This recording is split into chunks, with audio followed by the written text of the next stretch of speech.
We need Ann and Myra. I want to get the picture.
will begin our meeting.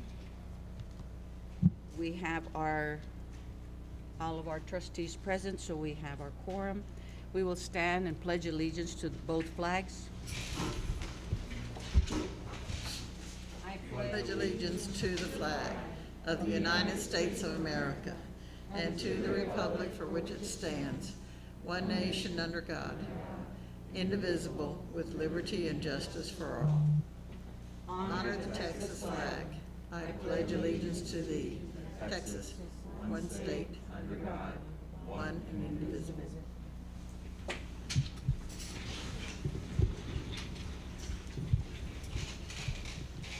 We will begin with public forum, and I'm going to call out the names in the order that they were filled out and turned in. We'll begin with Mr. Dan Lyon.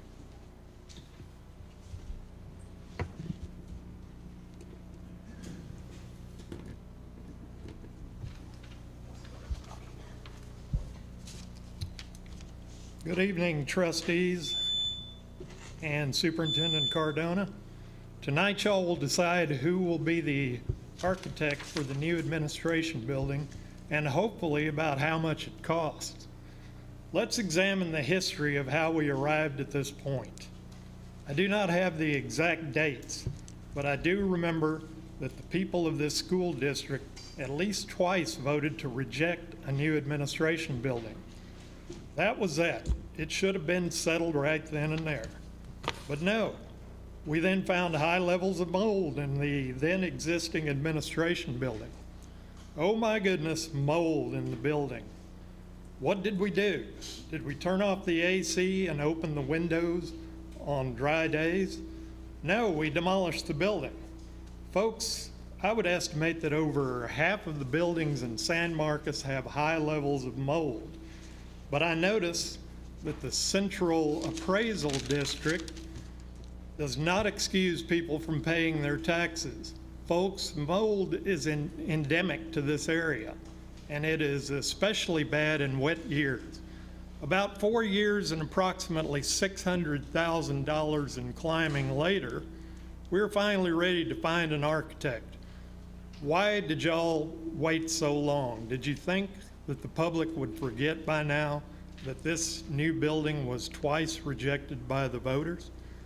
I have not forgotten.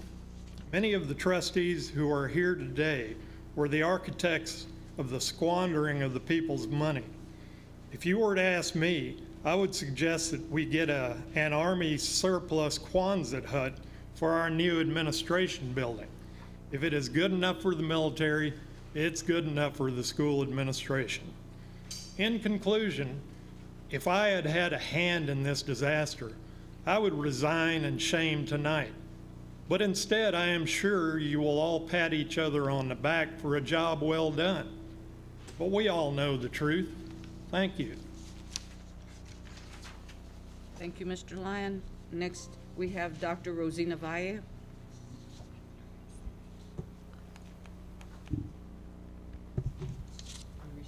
No, I can't. Hold on. Ms. Valle, Dr. Valle, just hold on while she resets the clock.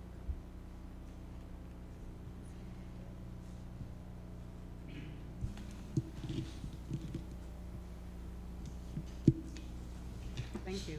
You may begin, Dr. Valle. Good evening, Madam President Cantu, Board of Trustees, and Dr. Cardona. Thank you for your service, and thank you for the opportunity to speak tonight. My name is Rosina Valle, and I was born and blessed in San Marcos, a product of the San Marcos School District, former educator and administrator within the San Marcos School District, and one of 5 founders of Centro Cultural Hispano, affectionately known as Centro. I'm here to speak about the property at 211 Lee Street, formerly the Mexican School, Southside School, Bonham, and currently Centro. I'd ask that you consider postponing the decision to call for an appraisal and possible sale of this property. Take a step back and continue the conversations about what preservation of a historic building does and what its benefits are to our community. Preservation matters. You're going to hear from some speakers tonight that are going to tell you a little bit about the services and the programs at Centro. I'm here really to talk to you about the preservation. History is our collective memory, a source of wisdom and strength that we can draw in when we need it. Preservation is one of the few things that brings us together as a nation, as a community, and as people. I am actually disheartened when I think that tonight I am here to defend the contributions of our Hispanic heritage and history and culture and Centro, and tomorrow morning I will be sharing with the Hays County Commissioners the contributions of the Hispanic history, culture, and Centro in celebration of Hispanic Heritage Month. I ask that you consider asking more questions from your Board of Trustee committee members and examine the long-term outcomes of selling this historic building. It is now the only one that remains in one of the first established neighborhoods in San Marcos. Thank you. Thank you, Dr. Valle. Kate Johnson.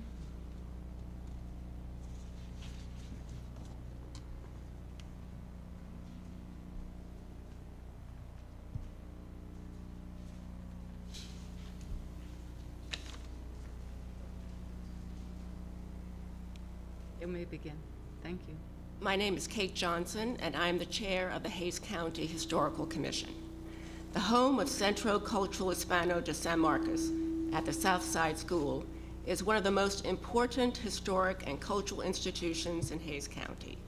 Their efforts in educating people of the significance of the Hispanic culture in San Marcos has been so successful, and it needs to be acknowledged by this Board of Trustees. I remember fondly of working with Ophelia in her search for a facility to house this important institution. We looked at many, many possible sites, but the Southside School was the best possible place. It had adequate space, room to grow, and most importantly, was associated with the Hispanic history of San Marcos. The Southside School is the center of the Hispanic community, and it should remain the home of Centro Cultural Hispano de San Marcos. That is one of the reasons the Hays County Historical Commission worked to designate it a recorded Texas historic landmark. I strongly encourage you to consider the Southside School as the permanent home of Centro Cultural Hispano de San Marcos. Thank you. Thank you, Ms. Johnson. Ryan Patrick Perkins.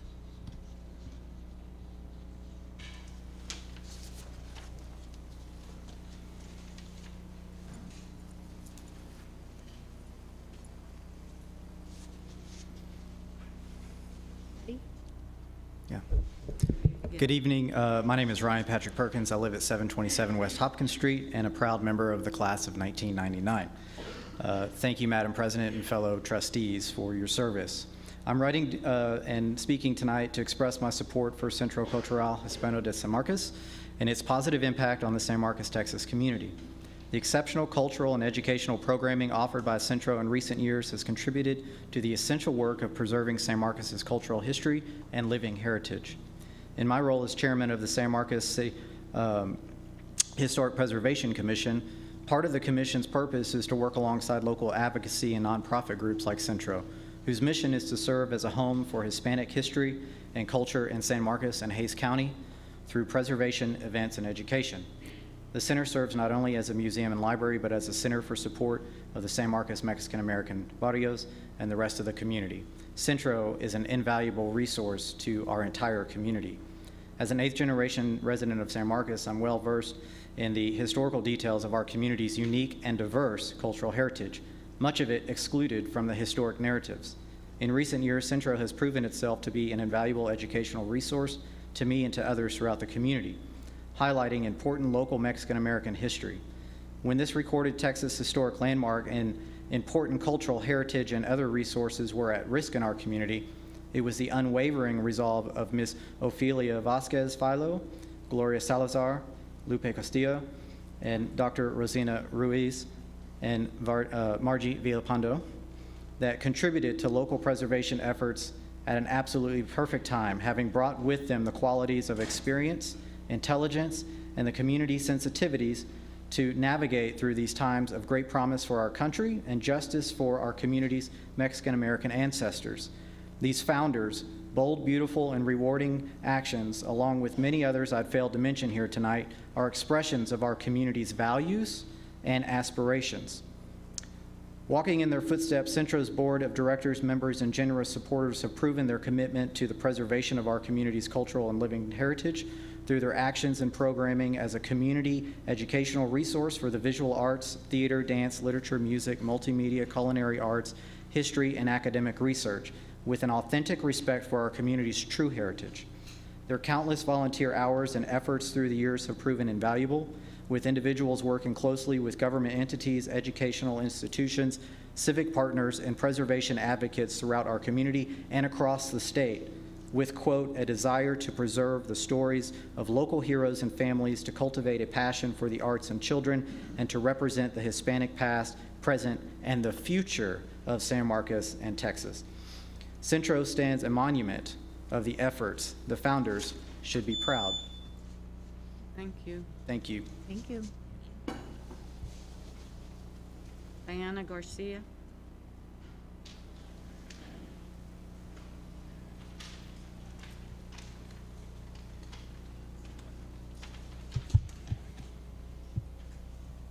Good evening, everybody. Thank you for letting me speak. Saturday, I read a text about the board meeting and that the property where Centro Cultural is located may be put up for sale. What a sad, strange coincidence. And this is a true story, it's not made up. Friday night, I made my Google slides and lesson plans for the week of September 27 social studies that I teach to my second grade dual language classroom. I follow the TEKS, and our unit is called Civic Pride. It includes TEKS stating the students understand how historical figures help to shape the community, explain how people and events have influenced local community history, identify characteristics of good citizenship, and for this strand of culture, the students understand the significance of works of art in the local community. Being a relevant and culturally responsive-minded educator, I at once thought of Ofelia Vasquez Philo as being an excellent role model that would fit into lesson plans here. Is she not a historical figure here in San Marcos? A legendary figure. She was the first Latina to serve on San Marcos School Board. She was one of the founding members of Centro Cultural Hispano de San Marcos, and she was executive director of Community Action, a nonprofit that helps adults get GEDs and helps young children with Head Start. I added the story of Mrs. Vasquez Philo and Centro to my slides and lesson plans. She definitely shaped her community. From the first time I heard Ofelia speak of how she wanted to play the piano as a child, but she couldn't, that inspired me. I became an avid admirer of Ofelia. While she is gone now, her legacy should remain. Please do not sell the property where Centro is. Do you not have other property that could sell that, please? If you sell this property, what will become of Centro? And how can I teach my students the importance of pride and community if their own school district does not see the bigger picture? Centro resides inside a school that once served Mexican children. It has cultural and historical value and should be preserved and designated as a historic, very important landmark. Centro is not exclusive and serves a diverse San Marcos population. For example, they have collaborated with the Calaboose African American History Museum, and they have also worked side by side with the San Marcos Baha'is. This cultural center where art, poetry, music, STEM, science classes, and so much more takes place should not be erased from the local community. One of the core commitments of SMCISD is community. SMCISD is committed to meaningful, reciprocal partnerships and opportunities which serve students, families, and the San Marcos community. You have a partnership with Centro, and Centro definitely serves students, families, and their community. Think outside the box. Consider other ways to raise money. Do not let the Centro get demolished. Do not betray the incredibly beautiful legacy Ofelia helped leave behind. Thank you. Thank you, Ms. Garcia. Charles Campisi. Andrew, you wanna help him with the mic?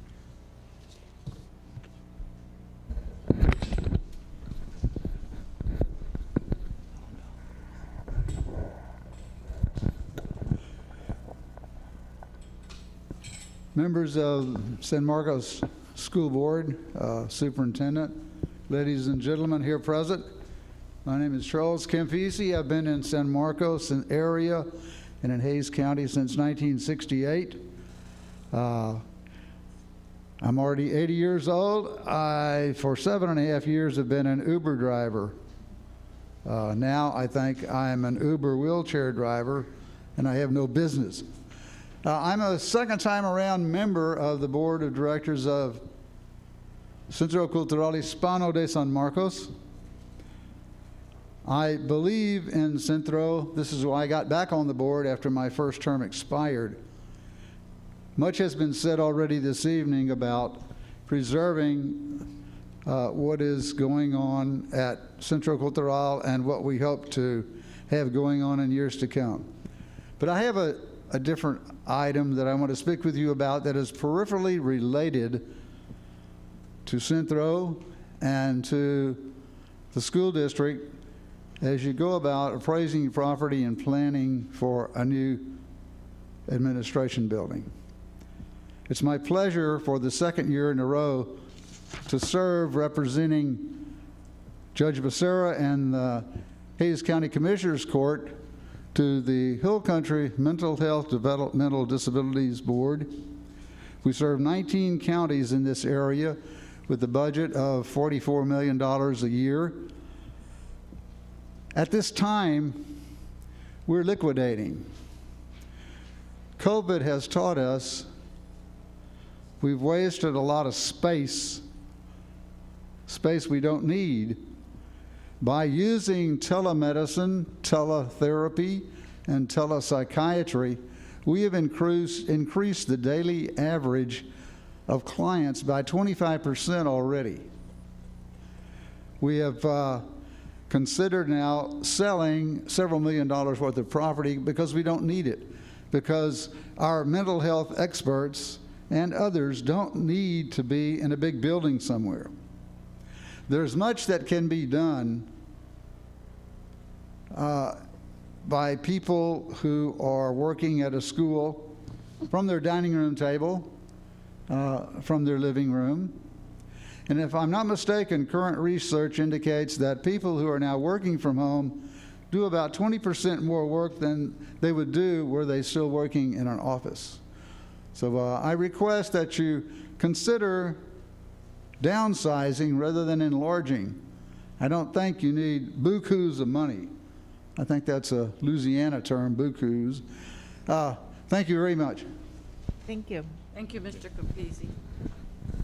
Patrick Smith.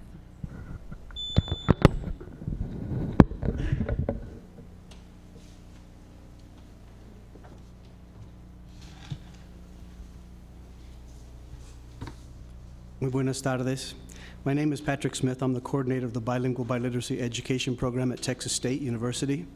Our program prepares future educators to teach in bilingual and dual language programs like those at Bowie, Hernandez, Mendez, and DeZavala. I want to share with you a little bit about how El Centro has helped us grow the number of highly qualified bilingual and dual language teachers.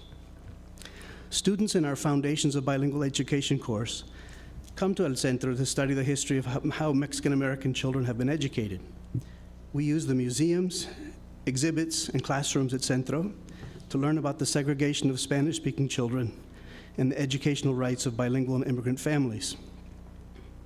Our students use oral histories developed at El Centro to create their own educational autobiographies and compare them with the school experiences of bilingual elders, including parents and grandparents who studied in the same building.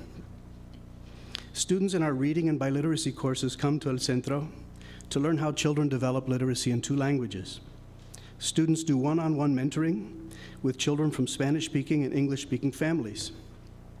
They read bilingual books with children and support literacy development and content area reading and writing in both languages. They meet parents, something that new teachers are often very anxious about. And they conduct home visits where they study the rich language and literacy practices of Mexican-American families and how to incorporate these funds of knowledge into instruction. El Centro is a place where future bilingual and dual language teachers learn about the community, develop knowledge, and practice skills they need to become excellent bilingual teachers. In the just 4 years I've been a professor at Texas State, more than 70 children, 50 local families, and 50 university students have benefited from our partnership. And these numbers would surely be much greater had it not been for the COVID pandemic of the past year and a half. Our graduates are better qualified and more employable as a result of their experiences at El Centro. Many dual language teachers in San Marcos are using what they learned there. But the impact goes much further, as our graduates are hired in Central Texas communities including Seguin, Lockhart, and Gonzales, as well as larger districts across the state. On behalf of the Bilingual Biliteracy Education Program at Texas State, I urge you as members of the board to consider the vital role this unique and historic site plays in producing the excellent bilingual and dual language teachers that are so badly needed in our community and our state. Muchas gracias. Thank you. Thank you. Jesse Gaynor.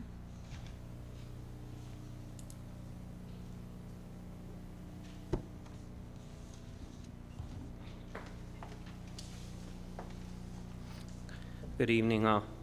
My name is Jesse Gaynor. I live and work in San Marcos. It was one of the great honors of my life to have met and befriended Mrs. Ofelia Vasquez Philo and to learn about her dream of a community center to serve the people of San Marcos with educational and cultural programming that would bring together people and enrich our lives in so many ways. It's been a beautiful thing to watch this dream unfold in collaboration with many others who worked with her and shared her dream, and to see it develop into the vibrant space that it is today. I believe Mrs. Philo is fully present and smiling at every activity, from art classes for kids, piano lessons, after-school tutoring, art exhibitions, poetry readings, writing workshops, and much more. I believe the Centro is performing wonderful service and honoring the legacy of Ms. Philo in the process. I've participated in many activities of the Centro, including summer camps for kids that focus on science, technology, engineering, and math education, readings by famous authors and poets like Irene Lara Silva, Guadalupe Garcia McCall, and San Marcos native Tino Villanueva, writing workshops, art openings, and book award celebrations, and much more. One thing that's always impressed me and warmed my heart is the diversity of the people from the community who attend the events at Centro. It's a gathering spot that appeals to so many people of all ages and backgrounds.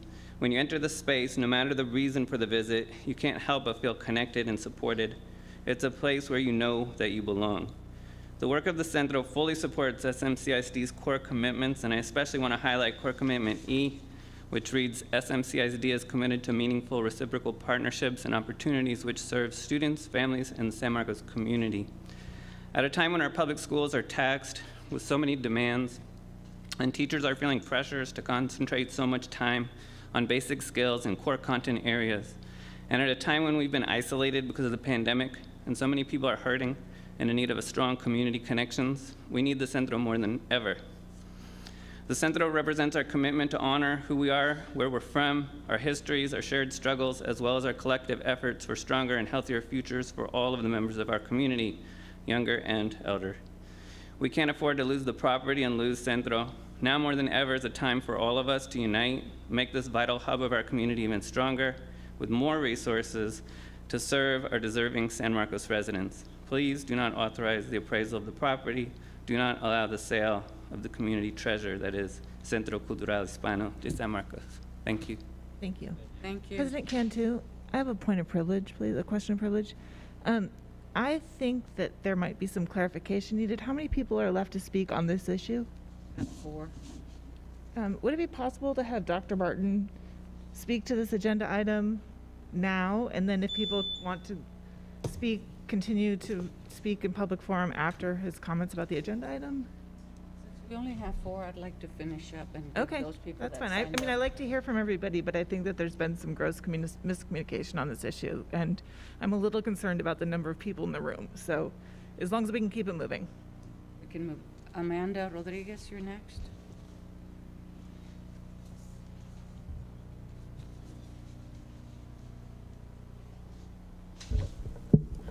Hi, how are y'all?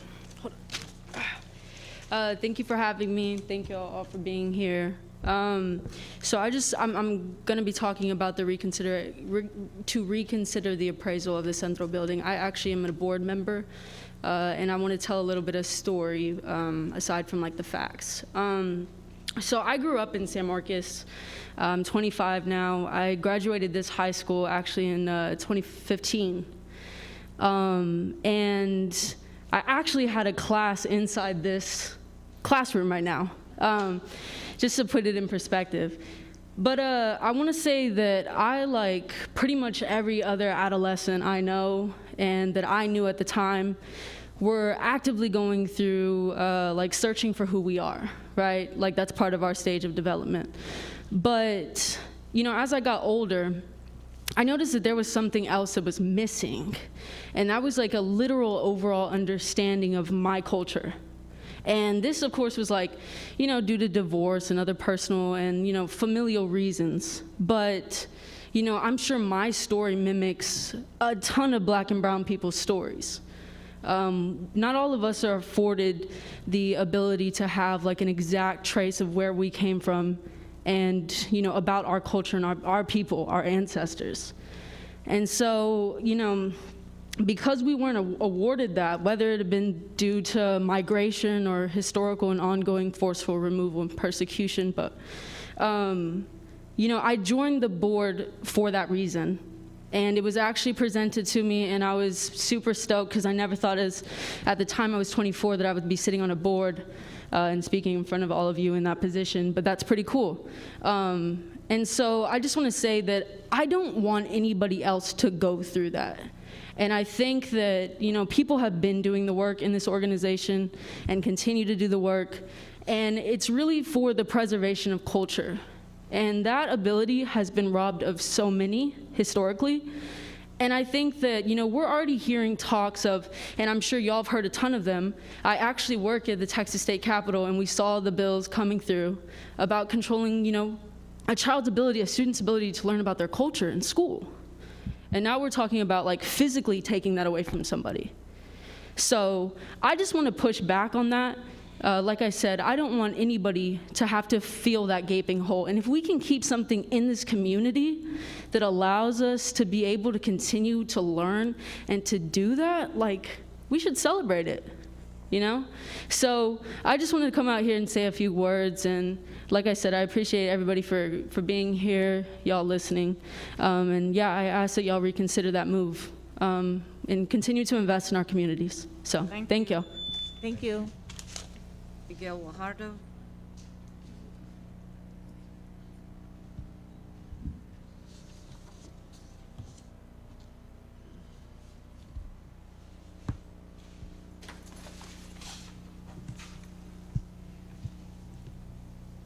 Buenas tardes, doctor Carmona, doctora Cantú y mesa directiva, Miguel Guajardo.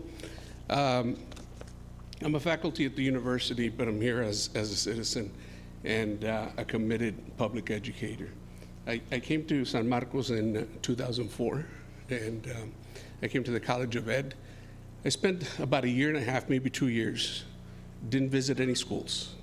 I spent my time looking at the community, having conversations with wise elders, and came across the wisdom of this place. And subsequently, I've been on the Centro's board and have facilitated trainings and have taught classes there. So I've been engaged in professional, academic, but also personal relationships. One of the things that I've found at Centro, and I'm here, you know, I don't know what you're going to decide, I don't know what you're going to do, but I think there's always an opportunity to expand and deepen the conversation of concerns. And one of my concerns is that in public schools, we haven't been very good stewards of the legacy that people leave behind. And I think one of the things that in 2016, some colleagues and I wrote a book entitled Reframing Community Partnerships, The Power of Place and the Wisdom of People. And Centro and its place has a power. It has a presence, it has a power of history, but it also has a certain commitment and flair to wisdom. I've had the pleasure of teaching classes out of there, and I'm just going to name a couple of people who have emerged in this community as really heroes and sheroes.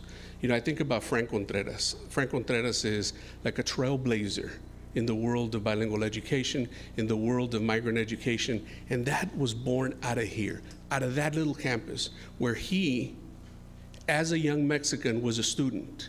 He still tells the stories about how he had to rehabilitate himself and the little Mexicanitos that were embarrassed to eat tacos.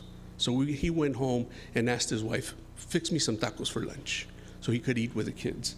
I think about La Doctora Yvette Cantu, who went to Centro to find herself as a young teacher in this community, subsequently wrote her dissertation, and is now Doctora Cantu.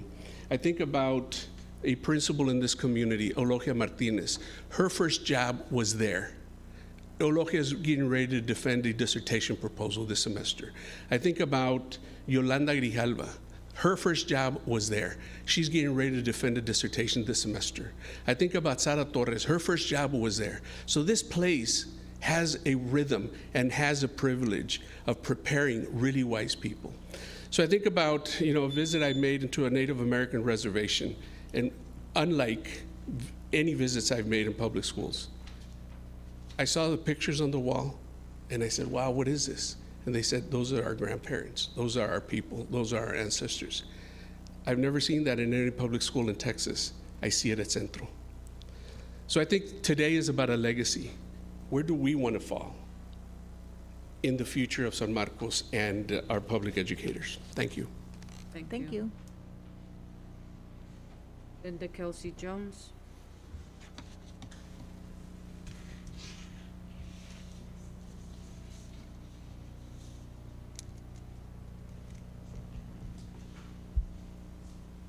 Good afternoon, and thank you for having us. Thank you for all your service in the community. This has been a while since I've been to a school board meeting, but it's good to see you all again. So many things have been said that I won't repeat, but I thank Ophelia Vasquez-Philo for introducing me to Centro before it existed. I've been on the board when we were meeting out at the Mexican restaurant, and there was no place available.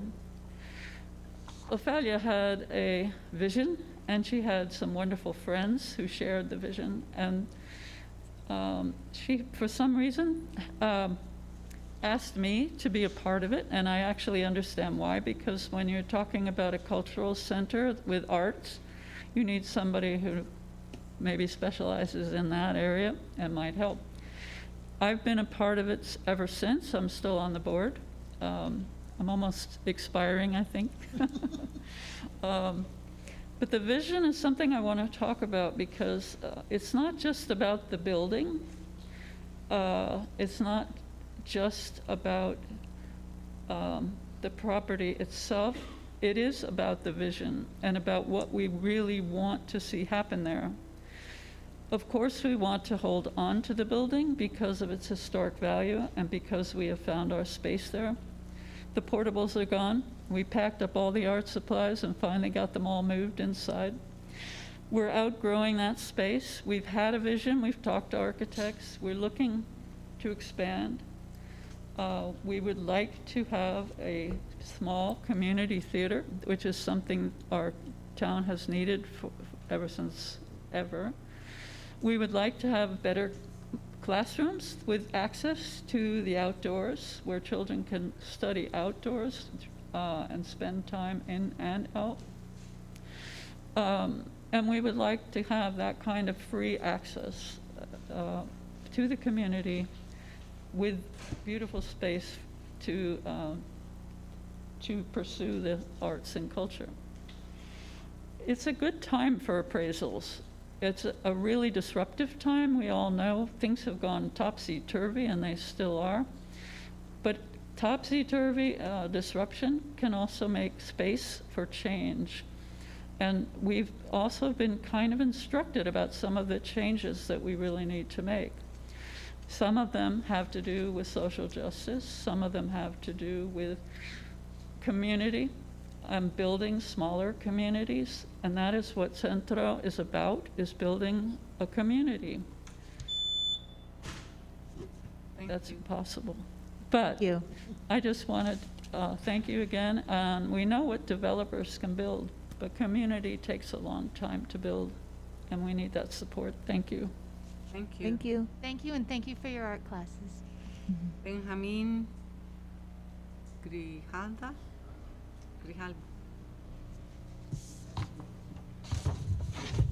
Good evening, Board. I'm President and Dr. Cardona. Good evening. My name is Benjamin Grijalva, former Director of San Marcos CISD. I'm here as a community advocate more than anything. I'm here to support and preserve El Centro. Centro offers a rich and diverse opportunities for our students from different backgrounds. Centro played a huge role in developing our dual language program back in 2016, and it continues to do so. This institution has a historical presence and is the legacy of this community. In July of this year, teams of teachers from Lockhart, Seguin, and San Marcos collaborated together and we really worked together.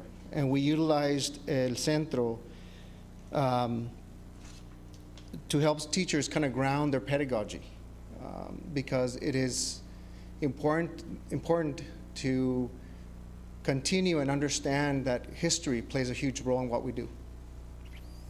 And the experiences that we have as we're growing up play a huge role in our learning, in our teaching. Centro, as it is, plays a huge and is an established cultural significance here in San Marcos community, and I'm here to support that decision. Thank you. Have a good evening. Thank you. Thank you. Gloria Salazar is our last speaker.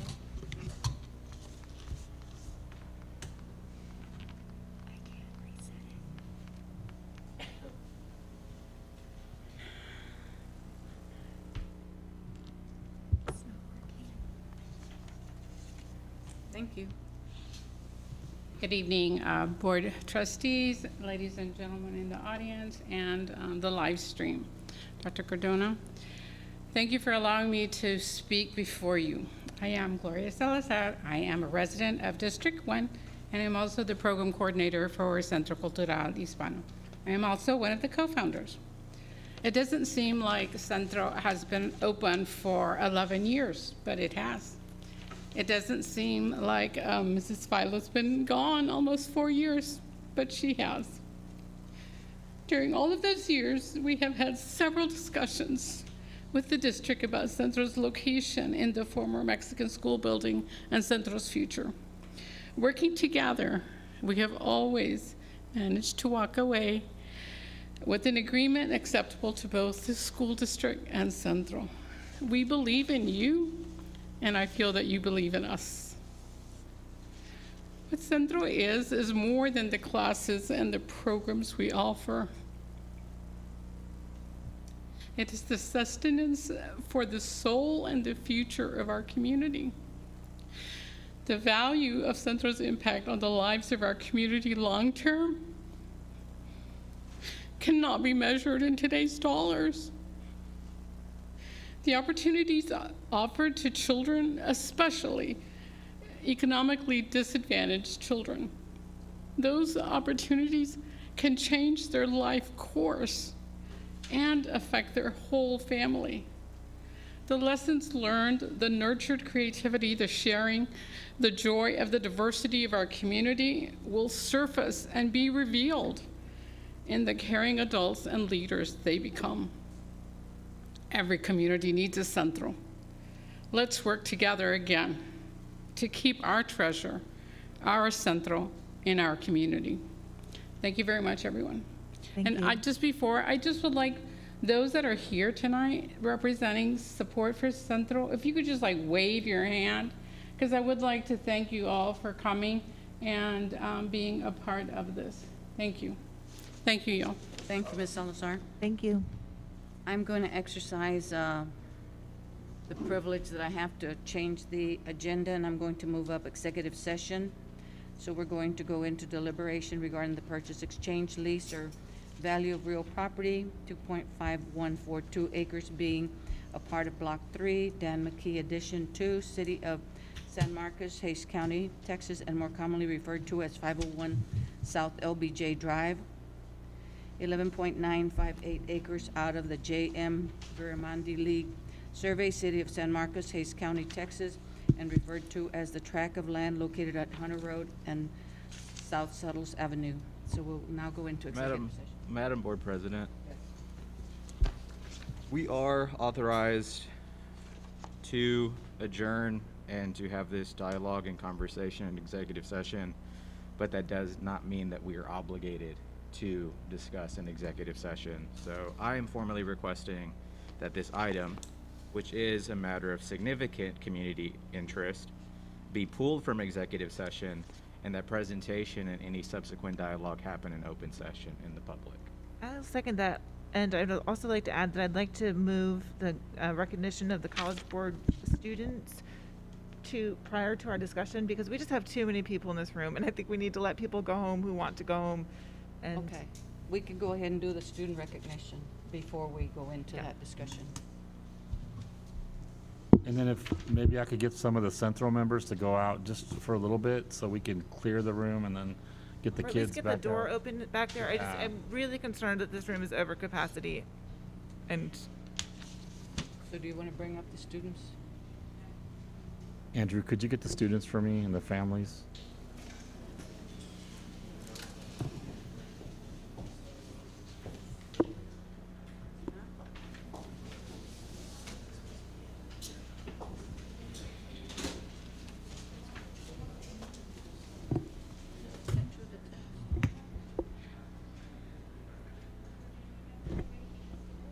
We didn't vote. We didn't vote. oh, let's vote. Okay, so We can vote So- when Mary gets back. It's not illegal. we're not talking about the value of it. We're talking about getting an appraisal of it, right? The why, not the how much. Well, hi, Jeremy. How y'all doing? Hi, guys. We will not keep y'all very long, I promise. I only have a 3-hour speech. Is that all right? All right. All right. I didn't realize half of these people were there. We don't have to vote, though, for you to move this up. You can just go ahead and do that. I can't hear you. What? We don't have to vote to pull it out of executive session, but if people want to vote on that and be on the record, they can vote on that too. But we don't have to vote for you to move the item up. Okay. No, but we don't have to vote. All right, good evening, everybody. Just a point of privilege, and we'll get these young men and young women out of here. It's with great pleasure as superintendent that we get to recognize and honor students from the class of 2023, Rattlers, who are receiving national recognition for their academic performance. All 5 of our Rattlers here have been named to the College Board's National Rural and Small Town Scholars Recognition Program. If you could just raise your hand when I call your name. We have 6. Oh, they got 5. Sorry, separate. Sorry. Yeah, yeah. My He's fault. separate, yeah. We have Cassandra Amaya, Gael Martinez Alvarado, Jake Darling, Tegan, she told me how to say her last name, Tegan Korzanuski, and Alfonso Salazar. I'm sorry I butchered that. Tegan. Yeah.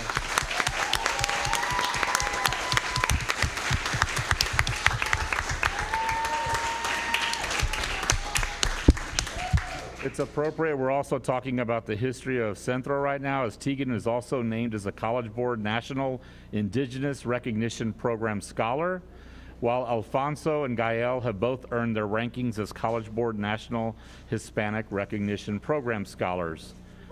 San Marcos. And now we get to Jeremy. San Marcos is also proud to honor Jeremy Lau for being selected National Merit Scholarship semifinalist. Join us as we celebrate all of these brilliant Rattlers for their hard work and commitment to academic excellence and representing this community with pride and joy.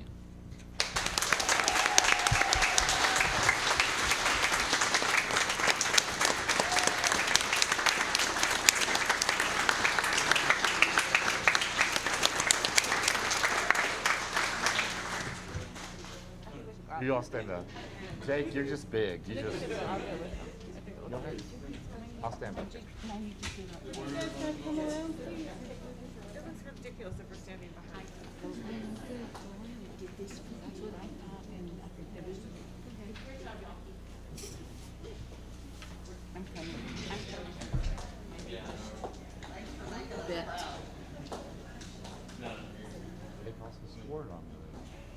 All right. All right, ready? 1, 2, 3. All right, stay there so your parents can come and take a picture as well.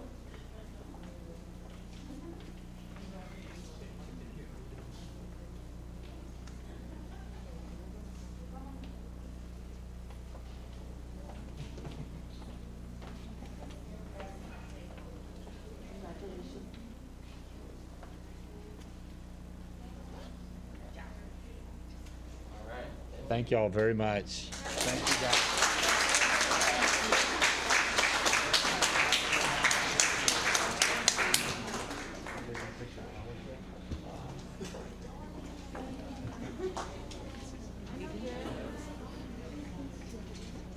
Y'all have a good evening. Good job. We're voting on whether it's executive. Michael. You have this section out here? I think y'all are voting. We can vote.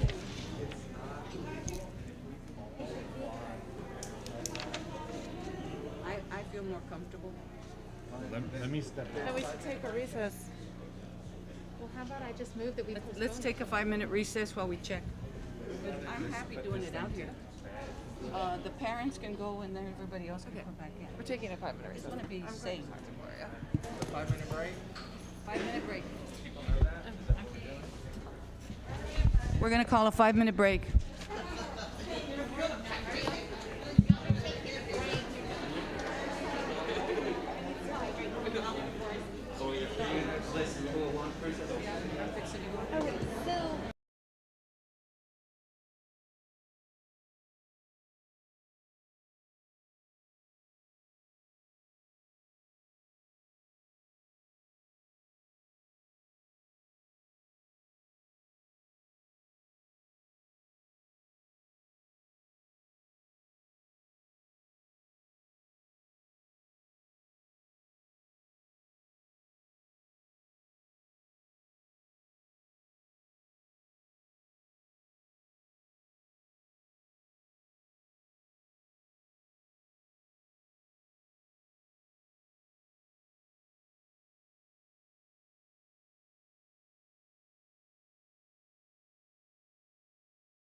like to reconvene at 6:57.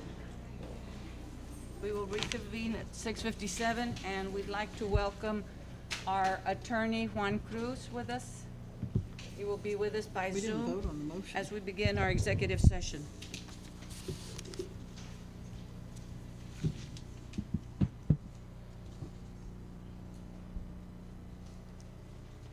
Maybe they need to show it also on that screen so people back there can see it. Is there a way to show it on both screens?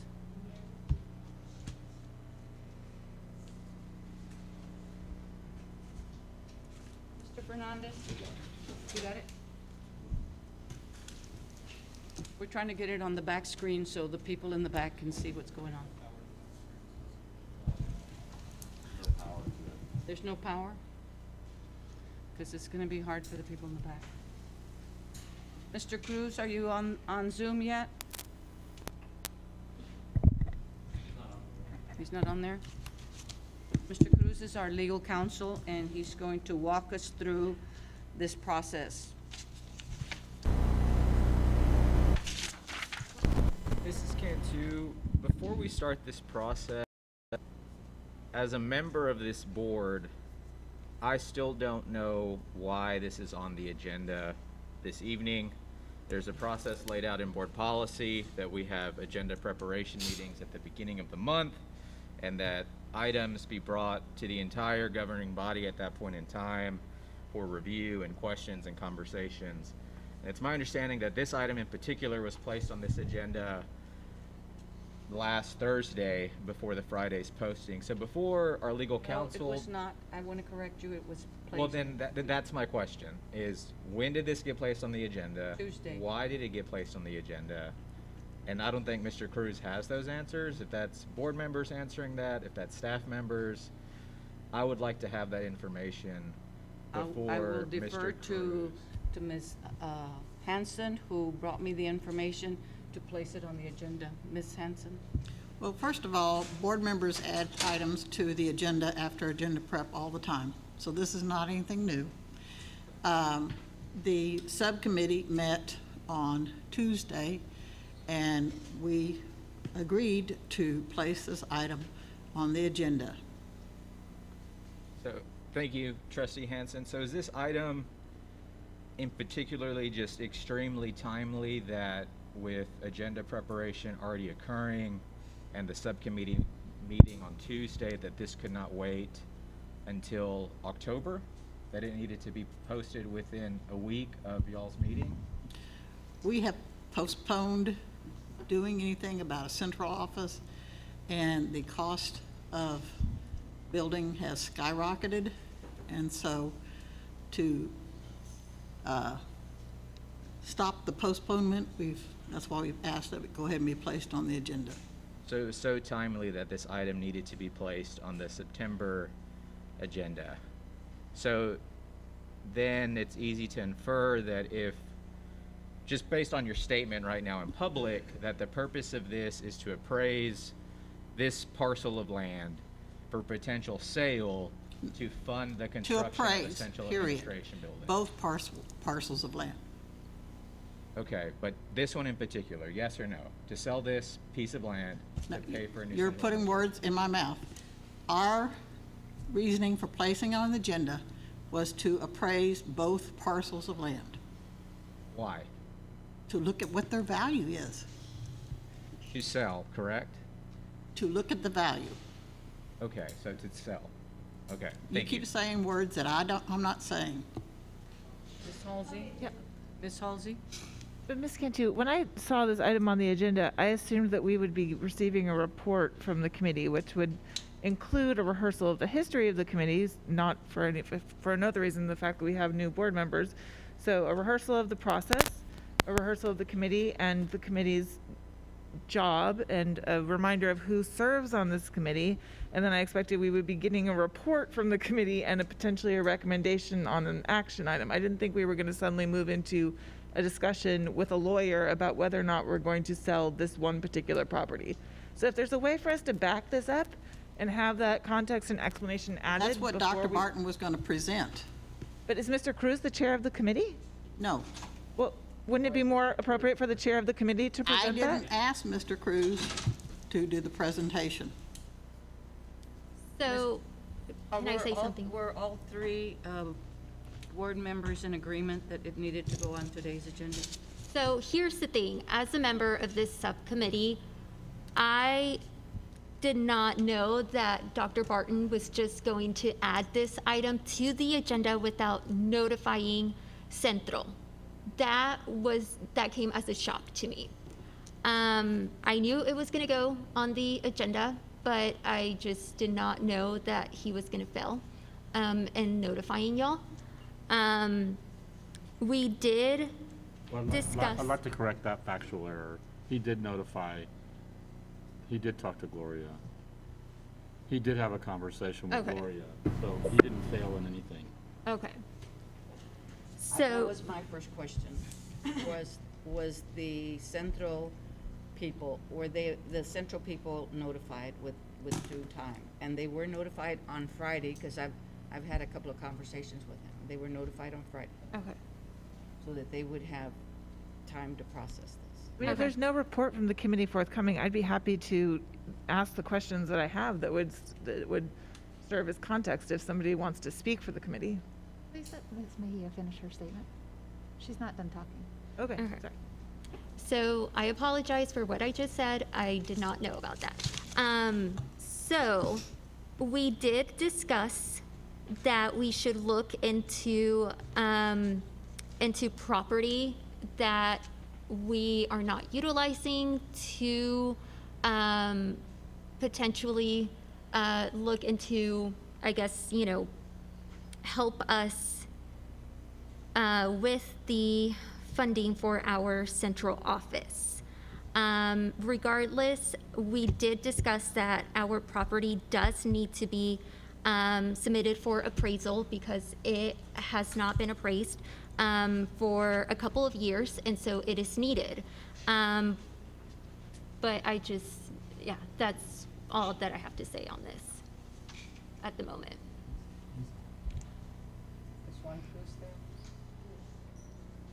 Were we okay to stop discussing what the committee did, Ms. Halsey? Oh, another thing. I was not aware that our lawyer, Juan Cruz, was going to be present as well for this. Right, I wasn't either. Yeah. Okay, well, I would like a reminder of who is on the committee, and if there's a chair of the committee, I think I would like to hear from them. Who was your chair? We don't have a chair. Are there staff members on it, or is it just the 3 board members?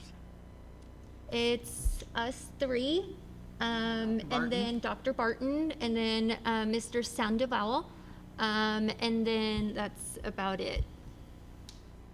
No, there's Representatives from. Well, yes, the architecture and firm. also, And then every so often, Dr. Cardona has been in those meetings. Dr. Reese Mills did attend some of the meetings as well. So did anybody take notes at this meeting? Were there any notes taken, Dr. Barton? There was an agenda kept. And you all had finished all the discussion, so do you all have any report to come from this meeting, this last meeting, when y'all decided to stop the discussion and give us an item for the agenda? The committee can't decide that, the trustees can decide that. The committee can't place an agenda item on the board agenda. However, I'll say since the first meeting, since this was created last January, it was the direction to administration to be willing to consider and understand the value of all of our properties in this process. This was never targeted at the LBJ property. In fact, you have 2 in front of you, and both of those appraisals go back 4 and almost 5 years. So understanding the value of the property is where this is. And number 2, listing it. The selling of the property is a whole nother process for the board, as we're going to learn. When this was agendized on Tuesday evening, the administration reached out to our attorney to understand the process, because this is not something that a district does routinely, sell property, and make sure we understand and communicate well about that process. I believe your first question when I asked about it was there a closed session with it? And that was Mr. Cruz's first question is, will I be speaking to the board in closed session since I'm giving them guidance about real estate? And that's, I'm given to understand standard protocol when you're discussing real estate and the value of property is to do that in closed session. I don't think there's a problem doing it in open session, but that's why our attorney is involved, is because we're discussing real estate, and that's why there was a closed session agendized.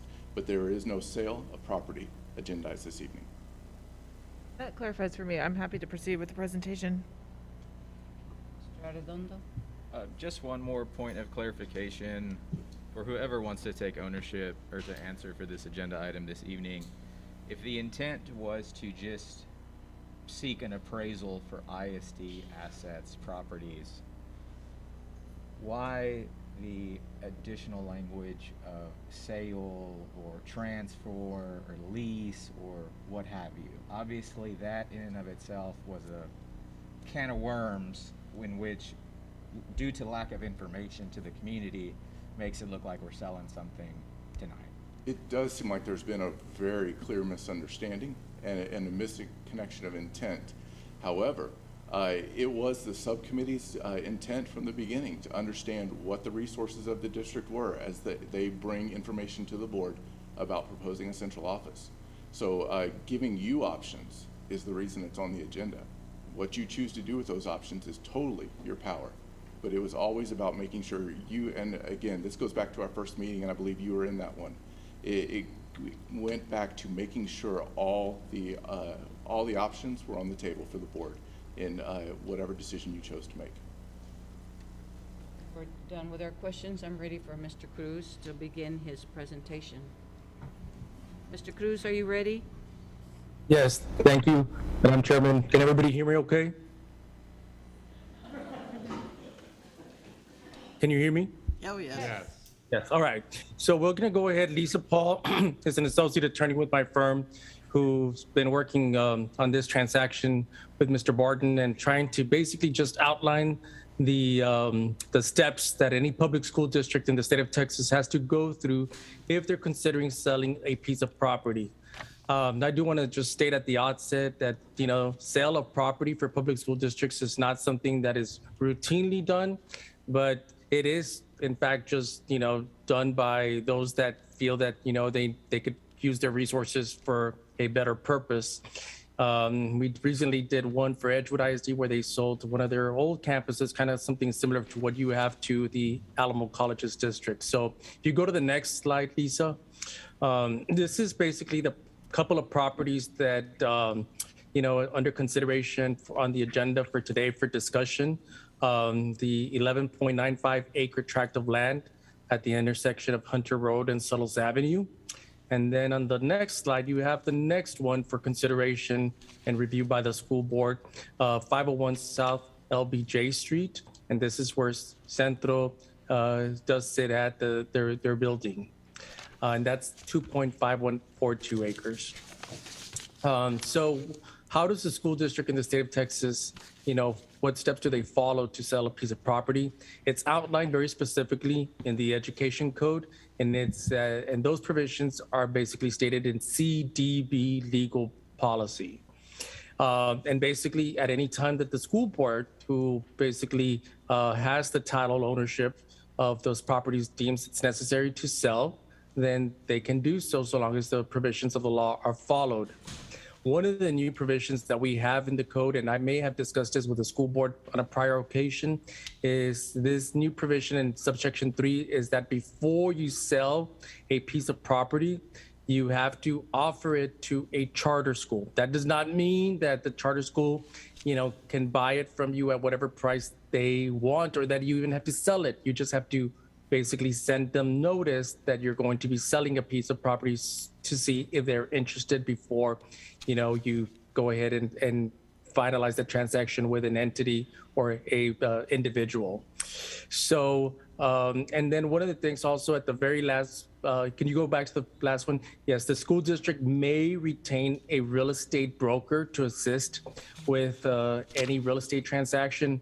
And that's because just like you were to sell your house to a third party, you may want somebody to, guide you through that process in terms of, how to reach the best buyers, how to, market it well, so on and so forth. But it's not that's not necessary under the law. It's just a ability to do it that you could work with your current real estate broker or go out on bids and search for a real estate broker to assist you if you decide to move forward with this transaction. On the next slide. So the steps to sell the district property are, first is that the board has to adopt a resolution that you no longer need the property for school purposes.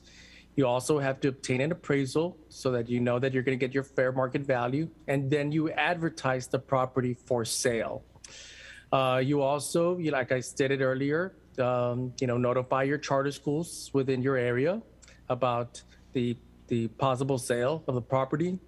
And the law only requires 2 notices in the newspaper on 2 separate dates. Once you do that, then you come back to this table and you adopt a second resolution determining, okay, which are the bids that came in, which are the highest and best bids for the school system, and you authorize the superintendent to execute the closing documents that are necessary to effectuate the transaction. The sale, in terms of a timeline, it cannot be completed any earlier than the 14th date after the date that the second notice in the newspaper is published. And the next slide. So Lisa is going to go over this transaction is just not a normal transaction because you do have Centro and its lease agreement in the middle of, or it's occupying the real estate property in question. Good evening. My name is Lisa Paul, and I am one of the associates here with Jay Cruz and Associates. So as you all know, there is a lease agreement with Centro, and it's not the entire property that the district is considering selling, but they do occupy premises which amount to about 12,795 square feet. And that lease term began in 2017 and it goes through August 31st. And you all will probably recall that in May, the lease was amended, and under that amendment, the district can limit the lease to a 5-year term, but not until after completion of the renovations that are being made with that CDBG grant that was obtained by the city of San Marcos that will be used to renovate the Centro facilities. And we'll talk more about that in a little bit because there's another agreement that also addresses that. Centro is required to pay rent in the amount of $6,650 per year. Under the terms of the initial agreement, they make those in quarterly payments, but there's under that some of the other documents, there are some ways that they're paying it up front. And again, we'll talk about that under one of the other agreements. The other important provision in that lease agreement is Centro does have the right of first refusal to purchase the leased premises. And that right extends for 60 days. So that is something that they retain, that before we could go out and actually sell it to someone else, they would have an option to purchase it. And then in the event that we assign our interest in the premises, we sell it, and the purchaser would take the property subject to the lease. So they would be assigned any of the district's rights, and if Centro didn't purchase the property outright. Okay. So then another agreement that was also executed not only by the district, but also by the city of San Marcos and Centro there is this tri-party agreement, and that is to address those CDBG grant monies. So if you recall, Centro, or the city of San Marcos, obtained a grant. And Centro's facilities, Centro is a subrecipient of that grant, and that is a $268,000 rehabilitation project to rehabilitate the property. So there are some special provisions in the tri-party agreement and then the MOU, which we'll talk about next, to address that, because what happens is that, to my understanding and talking with the district personnel, is that those renovations have not yet begun. But under the terms of that tri-party agreement, the termination, that tri-party agreement that the district executed, it's for a term of 5 years following the completion of those renovations. And so they haven't yet begun, so we're still obligated under that tri-party agreement. In the event the lease expires, the district is responsible for fulfilling the terms of the tri-party agreement. And I know you all are probably going to have some questions about that, and we'll talk about that a little bit later on. What are some things that could be done in the event that the district sells the property? Okay, so that's the tri-party agreement. So then in addition to that, there's also an MOU. And again, the MOU was executed about the same time that the lease was amended and that tri-party agreement. And so the MOU is between the district and Centro. And that MOU provides that whoever terminates the lease before those renovations have been completed, that person, that party is going to be responsible for the reimbursement cost to the city, right? Because the city is using grant monies for the renovations, and under the terms of that federal grant, that property has to be used for a period of 5 years for the purposes that are outlined in that grant. So in the event that either party terminates the lease before that 5-year period, then that party is going to be responsible for reimbursing the cost to the city. The district is not going to be liable to repay Centro for any monies related to the improvements. And then there are some, the rent provisions changed a little bit in that they're going to be paying the rent up front during that renovation period. And then the other provision worth noting in that MOU is that neither party may assign its rights under the MOU without the written consent of the other party. So if the district, wanted to assign its rights under that, it couldn't do it without Centro agreeing. Okay. So the impact of the various agreements upon the sale of Centro is that remember that under the lease, you can transfer and assign the district's rights. So the purchaser would take it subject to the lease. However, under the MOU, the district can't assign its rights. So there's an issue of whether the district could be on the hook in the event that the purchaser, whoever bought the property, then chose to terminate the lease, and then they didn't want to pay the city back. So we've got some ideas of how the district could address that, and we'll talk about that in just a moment. And then again, the tri-party term expires 5 years after completion of the renovations. And so if the lease expires prior to completion of the renovations, then the district is responsible for fulfilling all of the tri-party terms. And so one of the things that came up today, and sort of looking at all the documents, is what would happen if we did sell the property, or the district sold the property, and then whoever purchased it, sought to terminate the lease after the renovations had begun, or before that 5-year period after the renovations were completed. And so one of the things that Mr. Cruz had suggested is that whoever buys the property would agree to indemnify the district in the event that the obligations under that tri-party agreement or MOU were not fulfilled. So that would be something that we would include as a requirement in the proposals that we would obtain. And then the other option is simply it's a pretty large tract. Perhaps the district could consider selling the tract without the central property and facilities, to avoid that issue. Some recommendations regarding the notices. We do need to send out notices, as Mr. Cruz mentioned earlier. Oh, I'm sorry. what that would look like, given that Centro does have that option to purchase, is that is a statutory right that the charter schools have.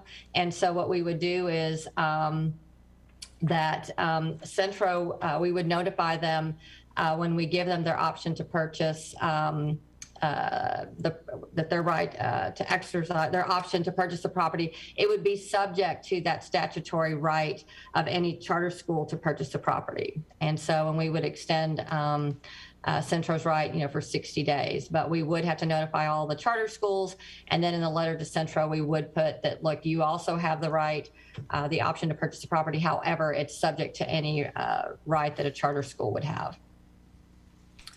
And then, so the other thing that we prepared is we have sent to the district two, resolutions regarding you all making a finding that you no longer need these properties, and then authorizing district personnel to take appropriate action to obtain an appraisal, and then subsequently begin advertising the properties for sale. And so we have two resolutions for you to consider. And then we also have motions outlined here for you, but we're happy to answer any questions that you all may have about the sale. Ms. Halsey? Thank you. Thanks. This is super helpful. I have a question going back to the timing. Explain to me the timeline if we were to put the LBJ property up for sale in terms of the overlap with the charter school obligation and the offer, the Centro's option to have 60 days. So would we first go to the charter, we would first let everybody know what was happening, right? And then we would go to the charter school and they would have actually first right? Well, actually, what I would suggest, and I spoke with Mr. Cruz about this earlier, there's nothing that would prohibit you from sending out those letters at the same time. You could send them out, on the same day, and notify the charter school that they have the opportunity, and under whatever terms that you all establish, whether you want to give them, you can notify them, hey, we're putting this property up for sale. If you're interested in making a purchase, let us know within X number of days. And then at the same time, you can notify Centro that they also have their option under the lease. But I would, in that letter, make it known to them that that their right is subject to the right of the charter school. So whatever you all would say, however much notice you want to give to the charter schools, it's not outlined in the statute. You could, give them a certain amount of time, and then we would just include that in the letter. That's where I'm stuck, though. So the only interest I have in any type of sale of the LBJ property would be to the Centro organization itself.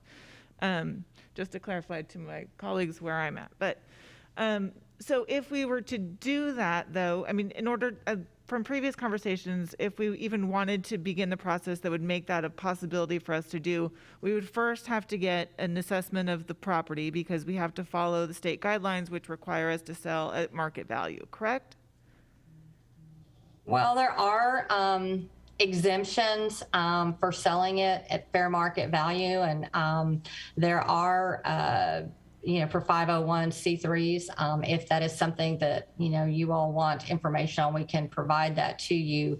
However, it's my understanding that the district, because of future additions to the school, that it would choose to sell it for fair market value. But I would certainly like guidance. There are exemptions from selling it for fair market value. I would like that information and that guidance to go to the committee and then come to the full board on what those possibilities and exemptions might be, so we could have that conversation with the community and with Centro if they are interested.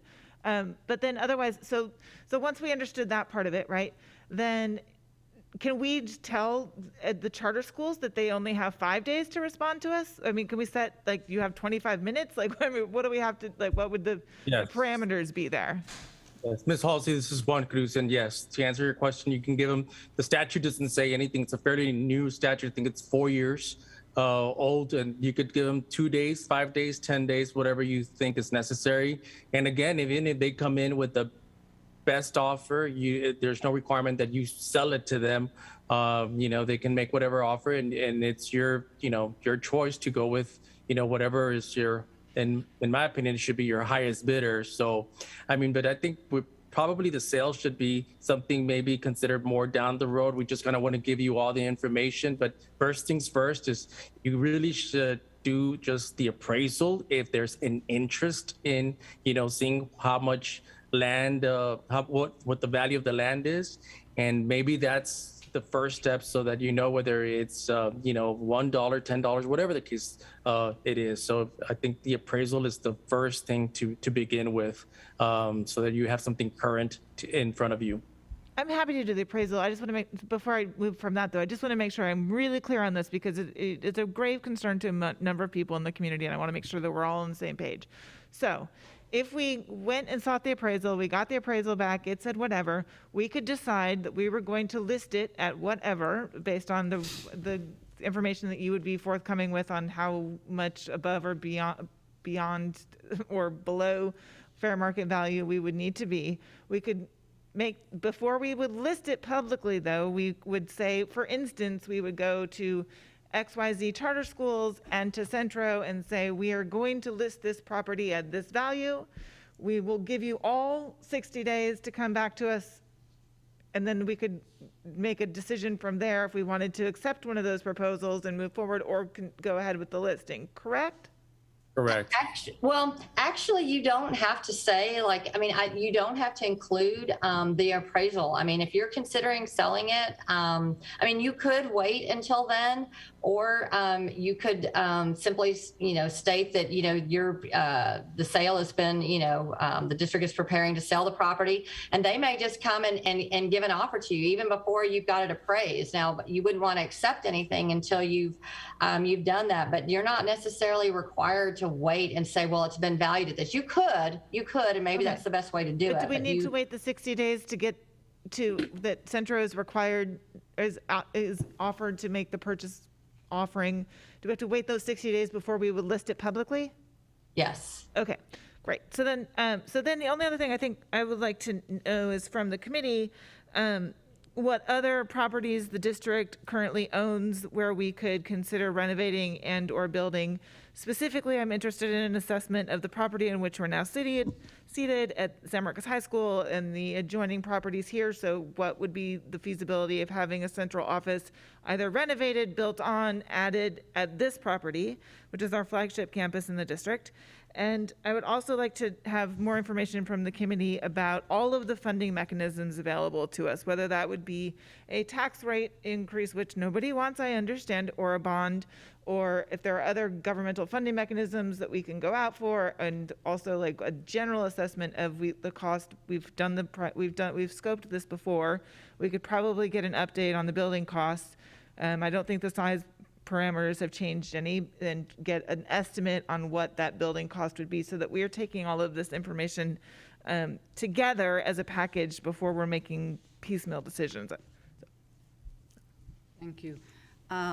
I would like for you, for the benefit of those people that don't have a handout, to compare and give us summaries on the two resolutions that you handed us, the authorizing advertisement of sale and resolution authorizing the sale of real property. Could you give us a little summary of those two, so that the people that are here can hear that? The two resolutions. Two motions. Are you asking us to give you a summary? Yes, for the benefit of those people that don't have a handout. Okay, so the resolutions before you would be to approve and adopt a resolution that provides for the appraisal. So for the district to seek an appraisal, and there's one for each of the two properties. And also a finding that each of those properties are no longer necessary for the district's operations.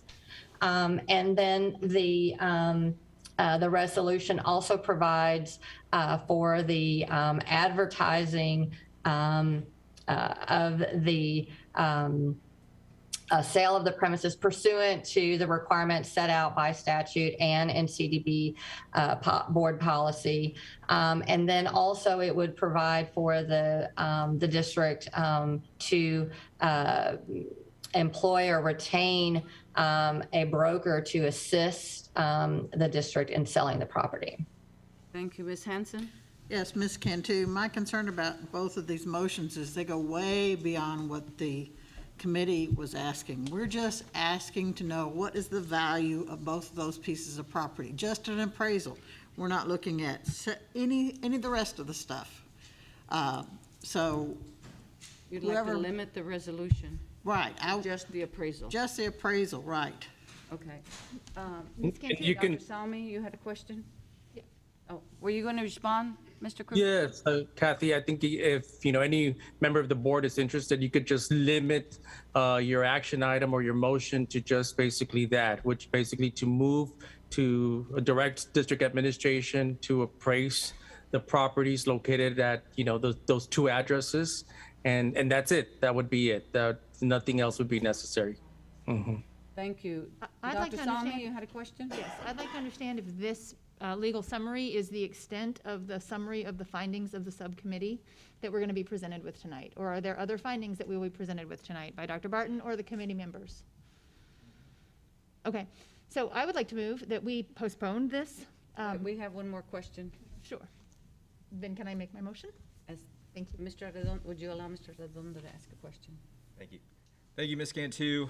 Just for the purposes of this conversation, since the toothpaste is obviously out of the tube on this one, Mr. Cruz, there is a mechanism, is there not, if the ISD deemed the Centro property of no use to the ISD, that we could essentially give the property away without selling it? Is that accurate? I don't know, Mr. Redondo, about giving it away. I think that what Ms. Paul discussed is that there are exceptions to sell it for less than fair market value. But a complete donation, I definitely don't want to misspeak on such an important question. So let me follow up with Mr. Cardona, and then he can forward my email over to you all, okay? Okay, I would appreciate that, because I know several years ago this board discussed and was in the process of donating the property to Centro, and for a number of reasons that didn't reach fruition. So if we are discussing any and all options and possibilities with the LBJ side, I think it's only appropriate that that information be included as well. So thank you. Mm-hmm. Any other questions from anybody for Mr. Cruz? Any other questions for the committee or for Dr. Barton? We're ready for a motion? Yeah, so I wasn't on the school board when this committee was created, but I would assume that a subcommittee that was created in discussing something as important as this would be able to provide a summary of their findings. And I would request that we have a summary of the findings of this committee presented to the school board, at the entire school board, and table any decision-making until we've had that summary presented to us. I'll second that. Any questions or discussion? All in favor of the motion, please raise your hand. 1, 2, 3, 4, 5, 6. Opposed? 1. Okay, so, Mr. Cruz, did you have anything else for us? Because we're going to go ahead and close the executive session so that we can We didn't have an executive session. No, but you all have a good evening. Thank you so much. Thank you, sir. Thank you. Thank you. Thank you. So now we're going to move out of executive session and go back into open session. We didn't go into No, executive but session, we didn't go in, but we. the agenda transferred item. From, We have closed session. it We have was an an executive open session session. open. It was an agenda item, period. Right.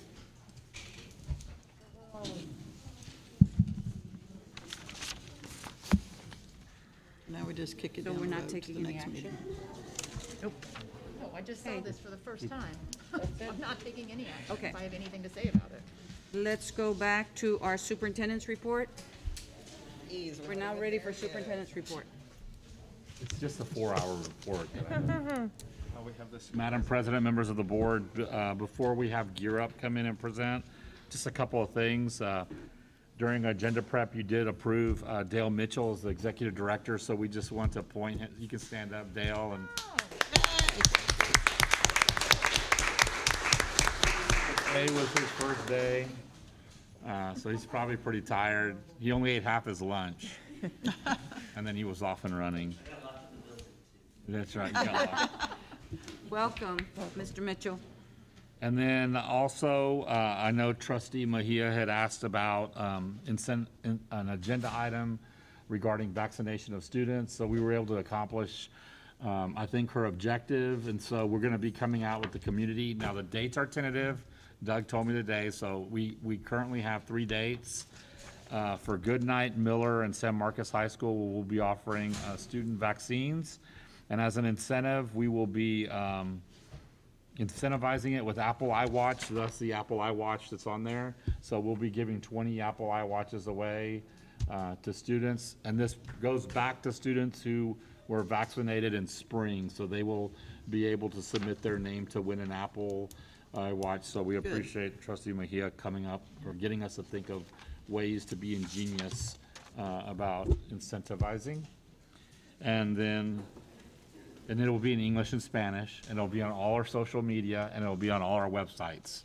So, Dr. Cohen, can I just make sure? So students who are not vaccinated by the district just would need to bring their vaccination card, and then they'd be entered. And that would also help us understand the number of students that we have across the district who are vaccinated out of the number who are eligible, correct? correct. Thank you. Yes. And then, as part of our Gear Up program, I'd like to call up our Gear Up team, our wonderful Gear Up team. They're going to present all the great work that they are doing to get our kids college and career and military ready. So who's gonna Who's the leader?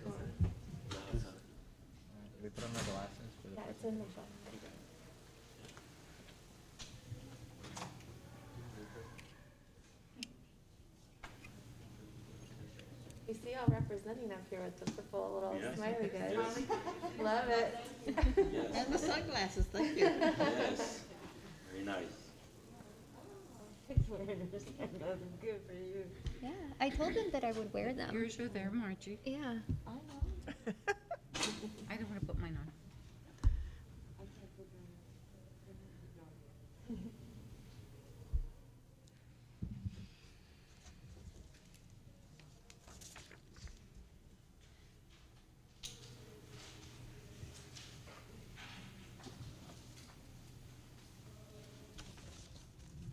Yep.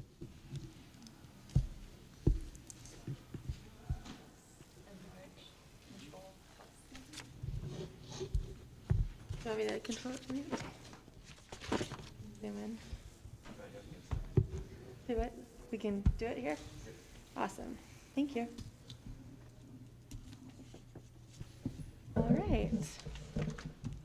I'll get us started.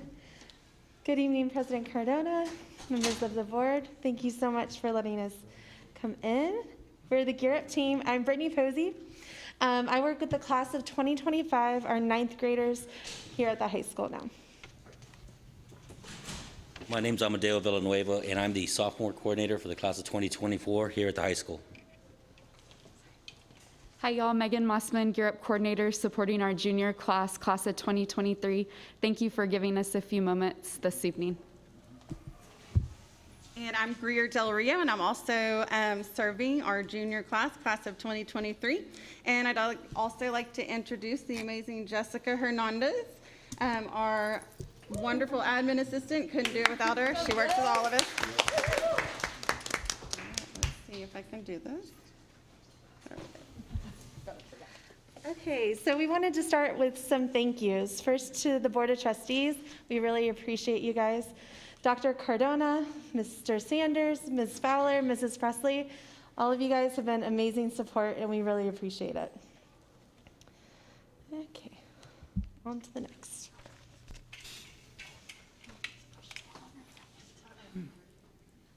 One of the benefits of the Gear Up grant is that it lines up completely with our national Gear Up objectives, and those they line up with the core commitments of SMCISD, and those core commitments are student performance, academic rigor, culture, achievement gaps, and community.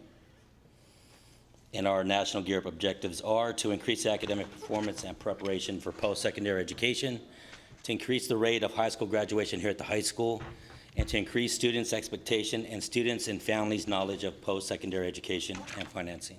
Thanks.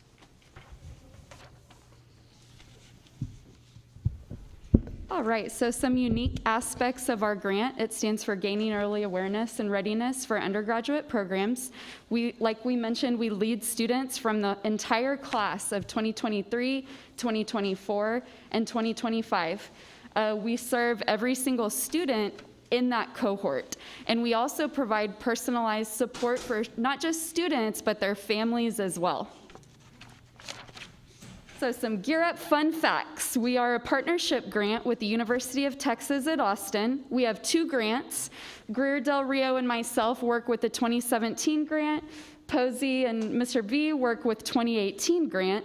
We started with the students when they were in 7th grade, and so we travel along with that same cohort of students, building capacity and sustainability within the district. So again, this program, our Gear Up program, directly impacts over 2,000 students in our district in grades 9, 10, and 11. So as you can see, we had a very busy summer, and it was a wonderful summer. We did 11 groups of in-person college visits, as well as some virtual college visits to Ivy League universities. We took 11 groups of students to some educational field trips around Texas. We also partnered with UT as well as Texas A&M for some wonderful camps for students, and we did a junior jumpstart, preparing them for this year. We also hosted the ECHS Summer Bridge for the incoming 9th graders. We also enhanced some of the things that SMHS already does, working with freshman orientation as well as Rattler Roundup. And some of the academic support. So one of our big things is one-on-one counseling and advising with our students, making sure that they are ready and know what's going on with their future, whatever their plans are. Supporting them with those goals. Tutor.com, that is our 24-hour online tutoring program where students can get that one-on-one tutoring. One of our big things right now, Princeton Review, we have PSAT coming up in October. And our juniors, this is a really big year for them. So we're hosting some Princeton Review PSAT prep boot camps in October that we're excited to share with our students this week and get them registered for those. We also work hard to provide professional development and supporting our teachers as well. So we don't just focus on the academic support, we support the whole student, including the social emotional support. We really like to focus on mentoring. I think even some of you guys have helped us with community mentoring. San Marcos High School is really focused on teacher mentors this year, and we're really excited to partner with them in that. We also have Pathways, which is our peer mentoring program. They're just amazing. Those kids, they're going to run the world for sure. We have Student Success Agency. We have Girls Empowerment Network, just to name a few. The last thing on there is one-to-one counseling and advising. We love working with our students one-on-one. We get to know them really well. And we don't just, like I said, don't just focus on the academics. We also help them with that social emotional support. One of our favorite things with working with the Gear Up grant is doing things with the families. It's huge with us. So those include academic advising, financial literacy classes that were really well received and well attended last year. We also host a number of family events, and actually tomorrow we have a event here at the high school in the PAC. We're doing a live Zoom session over the Hamilton Scholar Program. We have over 80 families that have registered to attend. We're expecting anywhere, a little over 200 individuals that are going to show up in person. And we are feeding them a baked ziti. Shout out to Mr. Mike Boone. I'm not sure if he's still here or not, but they'll be providing the meal tomorrow. We also do a lot of home visits. We work with other district personnel, and we conduct a lot of home visits. And one of the biggest things that we did this year to date is at the beginning of the year where we were able to provide every single student here at the high school with school supplies, and we distributed that through their science classes, I believe. So it was history. It was amazing. Yeah.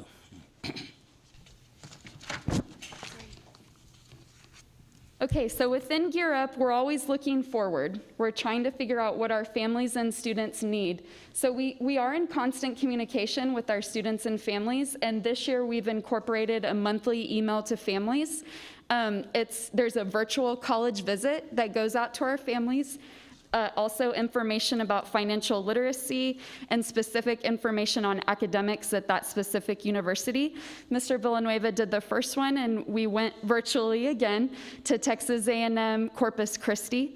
The one that I'm going to do is for October, and I'm sending our parents to Texas State University because we're hoping to take a large group of students in October to visit Texas State University and attend the football game. So we're really looking forward to that. And as you can see, college visits are just a small part of what we do. We also do career shadowing. We host guest speakers. This year, we're focusing on updating students' digital portfolios, resume building, essay writing, as well as discussing their GPA, transcript, and class rank. So the moment has arrived. Feel free to put on your shades because your future is so bright.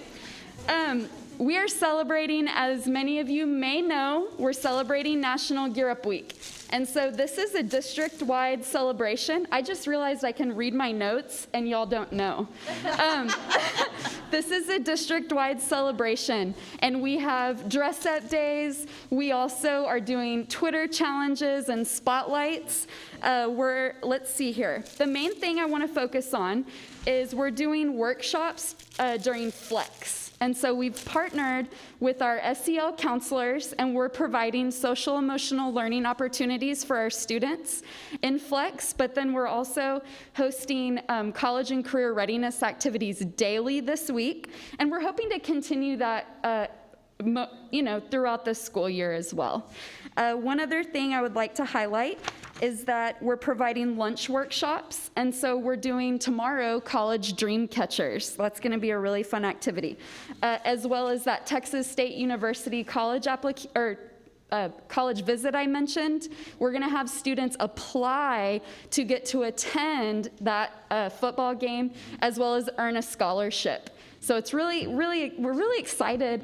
To what? Oh yeah, they're gonna earn the scholarship to actually attend the football game and go live on campus at Texas State University.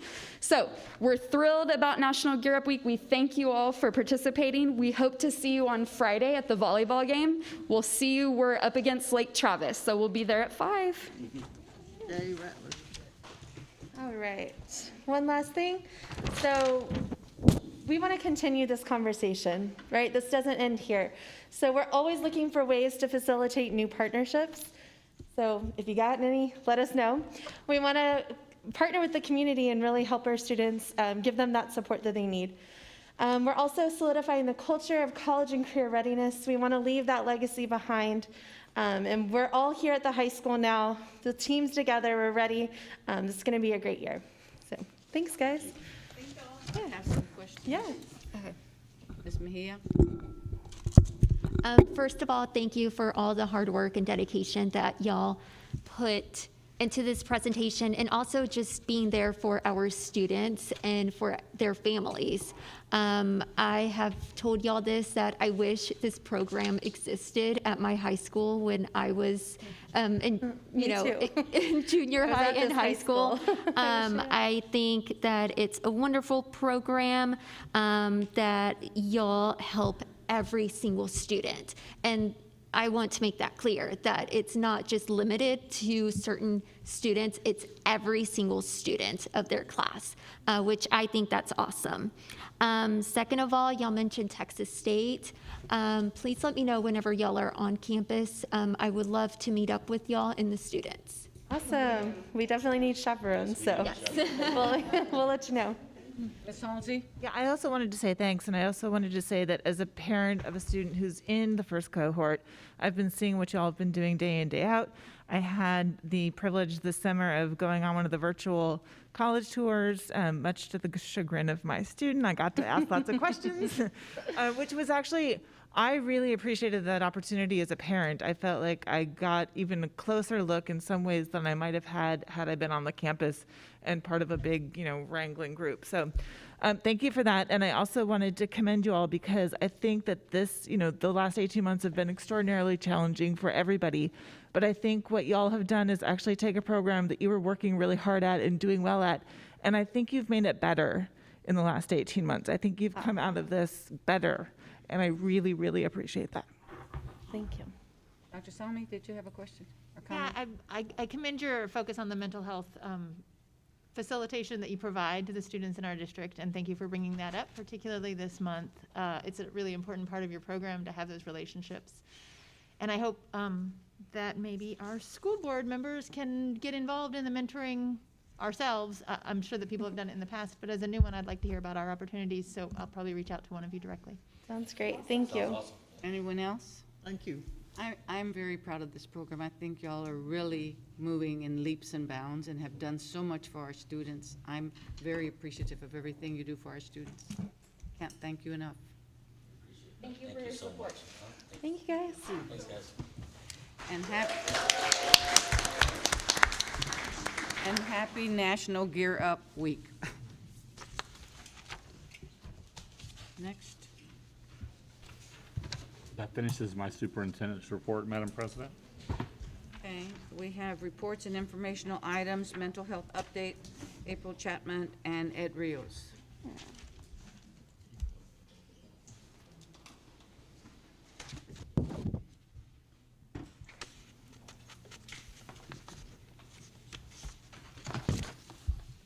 So before April starts, I sent y'all a link to our San Marcos CISD Crisis Toolkit, and so she's gonna reference some of that thing. I know some of you had questions about it, but it's a more detailed look. All right, thank you. So good evening, Superintendent Cardona and Board of Trustees. So I'm April Chatmon. I'm the Director of SEL and School Counselors for our district. And Mr. Rios was not able to be here with us tonight. He had another engagement. But we were able to have some good conversations about what we're presenting and the collaboration with his help and also with communities and schools. So one thing that you'll hear throughout this evening and throughout every presentation that we have is our goal to anchor ourselves to our graduate aims and our core commitments. And that everything that we do, we are striving to ensure that we are helping to support students to be critical thinkers, emotionally intelligent, active citizens, and collaborative learners, all while anchoring ourselves to our core commitments. And so as Dr. Cardona was sharing with you, one of the things that we discussed last semester, and then through the summer, and then with the help of, like I said, with Mr. Rios, with communities and schools, my social work interns, school counselors, we were able to put together our SMCISD Crisis Toolkit. And what that is, it provides a hub for all of the things that we need in order to respond and to support students. And the goal was to ensure that it was something that it was flexible enough to where if we needed to make adjustments, add to it, we could, and it was a living document. And so you can keep in mind as you go through, we can always adjust, we can add to, take away, but we wanted it to be something that it was agile enough for us to be able to use and to mold. And our school counselors were really able to give us some really good feedback around the suicidal ideation, documentation, but we really wanted to be mindful about what was in the toolkit and thinking about campuses and how they will interact with it, and what we felt like would be pertinent to them in a time of a crisis. And what we did was we put together all of the documents, like I said, with feedback from all of those folks, and then every school counselor received an actual binder with the documents from the suicidal ideation portion. And everyone and all of the campus APs, and if secondary, they designated a person, and then school nurses, and if they have communities and schools on their campus, they were all trained. And everyone has access, from cabinet members all the way to campus principals, and all of those folks that I named. And so they all have access to it, and there's that binder that lives on their campus so that they are able to, one, stay organized with what's happening, and they can all support each other. That was what was really key, was that it didn't have to live with just school counselors.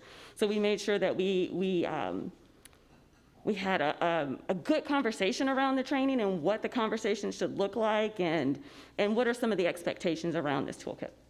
So what I'm going to do, I'm going to now take you to it so that way you can see it. Okay. So hopefully you can. Looks a little small on my screen, so I apologize. But within the toolkit, I won't go through every single file, but what we did, we took the Suicide Prevention Resource Center. They created a toolkit for schools to use. And so when we were in conversation about this, it was like, this exists, so why not take those resources? It's resource-based. ASCA has approved it, which is the School Counseling Association, as well as a ton of other well-versed individuals around suicide prevention. And the goal was to be able to create folders for campuses to be able to access. The goal is not for campuses to have this memorized, but to know where to go. And so we took it apart. So we deconstructed that document, and then we placed it in areas where it made sense. And so we thought, the first thing, initial steps. And I'll show you really quickly, just a couple of little things. But, and so within there, you'll see that there's documents centered around what do you do when you initially have a crisis on your campus. And so we tried to think about the organization of this from the lens of a campus. And as they're moving through, what do they need? And when there's addressing staff, students, and parents, there's templates there for emails, for agendas, for a campus principal to be able to send an email so that they don't have to, in the moment, because we often know that when in a crisis, you're not always able to just come up with the words. It's there for them, so that they're not having to stop and wonder, what should I do? And we also did media relations with Mr. Fernandez, knowing that he approves everything that we do, but also providing some resources if there's something needed from his end as well. We also included helpful websites for campuses, and we were able to find some resources centered around COVID-19 and how to support kids during that time. And then our suicidal ideation documentation protocol. Within this, we really were thoughtful about the forms that we were using and the intent behind those forms. And so some of the things that you'll see, a safety network, it's not a checkbox. This is intended to be a conversation with the student and really building that relationship with the student so that they understand what are some of their triggers, where do I go when I need support, and for a counselor, nurse, assistant principal, whoever's visiting with that student to build the relationship. That is really the key. The other thing that we wanted to be intentional about was any parent-facing form, we ensured that there was a Spanish version of those forms as well, so that anyone who interacted with the forms, they're able to read them and understand the intent behind them. There's a folder for non-suicidal self-injury. We included intake forms from our community providers. So there's T-Chat, there's one for SHIBE, Communities in Schools, Greater San Marcos Youth Council. And then we also have just some other community resources in there as well. But the intent, again, was for this to be a one-stop shop and to keep a hub. But then, as I said, to continue as we need to add different things as we find other resources. If someone shares something, it's like, that would be a great place to put it. Again, so when campus principals, counselors, program managers, they need it, they have one place to go for it. And then we have the suicide prevention training that campuses turn around for their campuses as well. So that kind of gives you the overview of what that looks like. And as it was shared earlier, recognizing that this month is Suicide Prevention Month, we wanted to make sure that we have conversations around that, but also knowing that it is a month and we want to continue conversations. So for this month, we are partnering with the we're partnering with the Will Thrive organization and also Communities in Schools to host a mental health talk. And the goal around this is to have a community voice around reducing the stigma. And we thought about this from the perspective of inviting individuals that had lived experience with mental health, mental illness, with even potential suicide, professional experience with this, and facilitating a paneled conversation for families, students, families, community members to engage in the conversation and to get a quick understanding of what San Marcos CISD is doing, what the other organizations are doing, but then to just have a conversation around mental health and the importance of maintaining a healthy mental health and engaging with the community. So that's September the 28th. And the goal from here is to not just have one conversation and then we're done for the school year. And so we discussed with Mr. Rios and Communities and Schools that we would plan different events throughout the year so that the conversation would continue. And the goal is to get into the community to have these conversations and not always expecting for folks to just engage in just one type of platform. So our goal is to continue the conversation and to continue to build capacity around this topic and reduce the stigma. So that's what I have for y'all. So if y'all have any, oh yeah, go ahead.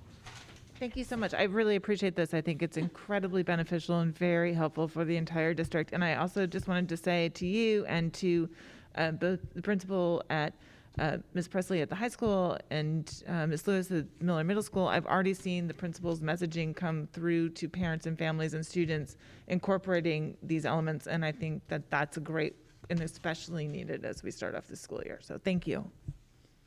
Dr. Somi? Yes, thank you for presenting this information. The crisis toolkit that you presented to us, how have our teachers and staff been notified of the existence of it? I didn't hear the last part of what you said. How have our teachers and staff been notified of the existence of this crisis toolkit? The toolkit is designed for the campus principals, school counselors, assistant principals, nurses to use in order to support students. So it's not designed for teachers to be able to access forms because we want our school counselors and our assistant principals to actually be the ones that are, if there is indeed a student that is having suicidal ideation, we want that to be a school counselor or a school nurse or assistant principal that's actually completing the screener and following through with the safety planning or whatever else the next step may be.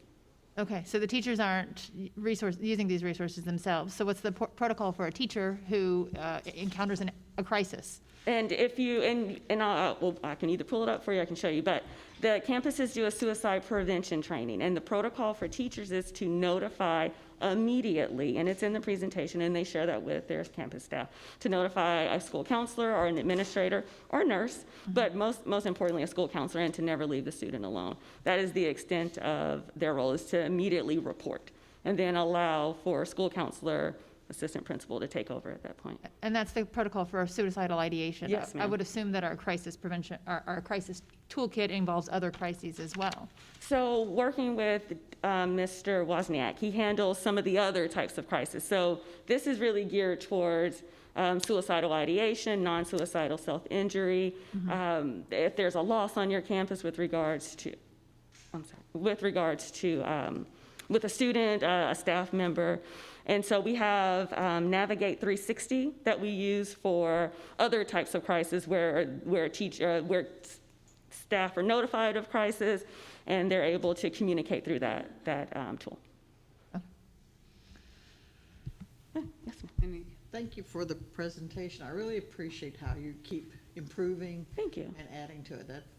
That's very important. I appreciate the feedback. So as y'all go through it, share your thoughts or what you think, or we're always happy to add or to ensure that we're doing as best as we can to communicate our desire to support our kids and also our staff.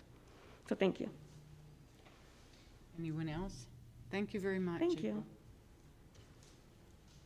Oh, We have, Ms. Cantu? yes. I'd like for us to think about moving up item 8D so that we can release Mr. Castillo. Mr. Castillo? I can wait till y'all get. It's going to be a long night, so I'd like to go ahead and move that up. Okay. Then we're going to move up. You can stay later if you want to, but this is. We'll move it up and then we'll return back to our campus academic presentation so that the principals don't feel rushed. We have item 8D, consider resolution nominating candidates to the Board of Directors, the Hays County Appraisal District. And I move that we nominate Mr. Joe Castillo. Do I hear a second? Second. Motion made by Ms. Hanson and seconded by Mr. Arredondo. All in favor, raise your hands. Thank you very much. And Georgianne, does he have to sign a paper or anything? Thank you for your continued service and agreeing to, He may want to just. Did you want to say something? yeah. You're a former board member, aren't you? Yes. You know the drill. And a long time serving on the, Sure. I'd like to thank y'all for renominating me. I mean, I've been on that board since right before I left the school board itself, which was back in 2008.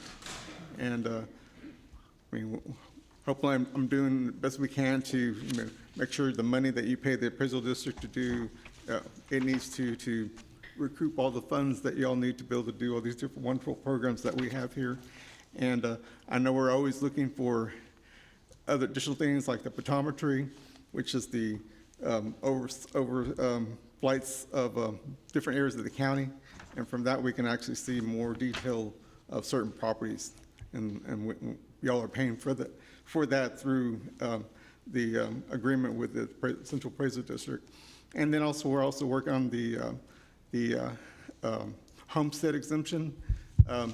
We have the law firm that we hired to review that, and I think we've gotten almost every packet that they've sent us, and so right now staff is reviewing that. So, but we're constantly, and of course, like y'all are dealing with building, that's another thing that we're kind of looking at is, because right now the appraisal district is leasing its current property from the Hayes School District, and at some point they're going to want to sell that prime real estate there.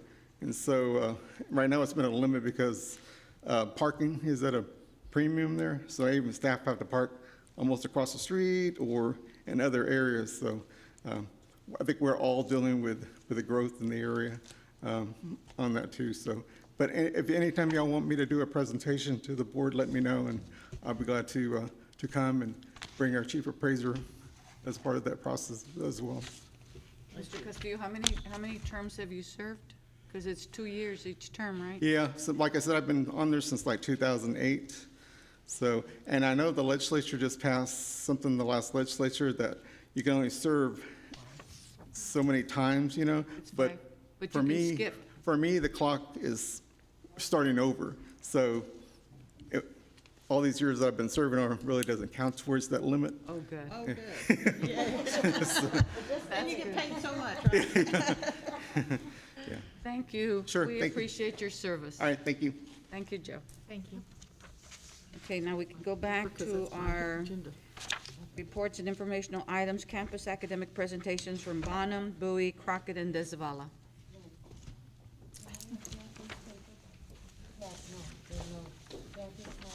Oh, My agenda on the, All right. thank you. Good evening, President Clamcantu and Board of Trustees and Superintendent Dr. Cardona. I'm Elogia Martinez. I'm the principal at Bonham, and it's my privilege to present the state of campus.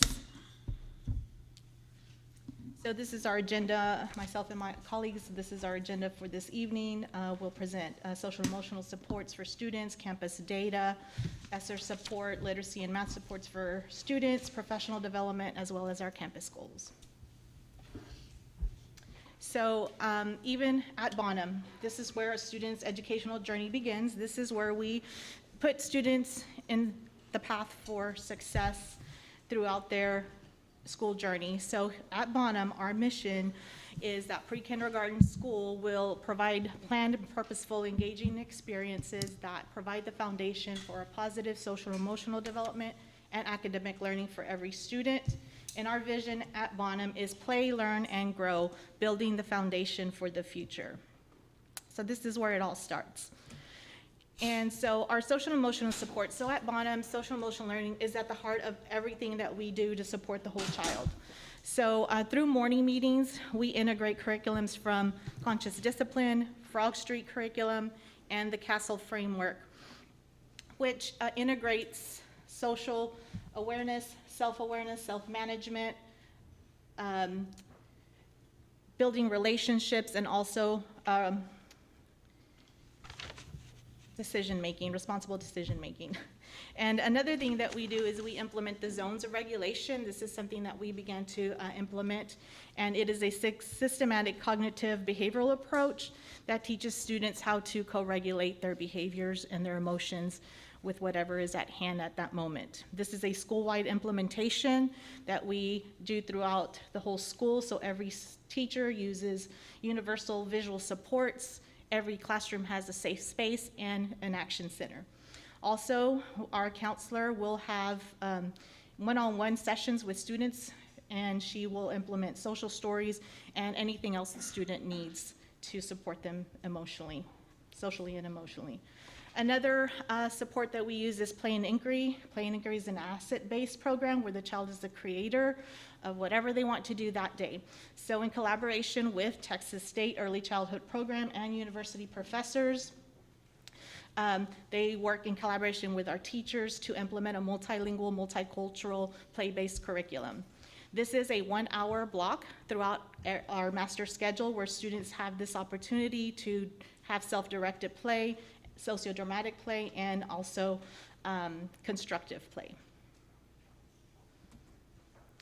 So our campus data results, our strengths are through our CLI progress monitoring, all students showed growth in the areas of emergent literacy, math, social and emotional development, and physical development. There's always room for growth, so our growth opportunities are we're going to strengthen our Tier 1 instruction and continue to meet the social and emotional needs of our students as they continue to grow and learn. So our ESSER supports, we are going to implement what's called Fueling Brains. It's an early childhood brain development program that measures and develops a student's executive function and skills by working on their cognitive flexibility, their inhibitory control, and also developing their working memory. This program is going to be aligned to the pre-K guidelines, and it's going to align with curriculums that we currently have in place at Bonham. It's also going to offer teachers coaching support and planning support so that they have those opportunities to integrate those brain-based activities into their instructional day. The data sources that we use are CLI progress monitoring. We also use Ames checklists through our Frog Street curriculum, teacher observation, and anecdotal notes. Our strategies to improve literacy in math and support our students is going to be personalized Tier 1 instruction, data-driven instruction, targeted small group instruction. We also use Haggerty at Bonham, so they have daily phonemic awareness instruction, and we use handwriting without tears to continue to develop their handwriting and their fine motor skills. So our professional development plan. So our professional development plan this year is we're going to really dig into our Frog Street scope and sequence curriculum that is new to Bonham this year. And just so that teachers continue to integrate this into their day and to also really know how to utilize the resources that it provides for them. Plain Inquiry is ongoing professional development. Like I mentioned earlier, we actually have our university professors and students on our campus where our teachers play and learn alongside their students while we are learning to implement this multilingual, multicultural, play-based curriculum. We're also going to continue to develop teachers in their instructional practices, classroom management, and behavioral management through Tier 1 evidence-based practices. So like I mentioned earlier, all teachers are learning to use universal visual pictures to help to support students. We are implementing safe spaces and action centers, also teacher-led professional development. So our teachers are leading professional development on our campus so that our teachers are learning from their peers. And then also implementing Fueling Brains and how we're going to integrate that into our current curriculum. And our campus goals. So like I mentioned earlier, social and emotional learning is at the heart of everything we do at Bonham. So through these campus-wide systems that we're implementing, zones of regulation, conscious discipline, and morning meetings, students are able to co-regulate, learn these skills so that they are learning how to play and learn at Bonham. Tier 1 instruction, we want to make sure that we're using those research-based instructional practices, that our instruction is data-driven, and that we are having professional learning communities weekly. And then, of course, parent engagement. We always want to strengthen our connections with families, so we want to continue to build those relationships with them through having STEAM nights, family nights, literacy nights, and then also our monthly parent check-ins that our parent liaisons lead for our campus. And at Bonham, we play and learn. So play gives children that chance to practice what they are learning. And that's all I have this evening. Thank you. Questions, anyone? Yes, ma'am. Thank you for your presentation. I was curious how, as I understand it, there's a pretty large number of assistant instructors, teachers' aides at Bonham. So are they included in those professional development programs in the same capacity as? Yes, along with our teachers are involved in all our professional development. They are an asset to our teaching that we do. So yes, they are part of all our professional development. And I'm very glad to hear the Texas State collaboration is continuing. It seemed to be somewhat in question during the COVID protocols in place, but I'm really glad to hear that continuing. Thank you. Mr. Arredondo? Thank you, Ms. Cantu. I just want to compliment the phenomenal work going on at our Bonham Pre-K campus.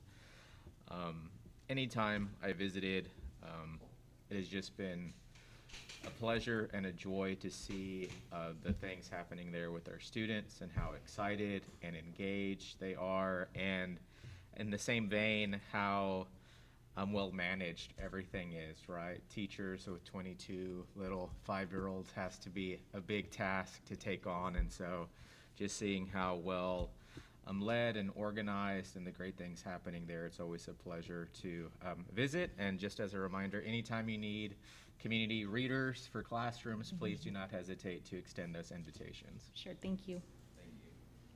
Same here. I'd love to volunteer. Before, when United Way was doing it and they were bringing books, I just loved that part of the program, going to Bonham. Thank you. Thank you. Anyone else? Thank you very much. Thank you. Now the Bowie presentation.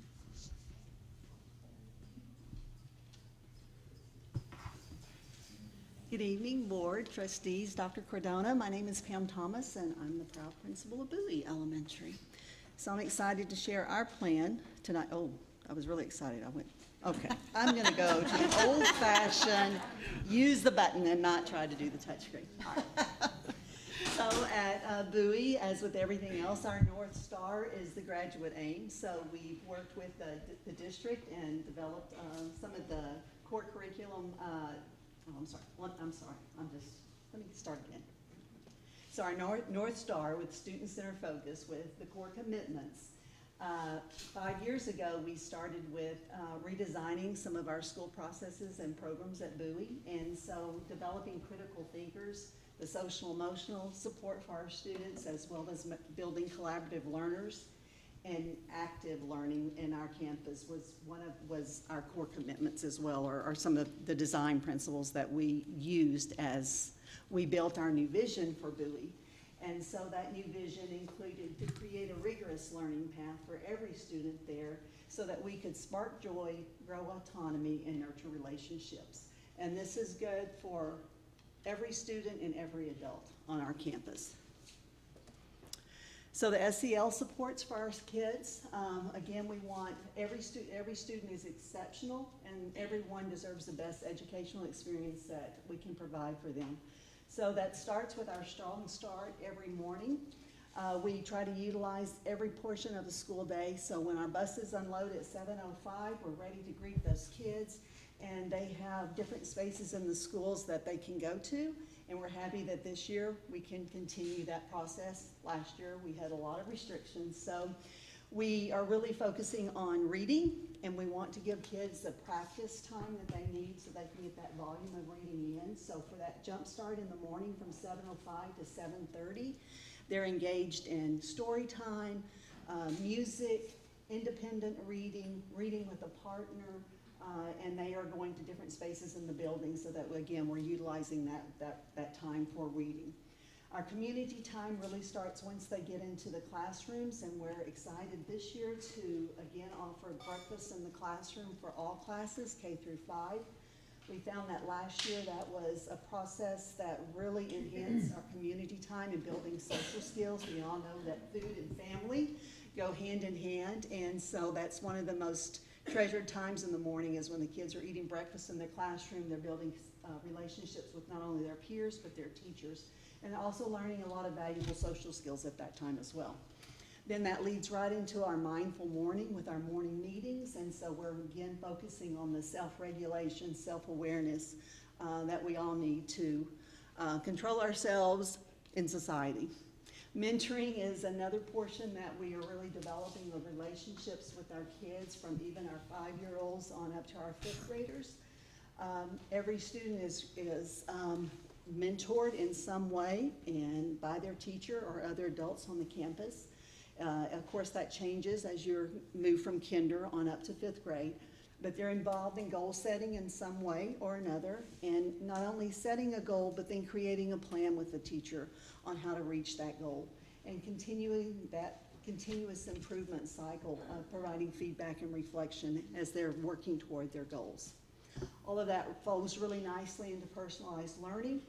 So the habits of success for our personalized learning is really taking on teaching kids how we learn and grow as learners, how to be a learner, and the growth mindset that is needed for that as well. We also focus on the cognitive skills, which is where they are learning to be those creative thinkers and problem solvers that we all need in our world, and that we, of course, have the content knowledge that is given by the TEKS. So where our campus data results, our strengths from some of the NWEA map growth projections that we saw last year, we were particularly proud of our 3rd and 4th grade students because they showed the highest growth in math last year. And our 2nd and 3rd grade students showed the highest growth in reading, and that also included our dual language students, which was a real celebration for us as well. We still have a lot of growth opportunities, the main one being that we have a larger than we would like percentage of students reading below grade level, so we're focusing on that this year. We want to increase the achievement levels in all student groups for STAR, and we want to accelerate the students with unfinished learning as a result of the pandemic. So the ESSER support that we received, Bowie, in collaboration with our CIT and our teachers and some of our survey results from last spring, we chose to use the 3 academic support teachers with the push-in model so we could really target Tier 1 instruction. We all know how important that Tier 1 instruction is so that we can keep our kids on grade level and accelerate beyond. We have seen far too long, once they get behind, it's much too difficult to close those gaps. So to do that, we redesigned our master schedule, allowing more time for a language arts block, and also creating what we're calling a differentiated reading block, which we refer to as Champ Camp. During that reading block, all teachers and all the academic support teachers, as well as other support teachers on campus, are pushing into those classrooms so that we can divide and conquer. Every class gets support. Some classes may get more support than others depending on the need of the classes. We regroup the kids fluid and flexibly so that we are looking at the data continuously and making adjustments as needed. We also, I'd like to say that we group students in 2nd and 3rd and 4th and 5th by need, not necessarily by grade level. So supports the data analysis and helps to target the instruction for those groups of kids. Along with that is the weekly planning collaboration. We've developed time on Fridays for those ESSER teachers, support teachers, to plan with the classroom teachers. So again, they're looking at that data on a real-time basis and making adjustments quickly. For literacy and math supports, using lots of different data sources to group our students, monitor their growth, set goals, and identify those gaps. The strategies, again, that I just talked a little bit about for that are the flexible and fluid groups. We want to provide individual feedback to our kids and help them plan how to meet those goals. We want the self-directed learning piece. They're portions of our day, not only within the Champ Camp time, but through project time and different portions of the week or month that they are involved in self-directed learning. So we're teaching even the youngest kids how to manage their time, again, set those goals and what do I need to do for myself as a learner. Utilizing the data from our adaptive reading and math programs, and then student collaboration, really providing as much time as possible for kids to collaborate and learn from one another. We know how important it is for the kids to be doing the talking in the classroom, not the teacher. So when they can discuss their thoughts, share their thinking, teach their peer, we know that they're really understanding those concepts. For professional development, we say that we're all learners and leaders. I usually tell the teachers, me as well. So even our 5-year-old to me, and I'm way past 50. So if you're 5 to 50, you're still a learner and you're outside that window. So our PD has really evolved, I think, in the last few years. We look at we really want job embedded PD. You know, you have to be in the work, doing the work all the time, and using the information that you're gaining from that data to help guide your, of course, instruction. So a term that we came across this summer as we were digging into some of this work was our intellectual prep. So really changing the dynamics of our planning time and our weekly PLCs. We're really looking at studying and discussing and analysis of the content, but even more so because our teachers are really good at knowing that for the most part. New teachers, of course, need help in that sometimes, but we want to improve their craft through practice and feedback. And so we had some last week was our first PLC that we did this, and it was really exciting to see the teachers come together and practice or share their anchor chart and talk about how they're going to do this next week, and really asking for feedback from their peers. It was a really good feeling in that classroom. Again, looking at the data to see how to drive that instruction and continue to use the blended learning model. So one of our goals this year is the integration of the mastery paths with our Canvas management system, because we see how that can really help us to differentiate instructions for all the kids. And then we have monthly campus PD opportunities where, again, we feel like if it's good for kids, it's good for adults, so we try to differentiate the PD. And so teachers have choice about what they are maybe attending for that Wednesday, and we really try to facilitate our teachers, leaders. They love learning from their peers, and so again, giving them time to collaborate, go to classroom visits, whatever they can do to really engage with their peers.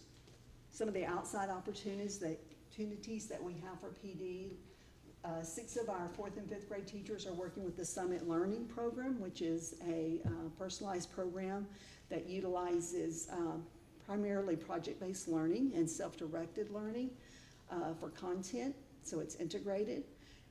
This is our 2nd year now with Summit.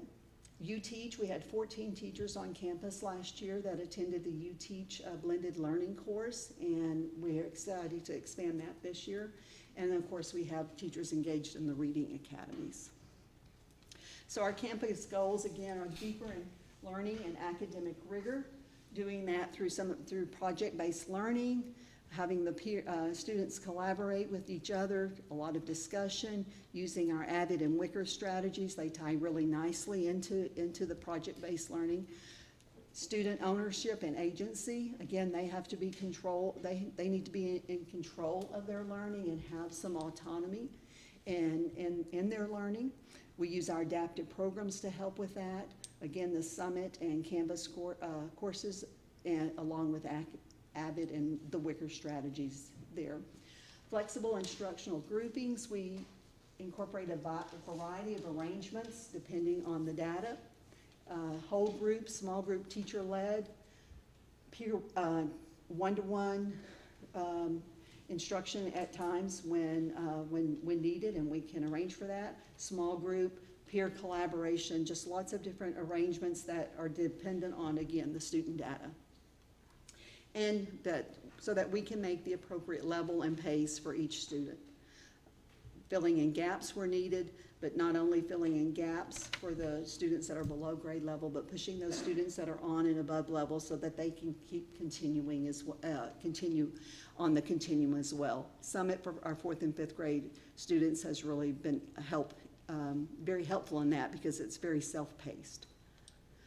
In doing all of those things, we try for everything that we do in Bowie, whether it's with the teachers or the kids, our curriculum, our spaces, or whatever.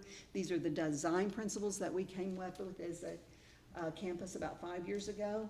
And so we want to grow autonomy, build community, be responsive, make it matter. And my favorite is, of course, spark joy, because school should be a place with lots of joyous people. No matter if you're 5 or 50. I'll be happy to go there, so. And that is it. Wonderful. Ms. Halsey? Yeah, I just wanted to say that I love the fact, I'm sure that there are many logistical issues involved, but I love the fact that you're doing breakfast in the classroom. I think that's fantastic. So I appreciate all the extra effort that I'm sure that requires, but I think it's worth it. And also, I think the emphasis on one-to-one instruction whenever possible is so critically important, because that's what I'm noticing from every kid that I know and every kid that I've talked to, whether they're in pre-K or in 12th grade, is how much in the course of the last year, they missed having the one-to-one interaction with an adult who was not their parent, right? Yes. Like, that's really, really important. And also just in terms of them, not just making up what they might have lost, but like rehearsing those cognitive skills that they need to build stronger to move forward, requires so much one-to-one interaction. And so, I really appreciate that that's your focus. So. Thank you. Yes, Mike Bowie, he's not here, but we've had conversations about breakfast in the classroom for a while. So that was one of the things that came out, a good thing that came out of last year, and that we're It is, and it's one of those soft skills, right? We talk about soft skills, and we talk about, and it is an SEL. Like, It's a wonderful, this is the first I've heard of it, and I think it's a wonderful idea. Anyone else? Thank you so much. Thank you. Appreciate it. Next, Crockett. All right, Superintendent Cardona, Board of Trustees, thank y'all for letting me join y'all this evening for another fun day in the neighborhood. Chasing those lovely little kids around. Okay, I'm Keith Cunningham, Principal, Crockett Elementary, and some of y'all that have known me for a while know how much value I put in trying to create a safe and nurturing and loving school for the kids, because that really is the foundation that makes all learning happen. If you don't feel safe and nurtured, the learning's not going to be there. So start off with that, and kind of how we put an emphasis on social emotional wellness. Like everyone else, we do morning meetings. We've really tried to up the brain breaks and getting the kids to move, kind of integrate social emotional learning into everything. Like our virtue for this month is responsibility. And I've seen multiple occasions teachers integrating, as they're teaching writing, how can I integrate responsibility and values into that? Just kind of working what we do and how we treat each other, right? And really big on proactive discipline at Crockett. That, what I mean by that is, if we see a pattern of a kid, for instance, getting in trouble certain times a day, let's look into that. Let's look into what is going on with that kid and look at the data of that kid. Okay, it's before math. And so if we can learn to give a kid a break and take them out for 5 minutes walk, into the motor lab, to the garden, and they get back in the classroom, it doesn't even become an issue. So looking for places like that to meet the needs of kids where they're at, because as an ADHD kid, I cannot sit still, and so I need to move. And so if we can find ways to, get ahead of that before it becomes an issue, let's just deal with it like that. That's the sane and I think humane way to do with it. Mentoring and counseling, our counselor is great. We have communities and schools, try to bring some wraparound services. We have a food bank now. We're trying to do a closed closet for kids that need food. We have a mentoring program. We started last year. We had some fifth grade students mentor kindergarten students, like read to them, and really was successful. So bringing that back, just trying to find as many ways as possible to, just let the kids have an outlet to talk to and process through what they're going through. This has been traumatic for all of us. And so the more opportunities we give the kids to do that, the better it is for the school, the better the learning is, the better the culture. Our communities and schools came on last year. They're really integrated this year. They have 3 AmeriCorps volunteers coming in. They have a couple interns. So we have a lot of adults that are trained to meet the needs of our kids and have lunch with them and stuff like that. Give them breaks in the morning, that sort of thing. And then really, school should be joyful. And we lost a lot of that last year, at least initially the pandemic, because we didn't know quite what to do, how to navigate our way through some of these, treacherous waters we were in all of a sudden. And so, we started integrating towards the end of the year, but we didn't do nearly the kind of community outreach we've done in the past, just because we didn't know if we could. It seemed dangerous to get people in one place. Well, now we've figured out ways to do that. So we're already bringing back our at least once or twice monthly community events. We've already had one. We're having a mermaid hike this Saturday. Before the mermaid, we're going to walk around and see all the mermaid statues, and then watch the parade as a campus. So trying to bring that stuff back, that really is part and parcel, I think, what makes Crockett the kind of place it is, and I certainly value it. It makes a better experience for our families and our kids, right? We're bringing back extracurricular opportunities, because that is, the kids love to go to garden club, do academic UIO, and chess club, and that stuff makes school a place for them where they feel welcomed and nurtured, and that has a carryover into the classroom as well too. And we're bringing back field trips. Again, we're going to do them differently. We're going to do stuff outside, but we've figured out smart ways to do it, and that's really what makes the school a joyful place for kids to be. All right, I want to highlight some data. This is our third grade math and reading scores for the last 3 years, just to kind of show what happened from the learning disruption last year. So you see we were on a pretty steadily upward trend from approaches, meets, and masters. And this was third grade. I just picked it, but it could have been fourth grade, it could have been fifth grade, a similar story. And just how disruptive last year was. So our kind of motto this year is rise up superstars. Like, let's get back to where we know we can be and kind of reemerge from this and shoot back up into the stars. So that's, you hear that all over the place, rise up superstars. Obviously, there's always growth areas. We've really touched on phonics this year. It's going to be a big focus of it. Targeted group instruction, going back to the one-to-one, or this, how many small groups can you pull so kids can get help in real time in a small group with a trained adult in front of them. Really put a focus on guided reading, and by hands-on math, for instance, we found that there's a thread of math understanding, for instance, of place value. How can we get the kids take those abstract concepts and make them more tangible through hands-on stations, through manipulatives, so looking for opportunities to do that. Our ESSER support, so we have 2 campus instructional specialists who are kind of in charge of it, and there's the three ESSER teachers that are really pulling small groups of kids all day long, K through 5, to really plug holes that are determined by data. And again, and these are fluid groups, but they're going to really target and meet the needs of the kids. They're also taking on a remote conferencing. They're doing that right now, and they're helping with data analysis. They've really been a boon to them. I'm really excited to see how many more small groups of kids we can meet in very targeted ways. I think it's really going to help move the needle. Obviously, we got data sources. This is just a list. Map data, adaptive programs, common assessments, and we use them to differentiate our Tier 1 instruction. Students are making goals. Again, the targeted small group instruction. They're used in our PLC process to reflect on what has worked, what has not worked, what we need to do next. Of course, AVID's in there. We do professional development typically on Wednesdays after schools. We have embedded professional development and trying to learn from each other within our PLC cycle. I'll go into that a bit more in a sec. We've got a lot of Texas State collaboration. We've got the Texas Writing Program that has connections there, and they come talk to us. We have lots of students doing the Read Academy, or lots of students, several teachers doing the Read Academy, myself included. Hey, Ms. Seaton. All right, so kind of campus goals. Again, we really wanted to improve our professional learning communities. So we have a 4-week cycle that we meet each week. The first week of the cycle, we look at what is the big standards that are coming up in the next 2, 3, 4 weeks. How we taught them in the past, what obstacles we've seen in the past, and what are we going to do about it? So this would be a place where we could learn from each other. Hey, I taught this really well. This worked really well. Let's share that with our peers. Or I was really struggling with this, and let's share with our peers how we might, overcome that.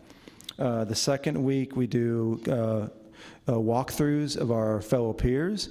So if we have a group that really wants to improve how they do their stations. Well, let's go find some teachers that really do station work well and go observe them and then come back and debrief on it. Week 3, we kind of look at, as what's coming up tomorrow, we're looking at MAP data, we're looking at M-Class data, and we're looking at where are our students at and how do we need to adjust. And this is where we form those targeted small groups so we can, really, if we have a bunch of kids that are struggling on place value, what are we going to do to get them the help they need? And what about those kids that already have place value down perfectly? Well, that's a different kind of strategy to meet them, to push them up. And so talk about where our kids are at and what we're going to do in addition to our ESSER teachers to help meet their needs in as small group as possible. And then we kind of have the 4th cycle. Again, we're looking at all our kids and making decisions based upon what the data shows they need and how we're going to meet their needs. And we kind of do the whole thing over again. And constantly during this, it's a reflective process that is really about us being vulnerable and learning from each other. 2, targeted small group instruction. Again, this to me is where you get the most movement. If I can get 5 kids in front of one trained teacher working on one specific skill that, like place value, keep going back to that. If we think that's the biggest hurdle our kids have for moving on to fill their math gaps, well, let's get in there and make sure the kids that struggle with that, let's find why they're struggling and get them the help they need as quickly as possible and see if we can get them where they need to be after like this month-long cycle, and then come back and find what is the next biggest hurdle we have as a campus to go over. And the ESSER groups are handling with that.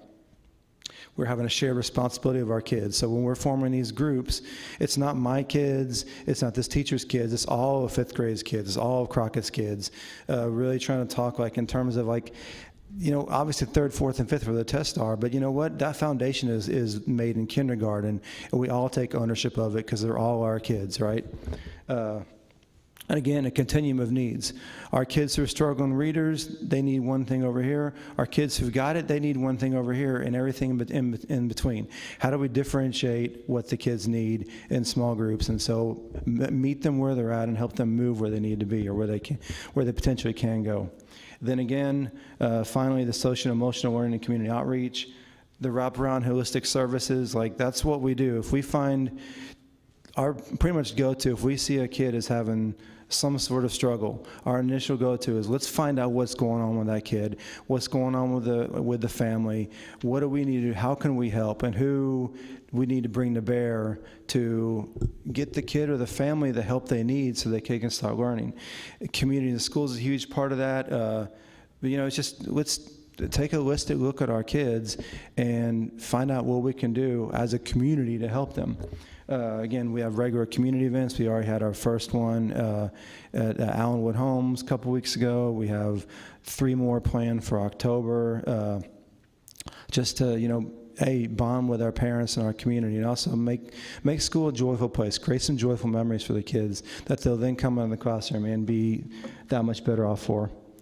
And again, extracurricular activities, we already come back down, and then, continued focus on health and safety. I have several conversations every day with parents who are concerned about COVID and what we're doing, and it's our job to convince them, hey, we're being as safe as possible, we're taking care of your kids, here's what we're doing, being as transparent as possible, because, the emotions about this run the gamut from, all the political stripes, and, I think we need to be, as a school, really transparent and let the parents know, hey, we're going to keep your kids as safe as possible because I know the kids deserve that and the parents deserve that. And that's it. Any questions, Ms. Halsey? Dr. Cunningham, I really appreciate your emphasis on shared responsibility throughout all of the campus programming and instruction. And I also really applaud you for finding a safe way to bring back clubs and field trips, which we know are so critically important to kids in so many different ways. And I think that is a reflection of you and your team and central administration all the way through, reflecting on the events of the last year, learning from those events, and then putting into process the things that work best to keep kids learning, engaged, and safe. And I know for a fact that other school districts in the area that are not following similar safety protocols are not able to offer those opportunities to their kids. And so I really applaud you all for that. Thank you. Thanks. Mr. Arredondo? Thank you, Ms. Cantu. I just want to applaud the leadership and the staff at Crockett Elementary in particular for your commitment to doing genuine community outreach in the community, going into the community and meeting them where they are.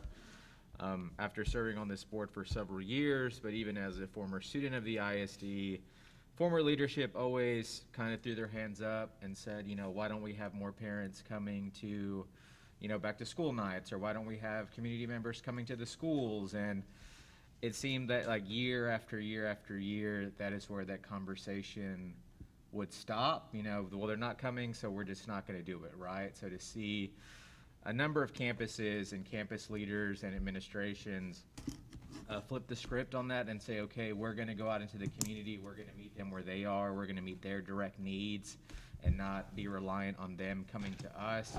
I just want to thank you all so much for your commitment to doing that. So thank you. You're welcome. It's my happy space. Thank you. Anybody else? Thank you. Thank you. All right, thank y'all. DeZavala? And before Ms. Recio comes up, we do need to introduce Ms. Perkins, because y'all don't ever get to see the assistant principals. But Ms. Perkins is here as support. She was formerly a elementary teacher at Hernandez, and so that's Yes. her new partner in crime. Thank you, Dr. Cardona. I was going to begin with that. Good evening, but Ms. Suzanne Perkins, my assistant principal, started her first day on the first day of school, and I cannot be happier, the school cannot be happier to have her as our assistant principal. So thank you, Ms. Perkins, for being here to support us. So as you know, I stood here about 2 months ago, thanking you for giving me this opportunity, and every day I am grateful and waking up just happy to come to school. Our students at DeZavala are amazing, our teachers are amazing, and it starts right there with our students. I want to make sure that we touch on this because we started our professional development this year with staff with every grade level internalizing how these graduate aims mean to kindergarten, first grade, second, third, fourth, fifth, specials, and SPED, and all of our departments. And we really want to make sure that that vision stays at the forefront for us throughout the school year. And these posters are on our PLC room to remind us every time we come in that our focus is getting students for those graduate aims, college, career, military, and readiness for wherever they end up being, that they feel successful. Our mission and vision is to inspire passion for learning, where all students will aspire to reach their full potential, value their own learning, and will exhibit personal responsibility. And that picture was just last week on the SEC, so it was El Día de Grito, and the environment and the culture in the school, you could just feel it. It was fun. Students were looking forward to it. We had grito contest, and kids were live on the PA, and the PTO came in and gave them rewards, and it was just such a moment. And these are the days, you want kids to come to school every day, but those are the days that they remember. And I just want to keep building that. And that was teacher-led, and that shows the commitment to our culture at DeZavala. SCL supports for students. Like everyone's been talking about, we have morning meetings. We are committed to making sure that these morning meetings are targeted to student needs by grade level, by content, by class. I was just meeting with our counselor, and we're going to be talking about self-control next month because we need to review some of those things with our students to help them be able to navigate some strong emotions.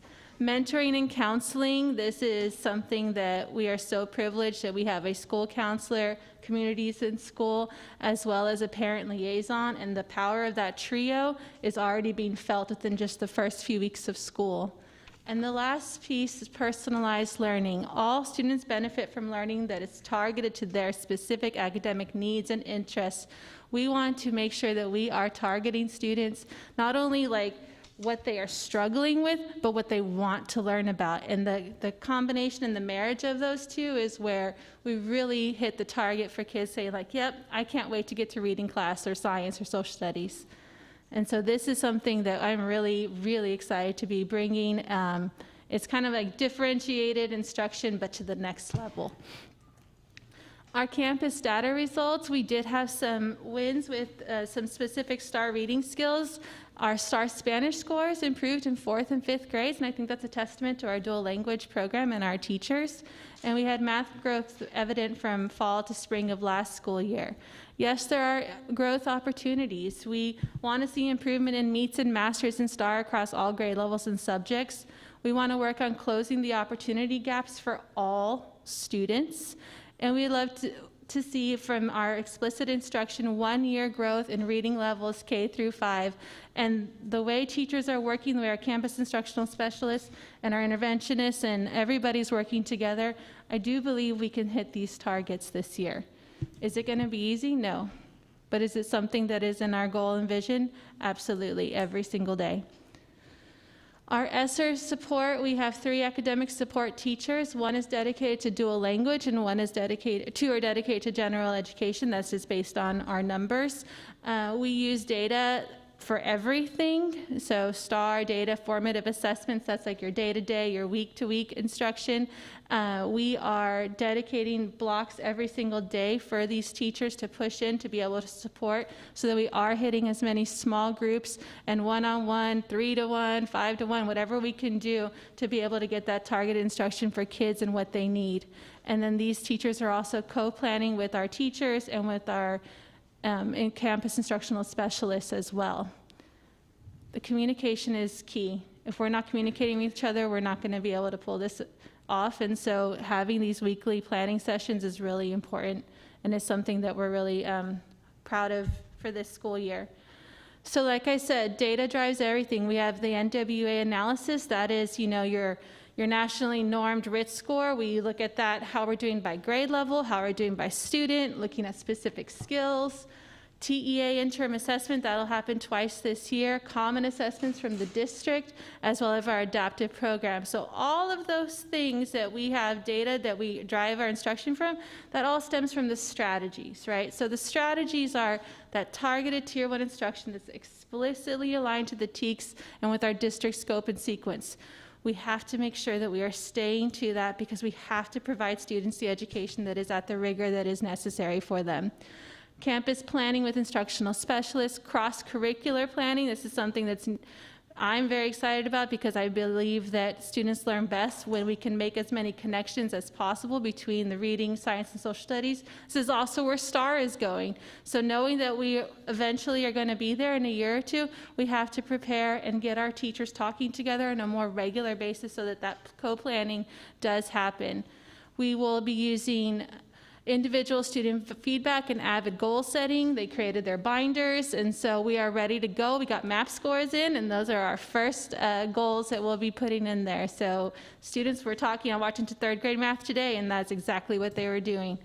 Weekly formative assessments, that is that check every week, checking on how we are aligned with our TEKS, how we are aligned within the scope and sequence so that teachers can make those adjustments. Oh my gosh, I really thought my kids got this. Turns out they didn't. So next week I need to cycle it back in so that we make sure that students are obtaining mastery. And then we have our adaptive programs, like I said, Dreambox, Lexia, and IXL. Those are targeted for reading and math. And then writing portfolios K through 5.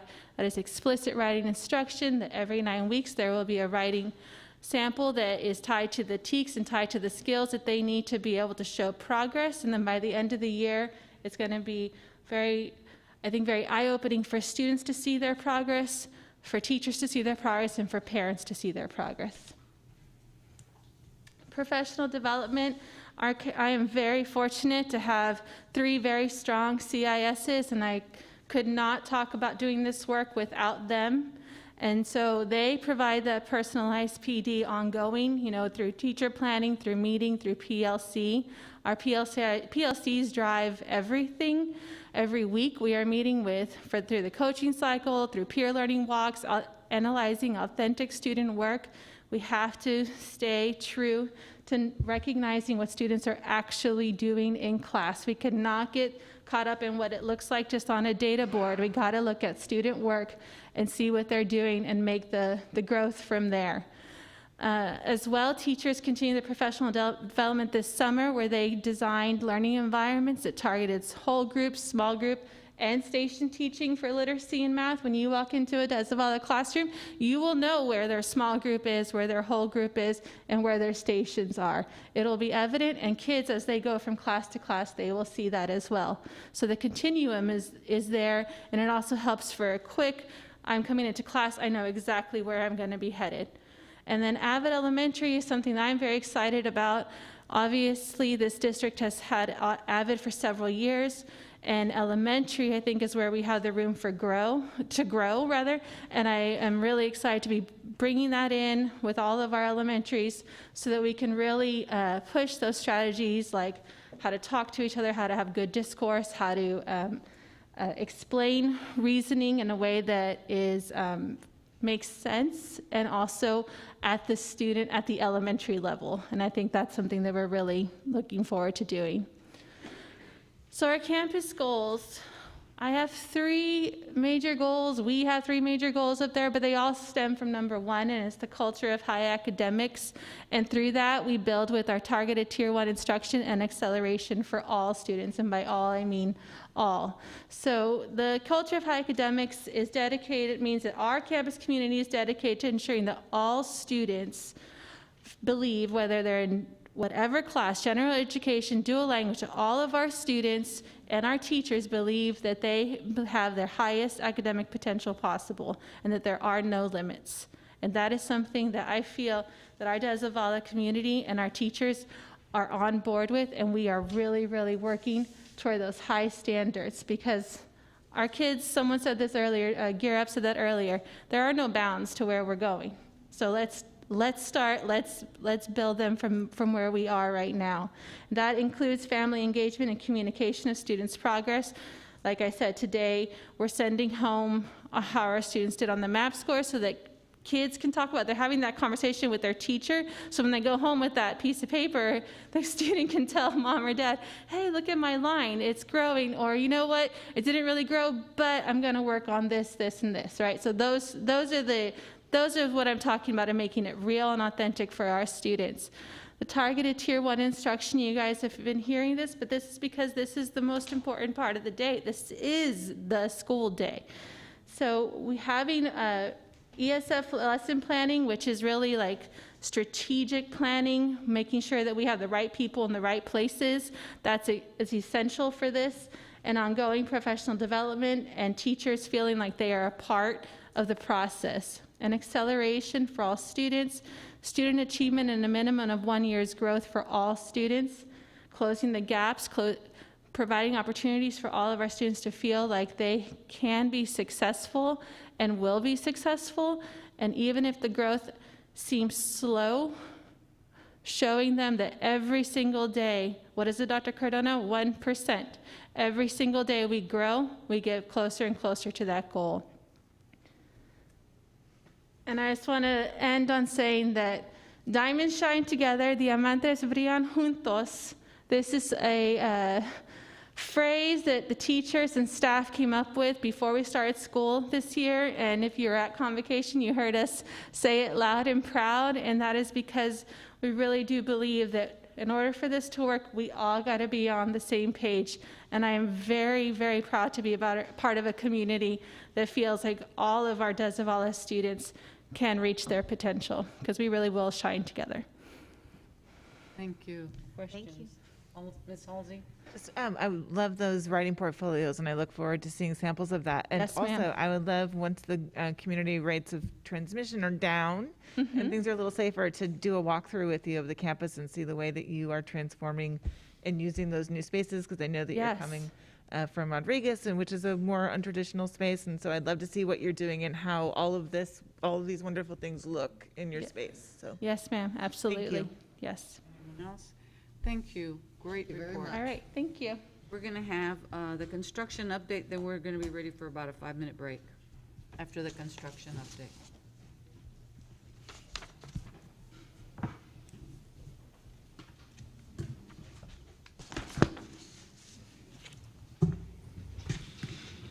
Well, aside from everything that DeZavala is doing over there, they've Ms. Rios gets to see me every day because obviously we've got construction going on, whether it be a leaky air conditioner or a stopped up toilet, whatever. But that campus is really coming together, as you'll see here in a second. So good evening, Board President Cantu, Board of Trustees, Superintendent Cardona. I'll be providing the construction update for September. We're going to look at the budget first. Hold on, let me get this. There's a glaring error that I found today in my budget. I can tell you that DeZavala is not $1.8 million over budget. That's something I'm going to reach out to Denise Garcia and discuss with her.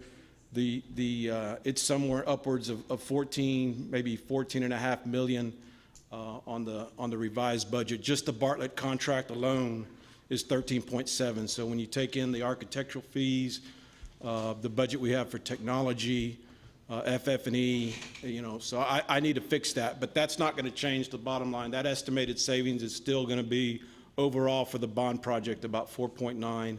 And like I said, we're coming up here on the end of our projects, so it's probably not going to change much. The high school, unfortunately, I'm not prepared to deliver it this evening. Like I mentioned last month, all major items have been completed off punch list. The retention pond was a sticking point. We did complete the work. We actually got an engineer letter of concurrence. We received that on August 31st. When the city came out, they failed us. So work will continue. It has continued. It's going to start again. It started late last week and will continue on into this week. I did send an email to the city to ask if they could meet me on site, myself and Mr. Duval, and as well as the contractor, to figure out what exactly they're looking for in this pond and this work. The closeout documents we have received for the most part by Weber. The only thing is we do need that pond finalized for this final certificate of occupancy. The building's being used. There's no safety issues. It has been used for a while. It's just we've got to get this pond right so the city can pass us. As far as Miller's concerned, we talked about Miller into two phases. We have as y'all recall, the admin, fine arts, and library.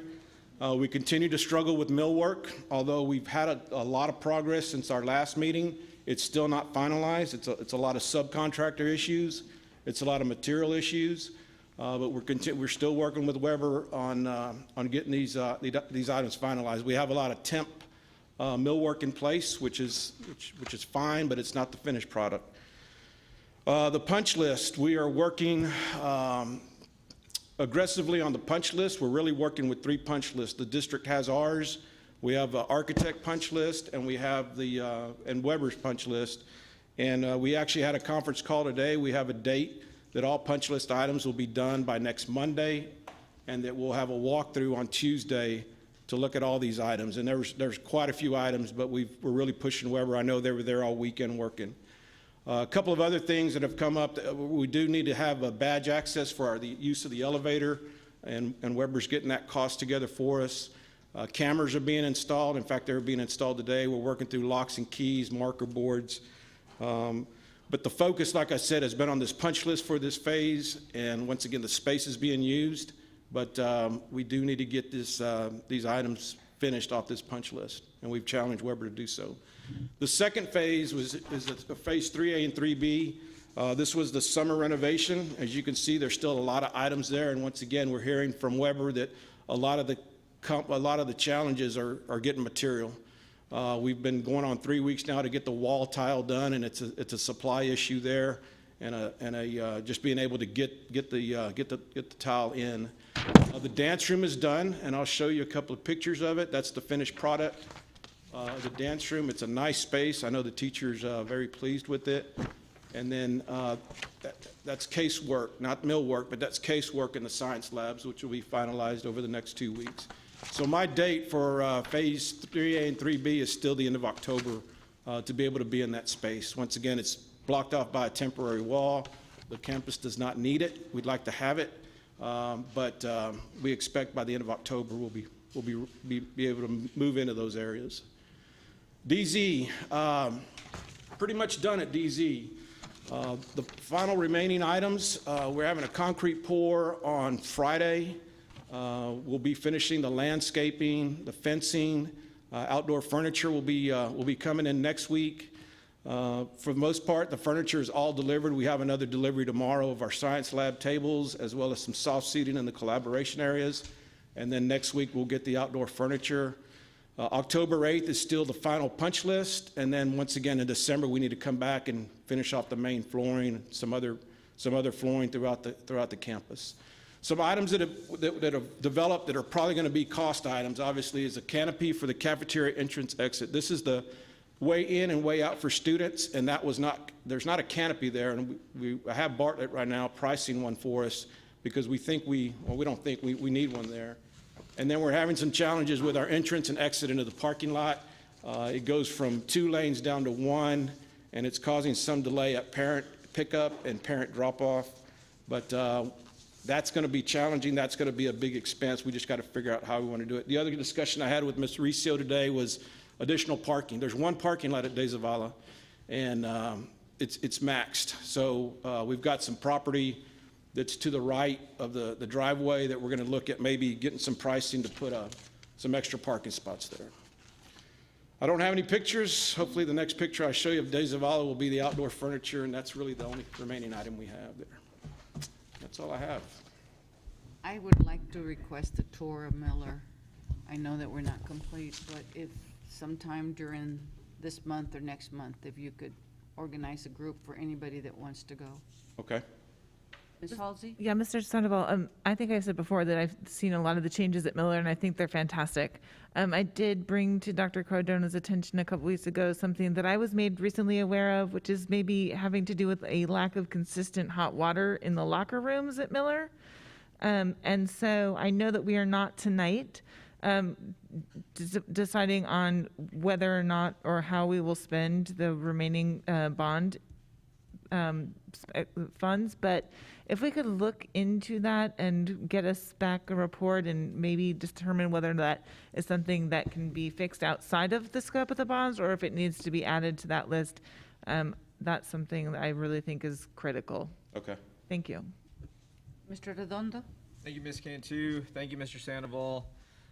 I just want to applaud the work of the entire administration. I think our last 3 bonds have come in over budget, and knock on wood, famous last words, we're significantly seeing that this bond is going to come in under budget, and that affords the ISD a lot of opportunities to address issues that weren't addressed in the last bond. But with that being said, similarly to Trustee Halsey, there's a list of items that the staff have identified, and as Ms. Halsey has added an item, I just would be remiss without bringing this up as well. Living in the neighborhood adjacent to Goodnight, I do have concerns in the afternoon as the buses are coming out of the bus loop and trying to cross 4 lanes of traffic essentially to turn left onto 123. I've seen a lot of I guess, respectful or nice neighbors who stop their vehicles and allow the buses to pull out, and they're pretty amicable of helping make that turn into traffic. But if there's any way that we can look into that, I'm sure Mr. Hall is aware of it, or I'd love to hear what his thoughts are on how those buses depart from Goodnight and any possible safety concerns there might be and how to address them. And something that I've shared with Dr. Cardona and Mr. Barton for several years is my concern about the queuing of the Bonham parents at carpool. The fact that that entire shoulder is filled with vehicles during the most heavily trafficked time of day, and that there's such our smallest students and all the things, right? Like, it is just, it makes my skin crawl every time I see folks drive, 50, 60 miles per hour within a foot of stopped vehicles, and those vehicles being ISD families and parents, right? So again, as we have those leftover bond funds and we talk about what projects need to be addressed, whether that's with bond proceeds that we haven't expended or fund balance, I'm gonna keep being that squeaky wheel on that issue outside of Bonham. So thank you so much. No, I think you're absolutely right. We have the opportunity now, right? We have the funds, and I mean, when you think about it, you've got 3 or 4 or 5 at least 4 campuses right there. So in the afternoon, it's just, I actually got in an accident there about a month ago. So, you know, it's just, it's a very congested area, and we have the opportunity to address it, and we will. Thank you so much. Anyone else?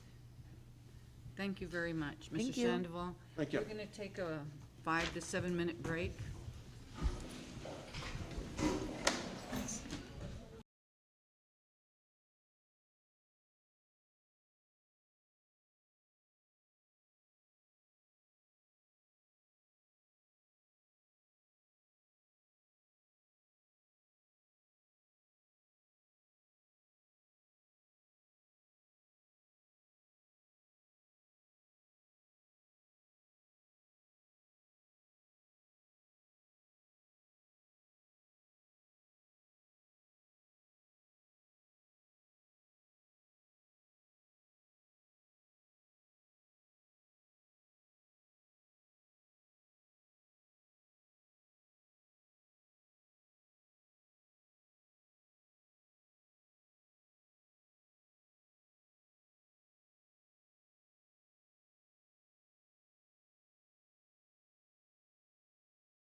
Ready for our approval of consent agenda items? Do I hear a motion for the minutes? Cantu? I move that we approve the minutes from the August 12th meeting, August 16th, and the September 7th meetings. Okay, and we have, You can give it to Mark. give it to Margie? Okay. Been moved and seconded that we approve the minutes for August 12th, August 16th, and September 7th. All in favor? Raise your hands. 7 opposed, 0.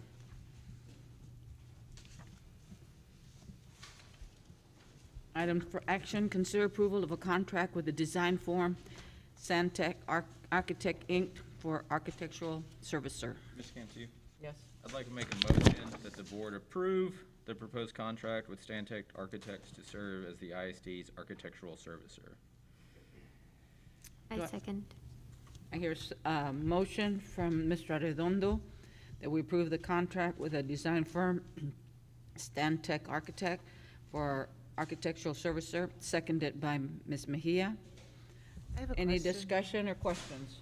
Can we just clarify, is this to serve as the design firm of record with the district that would work on any forthcoming projects, or is this specifically for a particular project? Right now, this is specifically for architectural services, exploring the idea about central office. Thank you. We may use them separately, but for small things, this contract is only about 2 elements, a feasibility study, and then if the board approves a project, for them to continue work on that project. Okay, and so we previously did renderings of a potential central office building at the former site of central office. So we invested some money into doing architectural renderings of that, and we also did full architectural plans at Mendez. So we have those 2 sets of plans developed by a different architectural firm. I would hope that the new architectural firm would refer to those plans in some way, shape, or form, at least in terms of size, scope, feasibility, look and see what's changed, what hasn't, and use those as a basis for projecting whatever it is that we start, at least where we start to talk about going forward, so that we aren't doubling the work and paying for it twice, if we can not do that. Does that make sense? Thoroughly reviewed the work that had occurred when we started this process, so yes, I do believe that was taken into account. Super, thank you. But we spent money on that first report. About estimate? The first report, I don't know. That was 2017? I don't know what the, Thereabouts. 2000, no, it's after that. It was probably 2018, 2000. yeah. But I agree with Ms. Halsey on not double spending on some project. Yeah, because we scoped out the size and the needed space and all of that, and we talked about configurations, and so I would hope we don't have to redo that work. I have a question also. Dr. Salmi? Thank you. Have we used Stantec Architecture Firm for any of our other work in the district? I do not believe they've worked with the district to date. This is a new company that it was approved after an RFQ. We had, my goodness, 18 submissions. Trustee Mejia was part of that process. It was very intensive, picking someone who had expertise, not just in education, but in central office. And that was the firm. And I'll just give you the full story to make sure everybody hears the same message tonight. The board approved Stantec as our architectural services for this project. And you authorized the superintendent and his designee to execute a contract. We did that. However, the second part of that contract, should there be a project, the fees would exceed $50,000. And the guidance that the district was given from our lawyer is it's best practice anytime, even though they gave you the authority. If it exceeds $50,000, you give them the chance to approve the actual contract. That's why we're here tonight. Thank you for explaining that. Anyone else? Mr. Arredondo? Thank you, Ms. Cantu. Thank you, Dr. Barton.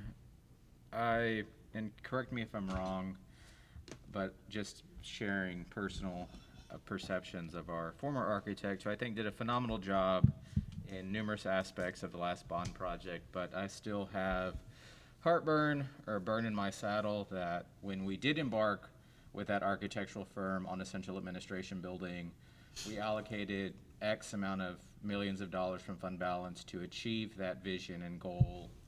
They spent $250,000 to design a building for us, and then after designing that building, they said, by the way, our proposal is going to be $4 million over what you allocated, right? So I'm happy to, take their work as like a benchmark and help the committee and the ISD and the administration formulate that new proposal. But again, I still have a lot of, like I said, heartburn over the way that the last central administration conversation happened. I wish they would have told us that the proposal was $3 or $4 million over budget before designing a building, that there was just no funds allocated to construct. But with that being said, because of the amount of funds that we did spend on that initial draft proposal, I would be interested individually, and I don't know if there's consensus from this body to include that in any type of proposal of a central administration, but to see what value engineering that Mendez site proposal that we have the drawings for, that we have the blueprints for, that they've done essentially all the work, right, to give it over to general contractor to build? I don't believe that's true. And it's my recollection, so we're several years back now, and I was not guiding the process at the time. I believe they discovered that the foundation wasn't suitable for the code for business, which a central office would fall into, whereas it is suitable for a gymnasium for elementary school students. And especially as they were looking at a 2-story building, it just did not match up. And again, I can't defend what occurred years ago. I just hope to explain it to you, and you're welcome to combine any projects, but the central office subcommittee has guided the Stantec architects through the initial stages by reviewing all that data. How much size do we actually need? How much do we want? How many parking spaces are necessary? All that has been explored so that you can have a feasibility study presented to you in October. And there will be no money expended for designing a project beyond that feasibility study until you approve it. Wonderful. And my point just being that if the blueprints and the drawings are already there, I don't see the harm in asking this new architecture firm, is there a way to bring the original proposal that was approved by a former school board several years ago into a budget that is more in alignment with the ISD's expectation. It's my understanding that the committee has another proposal that they're probably going to bring to us in October, and I look forward to receiving that information and having a very healthy, robust dialogue. But again, I think having Stantec, having them discuss that original Mendez proposal, what those construction documents were that Perkins and Will drafted up for us, what those are, because it's my recollection that we did spend about $250,000 on those, and I'm assuming those weren't just artist renderings that they provided us. I think they did the full scope if we were going to build that building and approve the construction of it. And again, not getting into semantics on that, I just think being able to go to the voters and the community and say, yes, we did that, it was a mistake, we're moving on, but saying that we at least turned over every rock before that final vote would put me at ease. So thank you so much, and I look forward to the work that Stantec is going to do in the ISD. I've reviewed their website, and of course they put all the best projects on the website, but in particular they just recently constructed a central administration building in another Central Texas ISD that is very interesting, and so again I look forward to what they might present to the school board at a later meeting. Thank you, sir. Any other questions? We're ready for the vote. All in favor? 1, 2, 3, 6. Oppose, 0. So that passed 7-0. The next 2 items that have to do with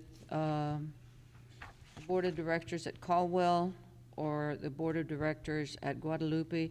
Did anybody have any names to bring up? So we can go ahead and skip those 2 items since we don't have anything to do for that. Ms. Cantu, before we move on from those items, I just had one comment. Okay.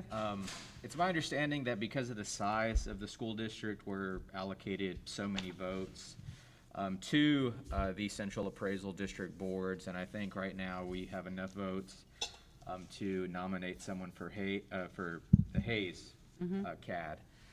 Guadalupe and Caldwell, we do not. And I don't know if it just can be something that we put on record, but we rarely ever take action on these two secondary items. So in the future, can we just like skip these until we either get enough votes or we have a nominee or what have you, right? Like I understand that we go through this process and there are some years where individuals from neighboring jurisdictions reach out and say, you know, do you mind giving me your votes? And I think at that point in time, we should bring this up. But if we don't have names or recommendations, We can just leave them off next time. Yeah, so Okay. just in future years, maybe just skip even putting it on there if we don't have a name. Okay, thank you. Let's move on to E, discussion and possible action regarding Bonham tuition. Hayes County. Already did Hayes There, County. there did it.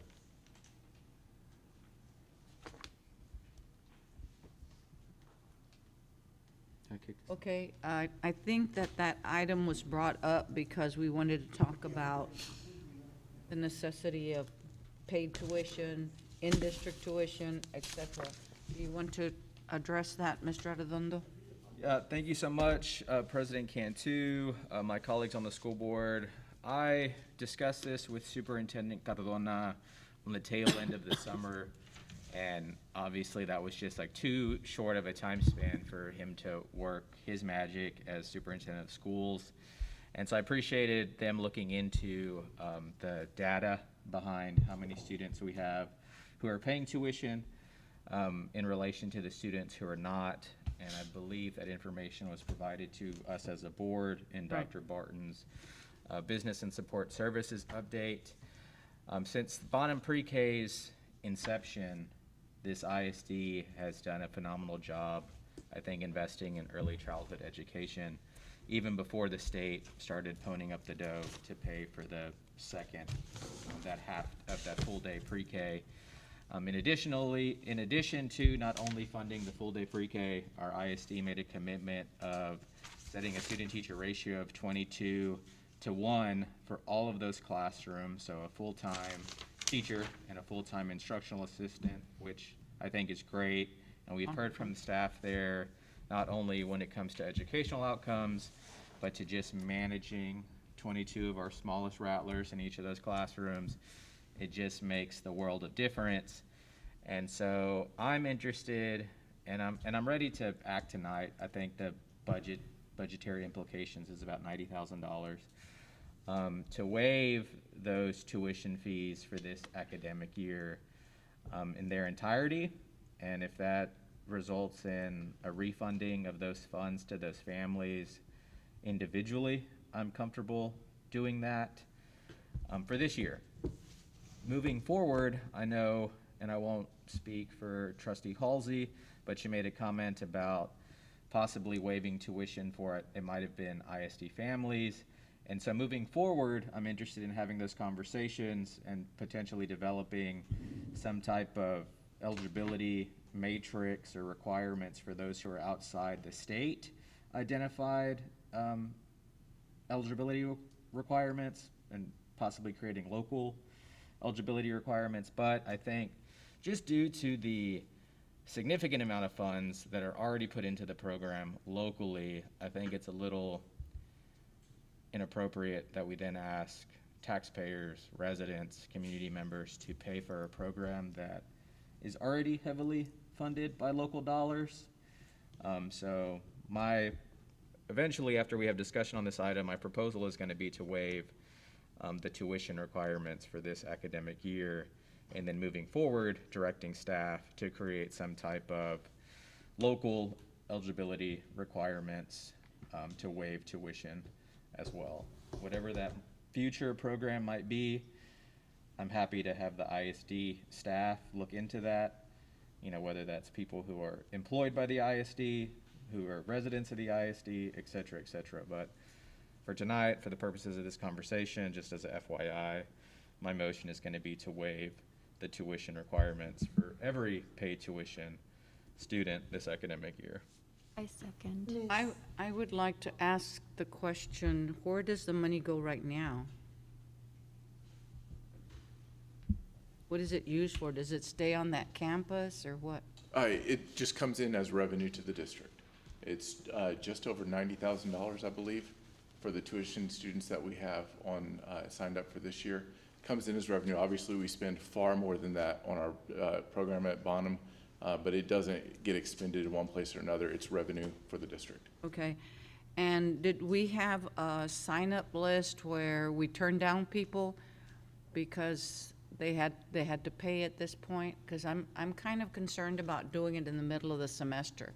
I can understand if you want to start something for January, but we already started this semester and trying to pay back. I mean, that's going to create a little bit of havoc for business office, I would think. Yes, it will. But if that is your direction, that's what we're going to do. I'd like to understand a little more about the tuition paying population. Is there have we reached capacity at Bonham and there were only 23 slots available for tuition students? Is that how this went down? We actually, as we were approaching this year, we allowed everybody in, and we didn't exclude anybody because there were seats available at that time, and we didn't want to exclude our teacher students or any of our employees who may be living outside the area because they were tuition students. We didn't want them to not know where their child care was going to be. So the cabinet determined the direction that we're going to let everybody in. Right now, as far as I know, we've not turned anybody away who has a desire to be at Bonham, but that does have us pretty much approaching capacity right now. And is there any means of a grant or scholarship funding available for people who are interested in sending their children to Bonham, are not eligible for the free tuition? Is there any way for that the district offers scholarship or? There's currently not a scholarship program or a waiver that I'm aware of. Yeah. You either qualify or you don't qualify for free tuition. Okay. Ms. Hanson, did you have your hand up? Yes, would this waiver of fees be only for those already enrolled or for anybody who enrolls after this? I guess that would be the purview of the board. For me, I guess personally, because it wasn't advertised before tonight's discussion, right? Nobody knew paying the enrollment into the Bonham pre-K program that there was a possibility that this was going to happen. I'm comfortable waiving it for that population. If we want to expand that scope to a pre-K parent who might be paying for daycare or pre-K care today and they apply tomorrow, I'm open to waiving it as well until we get to capacity. I guess for me, and just an anecdotal story of why this even came up. So it's my understanding, and it's through no fault of anyone on this board or this administration, but there were a handful of ISD employees who were eligible for the full day pre-K before the last round of ISD salary and benefit increases. Obviously, a salary increase of almost $2,900 for some of our lowest paid employees then in effect made them ineligible for the full day pre-K program, because the eligibility guidelines for full day pre-K are pretty low. It's essentially like you're living at or below the poverty line, and there's several other things that make you eligible for the program. So for me, it's trying to address those families who are on the bubble, right? Like who are struggling, who can't afford private care, who can't afford federal care, obviously like Bonham pre-K. And so starting this year with the expectation of it moving forward, I'm hoping to address that, in my opinion, that inherent inequality, especially because this pre-K program, as it was sold in the very beginning, when this was a bond, when this was taken to the voters as a bond project, we had this belief that the tuition paying students were going to somehow pay for that unfunded second half of pre-K. That was the plan, and I appreciate that it was a very ambitious plan and proposal, that it was going to be like 50-50 tuition paid and 50% eligible students with federal funding, and that just didn't come to pass. So we are charging tuition for, I think, a very small segment of the population that is at Bonham, and it is essentially making it cost prohibitive of the folks who don't meet those guidelines. for the free pre-K, or that can't afford to pay several thousands of dollars in tuition to a public entity. And again, it just boggles my mind that we have a tuition-based program in our schools, and it's a program that is funded in its entirety, for the most part, by federal or local funds already. So again, it's just a weird thing for me. I hope that we can end the practice of having taxpayers double dip and say, hey, we know you already paid for this on the front end, but if you want your child to go here, then pay again. I do understand that there are some concerns about potential capacity issues and people being turned away, but my hope or my expectation is, if given the latitude to create a program, the administration, the ISD leadership is obviously going to prioritize the folks who are eligible under the federal pre-K, full day pre-K, state pre-K guidelines, and then whatever that remaining allotment of seats is in those classrooms, then there is a method of vetting those applications, whether it's a lottery, a raffle, first come, first serve, whatever that might be. But for the intents and purposes of tonight, I'm hoping it sets the expectation that moving forward, we're not going to have tuition-based pre-K, but again, waiving all of the folks who paid for it thus far. And I think it's like 25 families. I don't want to downplay the process of the finance office managing that, but I mean, I'm assuming that somewhere there exists a receipt of what Mr. Arredondo paid, and we run checks once a week in the budget office, so cutting a check for someone doesn't seem too laborious to me. I don't think it's like dealing with the IRS or a tax return, right? It's just money in, money out. So again, that's my intent, and that was my motivation of putting this on tonight, more than anything, because I shared this with Dr. Cardona beforehand, but then I know his priority and focus was a safe school reopening, and so I appreciate that.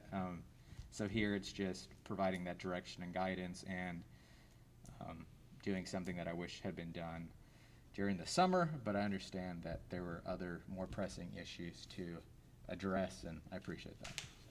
I have 3 people want to speak. McKie first, and then we'll have you, and I know Dr. Somi also wants, and Halsey. Everybody wants to talk, so. I just want to say that I think Trustee Arredondo makes some really valid, good points. And this has not been the first time that we have discussed or even voted on the Bonham tuition. I believe close to about a year ago, we voted on the Bonham tuition. And back then, we still did not agree on tuition, on charging, or even like the price of it. So I support Trustee Arredondo's, discussion on this and his motion. Okay, Ms. Hanson? Okay, I'm still confused because I heard 2 different things from Mr. Arredondo, that we're going to waive or refund fees for those already enrolled, and then I heard also for anybody else that signs up. So I'm trying to understand which one we're talking about. I apologize, Ms. Hansen. My comment was, right now, I guess for me individually, I'm fine waiving tuition for anyone currently enrolled. That's where I am tonight. That's what I'm ready to vote for, where my motion was going to be. If there's interest from my colleagues to making that effective for students who try and enroll tomorrow or next week, I'm willing to have that conversation. But I guess, sorry, I apologize for the confusion, but tonight, it's just waiving a tuition for any student currently enrolled who has paid. For the 21-22 academic year. Yes. And because it's mostly because there are 23 students that are paying right now. Well, I mean, even if it was 23 or 63 It wouldn't or matter. 73, in my opinion, since the Bonham pre-K program is so heavily funded with local dollars, I have significant issues with asking taxpayers and residents to pay twice, but because it is 23 and only represents a $90,000 reduction in revenue, I think we can absorb that if the board chose to do that tonight. Since you said we were almost at capacity, would we have like 10 more, 30 more?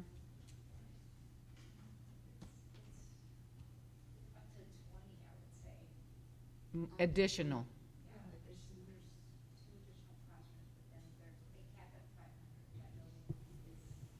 And if those 2 additional classrooms were added, I would assume that we would have to include the staff. We would have to increase the staff. Is that correct? And so this $90,000 budgetary implications would be fairly different than what we're talking about right now. Okay. Can I ask my question? So I'm a little disappointed once again in the timing that the board brings these things to us. The school board did vote on this tuition. I wasn't on the school board in that meeting, and I believe it was the meeting before I was elected.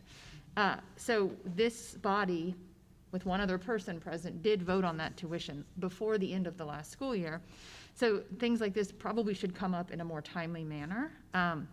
It does seem like it creates kind of a problem, and I'm not sure that the motivation of the intent of making it, if the intent is to make it a free full-day program going forward, I think that we should focus on that intent in the future rather than trying to address an already decided on and voted on policy that we have in place.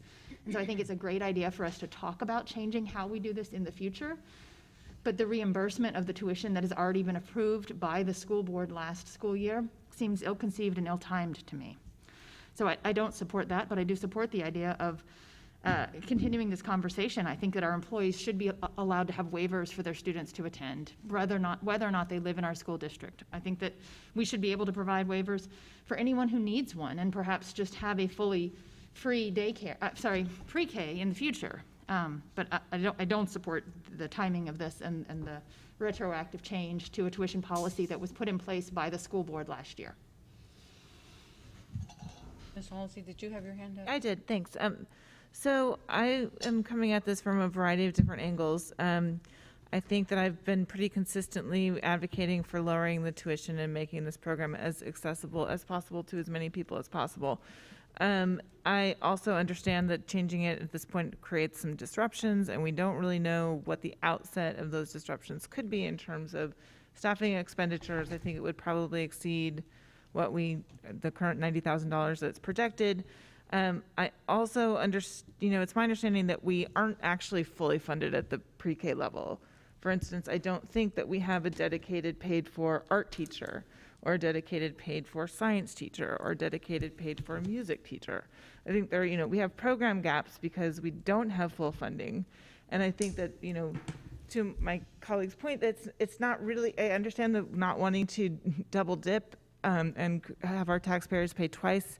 And I'm certainly very empathetic with our staff members and our teachers who are sending their kids and paying for them to be there.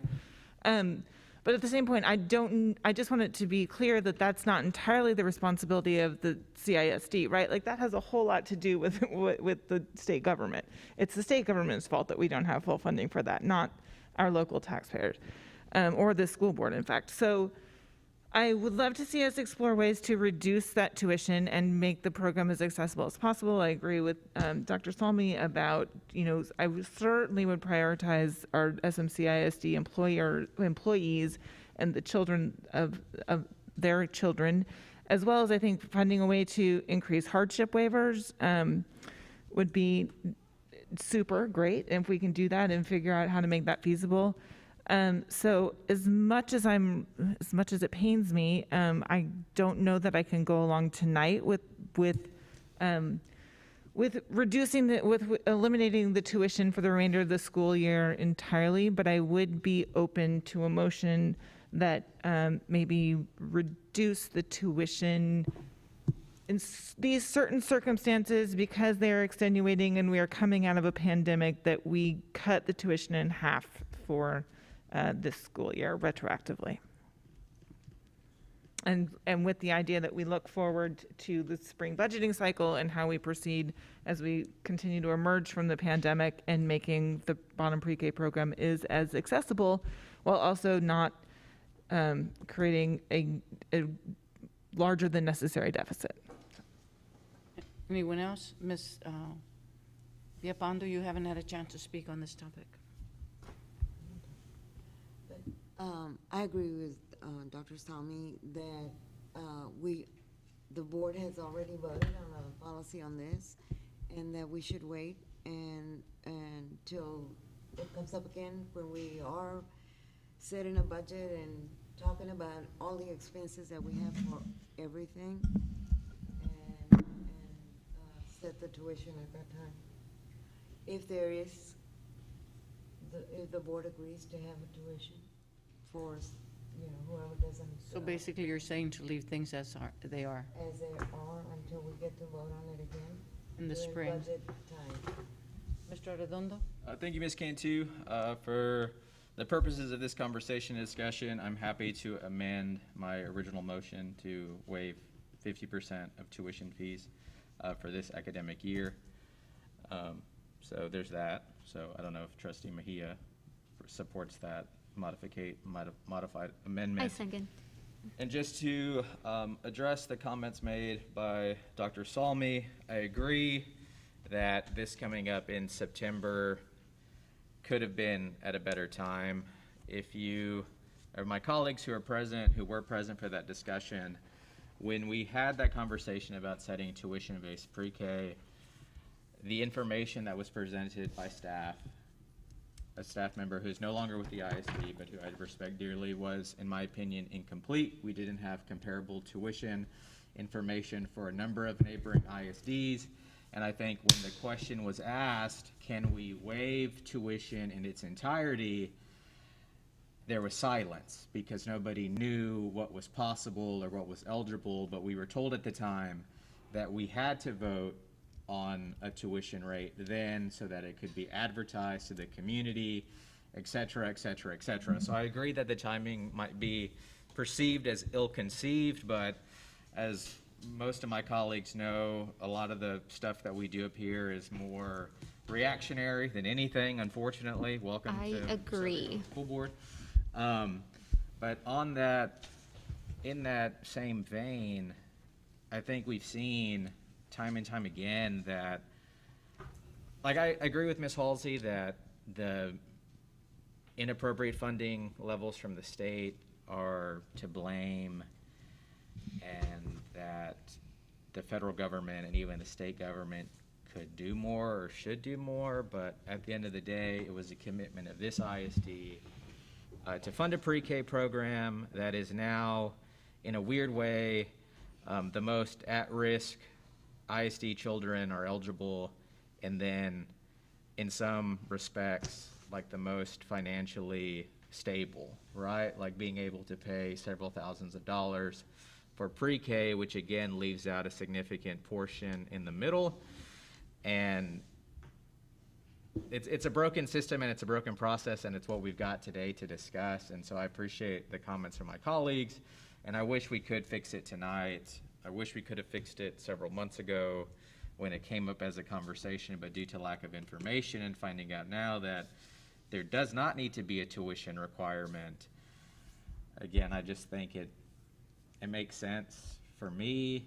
And when we talk about like equity and access to education, and we talk about the significance of early childhood education, I don't understand how we're not more willing to remove a financial barrier for some of our most at-risk students and families.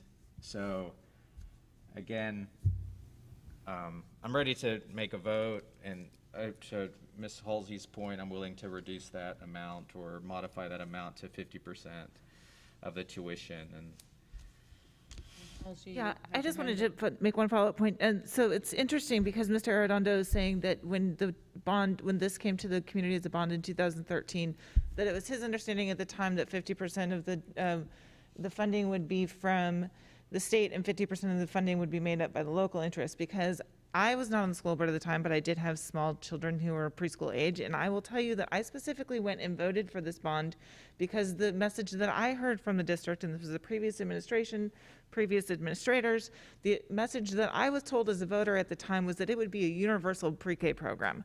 And I am a tremendous supporter of universal pre-K. And I went, for the first few years as this was getting off and running, I really thought it was still supposed to be a universal pre-K program. So when there was even tuition put in the first place, I understood why it was, but I think that it went against what the voters, at least some of us voters, thought was going to be the project in the community. And, I think the federal government is like, my daughter, who's now 16, went to a universal pre-K program in a different state for both 3-year-old and 4-year-old pre-K. But we're obviously now, 14 years past that, and we're still having the same problem. And so it's obviously not just us, but we're doing better. And I also wanted to commend the fact that we actually have 23 students who are paying tuition at Bonham, because when we first started the tuition, it took us a while to even get a tuition-based program. When we started it, we only had 1 or 2 kids in those seats. And so now the fact that we have 23 kids paying full tuition is just really remarkable. And it's a testament to the success of that program at all levels. And so, it's a good problem that we have, and it's a success story that we have. And I think just making that success story more accessible and for all kids in a more universal way is, I appreciate you bringing this forward. And I know we're out of the calendar year, but I appreciate that. I think San Antonio has that universal pre-K. Except not everybody can go to it. It's by lottery. It's by lottery? Yeah. And they have a tax. They only have a certain number of seats, and They get money from the city tax that was Yeah. voted on by the entire city. but it's not actually universal because they have 4 schools, and they do have an eligibility requirement that gets precedence, and then the remaining seats that are open are put into a lottery. And if you qualify via the lottery, then you get to go tuition free. But it's not every student in San Antonio. I've been researching a lot of this. So. I just feel like once you get to you have so many seats that you can have before you have to start adding teachers. And when you start adding teachers, then the amount that we're going to spend is $50,000. And I'd like to know that number in a ballpark estimate before we have a vote, please. If we add the full classroom that could be added, if we don't have tuition, what would be the expense added to that? I know no one can give me that number right now. Just a ballpark estimate when we're saying we're not going to have the $90,000 in tuition in our budget, and now we could potentially be adding another classroom. What would that cost? At least 55 and that would be a paying teacher, and then an IA, another 20 plus of that. Okay, so you're talking about $80,000. Okay, so the implication would be reducing by $90,000 and then potentially adding $80-some thousand to our expenses. Okay, and the other thing I wanted to say was that I understand very well that this is a reactionary body, and I have observed that in the 10 years that I've been a parent in the district. And I think that we are the people who have the ability to make us less reactionary and more proactive. And I would like to see us do that by continuing this discussion in the future to change the policies around Bonham Pre-K. Okay, so do you want to repeat your motion, please? Yes, thank you, Ms. Cantu. So my motion is that we waive 50% of Bonham's tuition requirements for currently enrolled Bonham students and direct staff to create local policy for no tuition pre-K moving forward. And we had a second? Yes, second. Ms. McKie seconds. Anybody else have a question or comment? Just to clarify, I guess, the intent of my motion so everyone knows. So today, we would waive 50% of the tuition and fees for the students currently enrolled in Bonham Pre-K. That would not be for future enrollees for this academic year. So I understand Dr. Salmi's point. This is hopefully, based on my motion, is not opening up the creation of 42 more students enrolling or 44 new students, the hiring of 2 more teachers, 2 more IAs. This is just for the population that is currently tuition-based. And then moving forward, the administration would have direction from this board to create some type of local Bonham Pre-K eligibility requirements that would be For next year? Yes. For next school year? Yes, that would not be dependent on tuition being paid. So whatever that looks like, I look forward to having those ongoing conversations. It sounds like it's a two-part motion. Do you want to separate them and just do one motion and then have the other motion be second? I would like that. Okay, that's fine. Then my first motion will be to waive 50% of Bonham's pre-K tuition requirements for this academic year. I second. Okay. Now, Ms. Halsey? Yeah, I just want to clarify that I'm going to support this, but I'm supporting it as a one-time pandemic modification because I really want to have the broader conversation about how we make this most accessible and most affordable for the most number of students in a sustainable way. So I'm supporting this motion tonight just as one pandemic relief measure, which takes into account for me the reason that we are doing it out of sync and in this manner. So, Anyone else?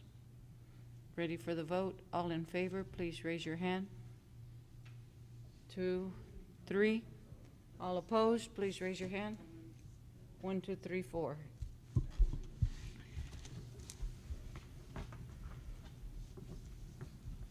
Next, discussion regarding financial Can we obligations. vote on Mr. Rondado's Mr. second Armando motion, wants a please? second motion.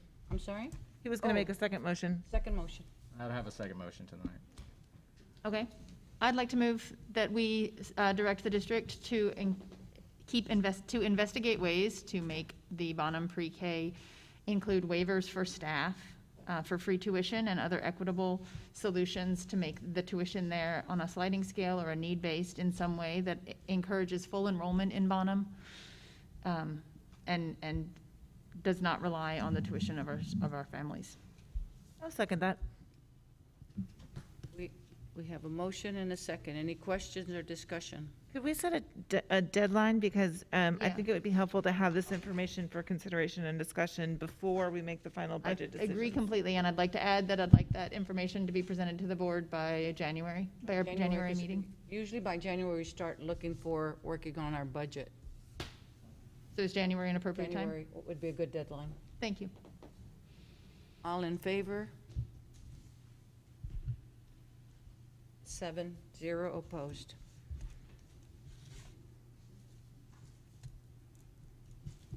Discussion regarding financial obligations of students for school activities, including trips. I think that was also, Mr. Arredondo, was that yours? Yes, it was. Thank you, Ms. Cantu. So I brought this up during agenda preparation and moving forward, whether it's a study, a survey, whatever. I'd like more information on the financial obligations of extracurricular involvement and participation across the ISD. I don't know if there's information on that tonight or what that would look like even. But for me personally, I want to understand when an organization or some type of sports team or extracurricular says, you know, we have a goal of raising $15,000 this year. Does that mean they are like $15,000 underfunded by the ISD, right? Like they don't have gas or money to hire a bus driver, or, you know, they don't have band instruments, or, you know, what does that mean when an organization says that we have a goal of raising $20,000? Like, is that on top of everything? Because I know what the staff is probably about to tell me, but then when you talk to the coaches, the facilitators, the sponsors, it's a completely different story, right? And as this board potentially is about to withdraw $5 to $6 million from fund balance, it doesn't look good in the community when we have folks selling snow cones on the sidewalk because there's a perception that our extracurriculars aren't adequately funded, right? So again, I bring this up now as we talk about going into next year's budget process or whatever, just because year after year after year, I keep seeing fundraisers occurring, and I'll use them as an example because Travis is one of my favorite campuses, but it's, you know, we're trying to send these kids to science camp, please help us. And when this board spends money loosely on other things, it just doesn't look good that it makes it look like Travis doesn't have a few $1,000s to send kids to an educational field trip, right? And I know I'm mischaracterizing that because I've spoken with Dr. Cardona about that. The ISD has funded those efforts and initiatives before, but again, as a lay person, as a community member, right, on social media, it looks like schools don't have money for field trips, so we have money for other things. So I'm just trying to understand what systems are in place, or how does all of that work? Dr. Barton, before you continue, I've given this issue, sorry to interrupt, but I've given this issue a lot of thought since we discussed it at agenda prep, and I want to give you my perspective as a parent who receives those notifications and has children enrolled in our extracurricular activities. And I think that all of the extracurricular activities that I have been a part of have been extremely inclusive in that they provided opportunities for involvement of families as well as requests for donations. We also get letters that indicate exactly how you tell your sponsor that you don't have the financial means to participate in that program. And so if there are organizations and extracurricular activities that don't provide that kind of information, we should definitely know that. But I want to say that I think providing opportunities for families and communities to be involved both financially and with their service is a great thing that we do in our extracurricular activities. And so while I don't want it to be a financial hindrance to any of our families to participate in these activities, taking that responsibility away from families is something I would not recommend. I think that families have a responsibility to be involved in those things. And this kind of engagement through our boosters and other organizations is one way that we do that. So I think having a clear understanding of what's going on is very valuable, but I don't think that there is a problem in this district. It has not been my experience in this district, in the, as I said, 10 years that I've been a parent in this district, that there has been a problem of over requests. And I see those in my personal experience as a way for my family to be involved in the extracurricular activities provided by the district. So I just wanted to make that If clear. I could just categorize and let you know where we've gone since you started this conversation. The very first thing is sports or extracurricular activities that charge a fee. We've already started bringing in that information to say what does it cost to be part of cheerleading or dance team or football, so that you have accurate information about that. The next one is any in-district entity, somebody that's us, San Marcos CISD, who wants to do a fundraiser, they have to have it approved by Mr. Fernandez. So we have an accurate record of every single request that's in district, and that would be where there was a need that should have been met by the district and maybe wasn't. And we know why that's happening, and we're hopeful once we see all the data that we don't see a gap there. That's just people wanting to, campuses or classrooms wanting to do something above and beyond. Nobody's going without. The one that's very difficult to nail down is our booster clubs. And that is simply because those are organizations outside of our control, but those are people with vested interest in our campuses who want to contribute. And even if we said we'll provide for this, they'll go fundraise for one more, because that's part of investing from the family's standpoint. I do think we can improve on our messaging, and we did take a big coaching point on that last one, because simply supporting the teachers and students at the campus is sufficient. And there is no child who's gone without science camp without the booster club, I promise you that. So the work is underway, and look forward to getting that data to you, but we break it down into those three categories. And I'll just give you a great example of one way the board's already taken care of this. You'll remember a couple years ago, the board decided to take care of dinner for our athletes before they leave. That used to be something that boosters would fundraise for. But our students needed dinner if they were going to compete and do their best, and so this board has taken care of that to the tune of about $500,000 now. But our students eat when they get on or off the bus when they come in late in the evening now, and that's because of you guys. Is the band included in that, just out of personal curiosity?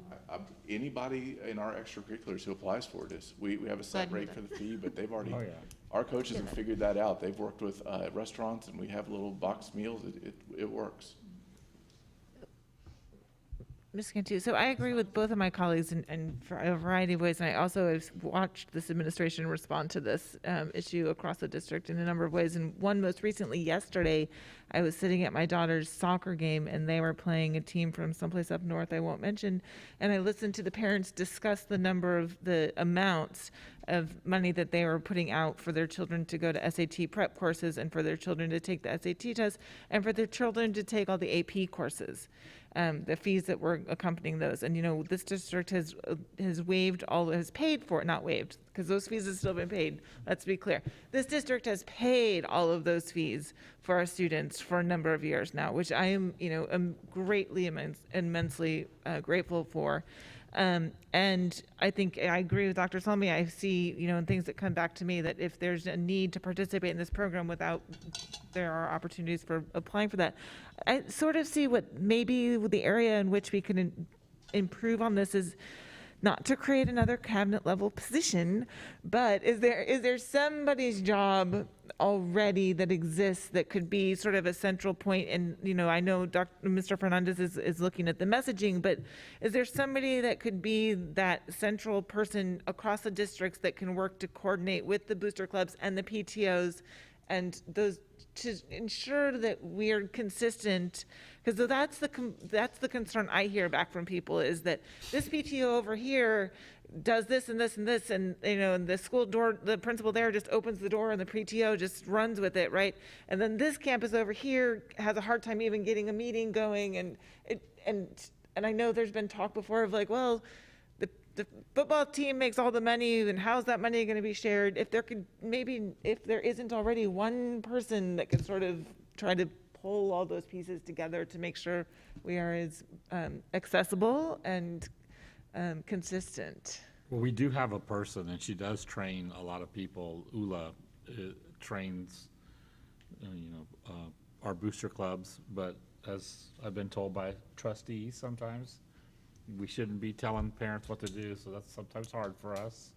So we do train. She keeps us all out of wearing orange. But not just on the financials. I think that's one part of it, but I think it's also on the cultivation of those groups and the interactions and sort of how we. I don't know the history of PTSOs and PTAs. I do know that there is a history because we have brought the Texas PTO here. Right. And we started that conversation with principals before the pandemic. And we had an issue, I think, at one of the elementaries right when I started, and it resulted in that PTSO being disbanded. But yeah, we'll put our heads around. I mean, I just know that the administration is doing a lot of reconfigurations with responsibilities and duties and things, and this seems to me like an area that could be addressed more centrally. So I'll volunteer Ms. Pearson, but she left. That's a good reason to volunteer. You voluntold her. Yes, Okay. we'll get somebody Okay. to own that. So there's not a motion coming from that. We'll go on to the next one. Are there other comments? Okay. G, discussion and possible action regarding a chief medical officer. I think that was Mr. Arredondo as well. Thank you, Ms. Cantu. So I'll be brief, which I know brevity is not one of my virtues, so I'm going to do my best. Cute. I shared with Superintendent Cardona and President Cantu what, in my opinion, some ISDs have done in response not only to the pandemic, but also some of the issues that the pandemic has exposed in their communities, that being lack of access to healthcare, adequate healthcare, affordable healthcare. And so that is why I have asked this board to discuss and possibly take action on, and whether that's taking action tonight or setting us on a trajectory to take action next fiscal year. I'm open to those conversations. But as we talk about safely reopening our schools, as we talk about combating vaccine hesitancy in our population of students 12 and under, as we talk about community-based, school-based health clinics, and as it looks like our Congress is on track, hopefully, fingers crossed, to pass a reconciliation bill that allows states who have not opted into those Medicaid and Medicare expansion programs, allowing local jurisdictions such as school districts and municipalities to pull down those federal funds. I think it is both timely and appropriate for the ISD to discuss the creation of some type of position, such as a chief medical officer, to start looking at providing some of those services and that programming in-house. And so that's why this is on tonight's agenda. When you spoke to me about it, I Googled some of the larger school districts that had gone with a chief medical examiner, and they had 2 and 3 times more students than we did, and probably have 2 and 3 times more money than we have. So that was that was what I looked up, because I wanted to see if you're actually assigning a chief medical officer, how much is it gonna cost? Because everything has a price.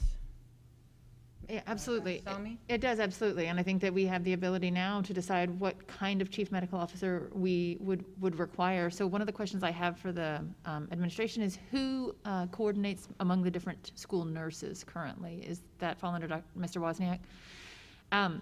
So it does seem like having someone who has medical expertise to coordinate all of those efforts would be of value to the district. And that does not necessarily require a medical degree, right?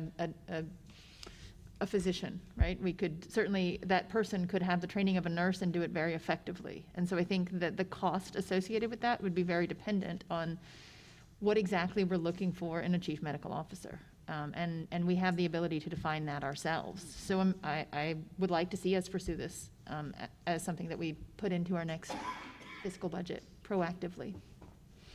Ms. Halsey? Yeah, I agree with Dr. Salmi in many ways, and I think that I would like to see the creation of such a position, which would also then oversee our SEL efforts.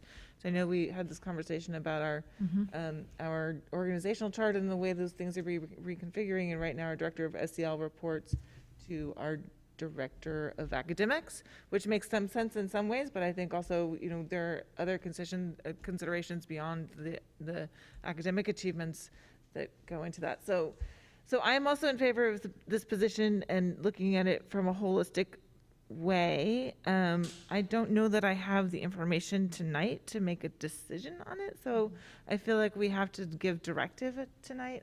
I would prefer to give some direction to staff tonight rather than take a vote. Just as a follow-up, Ms. Cantu, so to address Dr. Salmi's point and Trustee Halsey, I'll be honest with you, a lot of the things that I bring to this dais are just kind of what other ISDs are doing that I think are proactive or beneficial to the community. Originally, my conversations with staff was exploring like a physician's assistant, right? Or some type of medical background that isn't a medical doctor coming in here, you know, board certified surgeon or anything like that, which obviously has associated cost implications.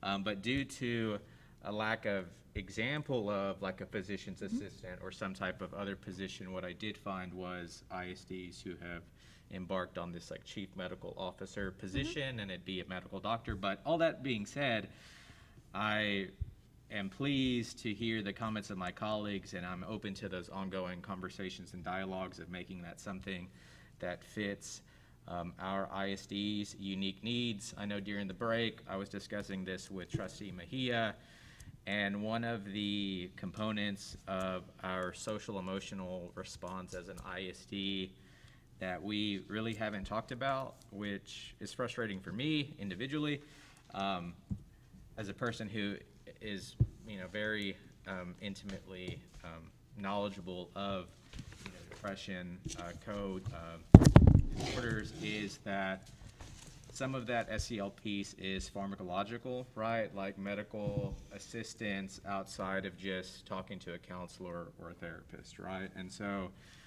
I applaud the ISD for working with my emergency room to open those doors and remove those barriers for staff.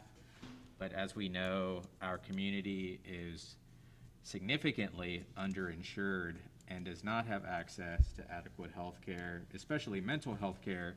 So anything that we can do to provide those opportunities and those resources locally, I hope that this board is willing to have those conversations. And so, again, just to reiterate my point is I don't want us to be trapped in like this box of what we're looking for. I hope we have those conversations and those dialogues. And It would be my preference. Oh, sorry, Margie was raising her Margie, you had your hand.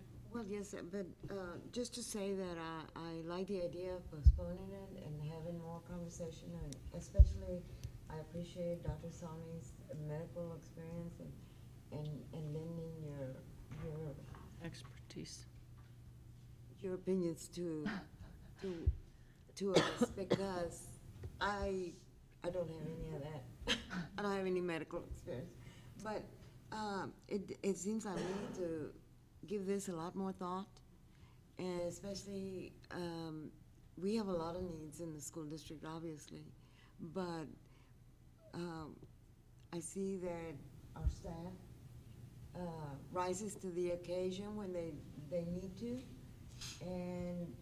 and so we need to give consideration to what also this would bring, this kind of, if we were to look at a medical position.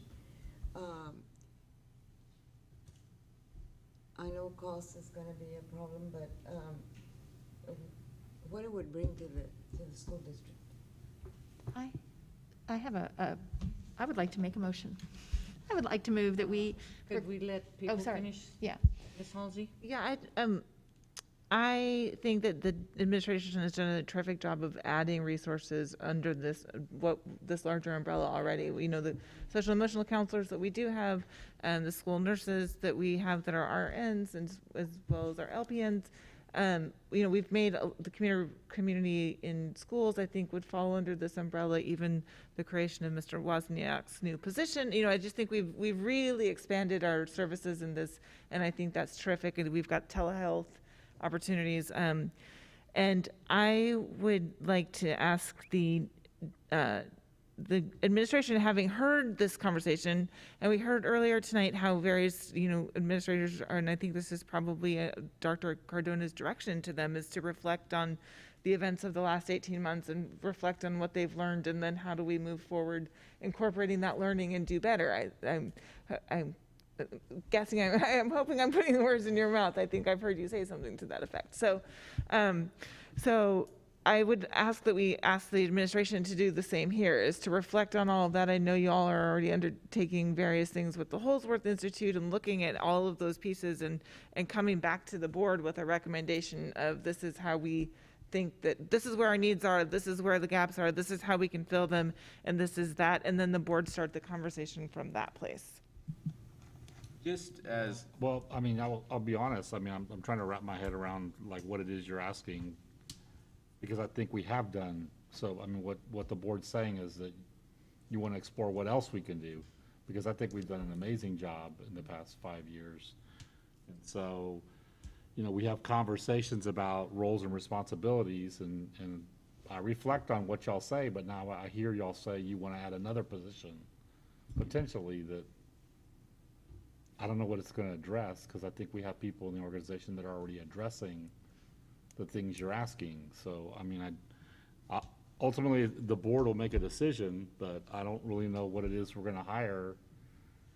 Trying to figure out what it is we're going to hire. You know, our work with Holsworth Center is around leadership development. It's around, you know, looking at the org chart and making sense of it, and we're trying to, you know, we recognize the biggest gap we have is instruction, and so we're putting more priority into instructional assistants, professional development, right? So they can be future teachers.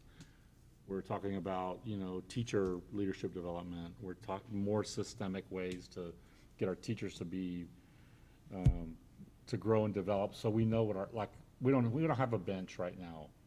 Like, I couldn't say who the next principal at an elementary, God forbid something happened.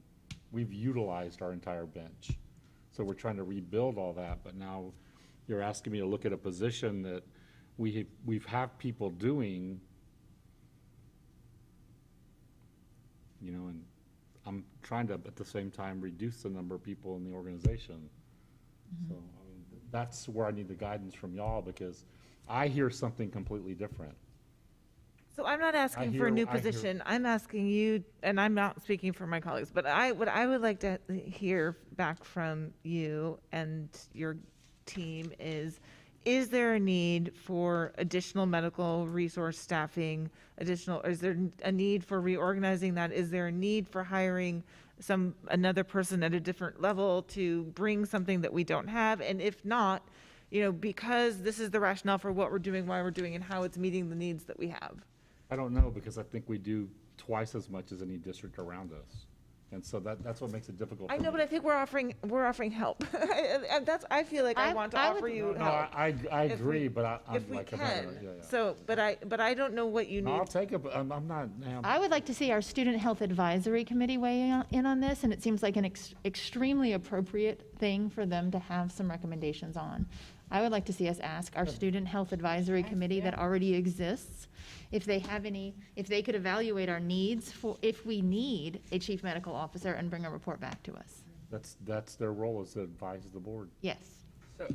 And so do we need to make do I need to make a motion to ask that to happen, or can that just be No, passed along? I think we just take, Mr. Wozniak Fantastic. just takes it back to them. Fantastic. Before I just want to make one comment because it keeps getting brought up on this side, and I just want to address it. So I know we talk about like an appropriate time to have these conversations, and I sound like I've been up here too long. I need to get off. There is never an appropriate time to have these conversations. I mean, when the budget process starts, and I have asked that it start earlier and earlier, there's never a, what do you want to fund? Let's talk about new positions. Let's talk about new programs. Like, if you've served on this board long enough, you know that like 98% of the budget comes to us cooked up. So after a year of serving, reflect back and say, like, when should this conversation happen, right? Like, when is this conversation appropriate? Trustee Villalpando mentioned on a previous item that, you know, this should be a part of the budget, so on and so forth. I brought up almost 6 months ago the conversation of a redistricting committee, and at the time, people told me, oh, well, like, redistricting isn't until October or next spring, so it's too early to have that conversation. And then when we had that conversation midsummer, I was told we don't have enough time to talk about a redistricting committee, right? So, like, I apologize if I sound frustrated or if we're going kind of circling the drain here, but you realize that this ISD does not operate in fiscal years. It does not operate in calendar years. It operates in like the everyday catastrophes that our families and students experience, and we try and respond to those accordingly, right? And I applaud Dr. Cardona and his team for doing that. But we've been talking about school-based health centers and clinics since I got elected to the school board, and here we are 6 years later, y nada, right? So tell me a time when these conversations are more appropriate in a workshop, at an agenda prep, what have you. But that speaks to also this weird administrative process that we have where we have to meet as a board. There has to be consensus. We talk about it needs to be voted on. It sounds like that needs to have action. So even having tonight's conversation had to be agendized, right? And folks are saying, oh, well, it's too soon to act or too soon to vote. I agree. But like it had to end up on an agenda to begin with to even have the conversations. And I've been bamboozled before under other presidencies where if it didn't have the language of possible action, we were told at the end of the meeting, like, oh, we can't do anything on that because it wasn't agendized for action. Even providing direction to staff, I've been told, has to be under the guise of discussion and possible action. So I understand where everyone is coming from. I, appreciate everyone's insight, but I've been up here a while, and the only reason why I do these things is because I've been conditioned to believe that these conversations can only happen during board meetings. And the only time the ISD moves on anything is when it's an agenda item written as discussion and possible action. But the administration does take notes, and then when it's time to work on the agenda, those notes are brought out. And that's why those items are there for discussion and possible action. Myra had been wanting to speak. Yes. And then Kathy. So like Trustee Arredondo, I am also frustrated.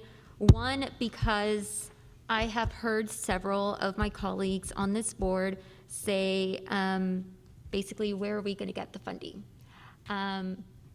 Here's the thing. Whenever Superintendent Cardona brings a new position, y'all don't complain. So this is an opportunity for us to basically bring a new position, bring a new point of view on health services, because I'll be honest with y'all, I don't like the fact that Mr. Wozniak is the supervisor for our nurses. He doesn't have a background in nursing. I want our nurses to have a supervisor, a leader that has a background in medical, in case there's ever a situation where they come across where they need guidance. Who are they going to run to? Someone with a teaching degree or someone with a medical background? Also, Mr. Wozniak has not, from what I have heard, I could be wrong, please correct me if I am wrong on this. To go into executive session. Yeah, I think Yeah. so. I think I just have to call a point of privilege that we really have to maintain, and I think we have to be very careful in how we discuss specific staff members Okay. when we're at the dais, because they're just It's all being sorts filmed. of, yeah, and, Okay. and. Well, and it's not against. Mr. Wozniak has been a long-time, very valued employee, and I have personally dealt with him for a long time. So I want to be very careful that we are talking about positions and not people. Okay. And that the basis for the discussion is around the positions. And Okay. So leave I names out. apologize, Mr. Wozniak. I am And I'm also saying new. something now because this has happened before on this board, and I've not said something, and I've been remiss in not doing that. So I'm trying to be better. So it's Okay. not a personal. I apologize, truly. I just feel that if we're going to have a health services team, it should be with someone who has a medical background to also advise us as a board in how to proceed. Because they're the ones that are going to have the knowledge and the science behind what is going on in any type of medical situation. And I would like to see our health services grow as well. Because like Trustee Arredondo mentioned, some of our families are uninsured and they can't afford medical services. Absolutely, and I think to Dr. Salmi's point, like part of this is, I'm not sure when the next SHAC committee meeting is, but I think it would be super helpful to come to those. They're open to the public. I attend them often. I've attended them both in person, and they're great because they have parents of kids, like the majority of the members on the SHAC are parents, and then the other members are school personnel. So we have the nurses from school, we have counselors, school counselors, we also have an external pediatrician that serves on that board. So there are a variety of mechanisms, which isn't to say that we can't do them better. We can always do it better, right? And that's why I was wondering if the administration could do an internal assessment and come back and look, just to share with you my thinking on it, that asking y'all to look, to figure out what are your needs, like, because I could pinpoint a few things in my head, but I would like it better if it came internally from you for us to discuss in concert with SHAC, where SHAC is seeing their perspective on the issues and what community resources are available and other community resources where we might need to have more resources brought forth. Does that make sense? Ms. Hanson? I just want to make sure that Yes, it Miami makes sense. understands And what I I'm- think right now, we are doing a great job creating, vaccine clinics that are coming up soon and, with the incentive program. But I just would like to see more health services provided to our families. And especially right now with the pandemic where, some of our students and families are not getting vaccinated, and a lot of people, I have family members that just are very hesitant in getting the vaccine, and that's a huge problem right now. And I want someone to have a medical background and explain the science behind the vaccine. And I feel like we don't have that right now in our district. Sure, we can all say that we have been vaccinated and, we're still alive and, we're okay, several months after getting the vaccine, and that, other theories that are out there. But I think if someone from the district who has a actual medical background, for example, a chief medical officer, they will take it more seriously. Ms. Hanson? I just have a suggestion, considering the past several agenda items that we look at appointing a budget board budget subcommittee to work with Dr. Barton and Dr. Cardona.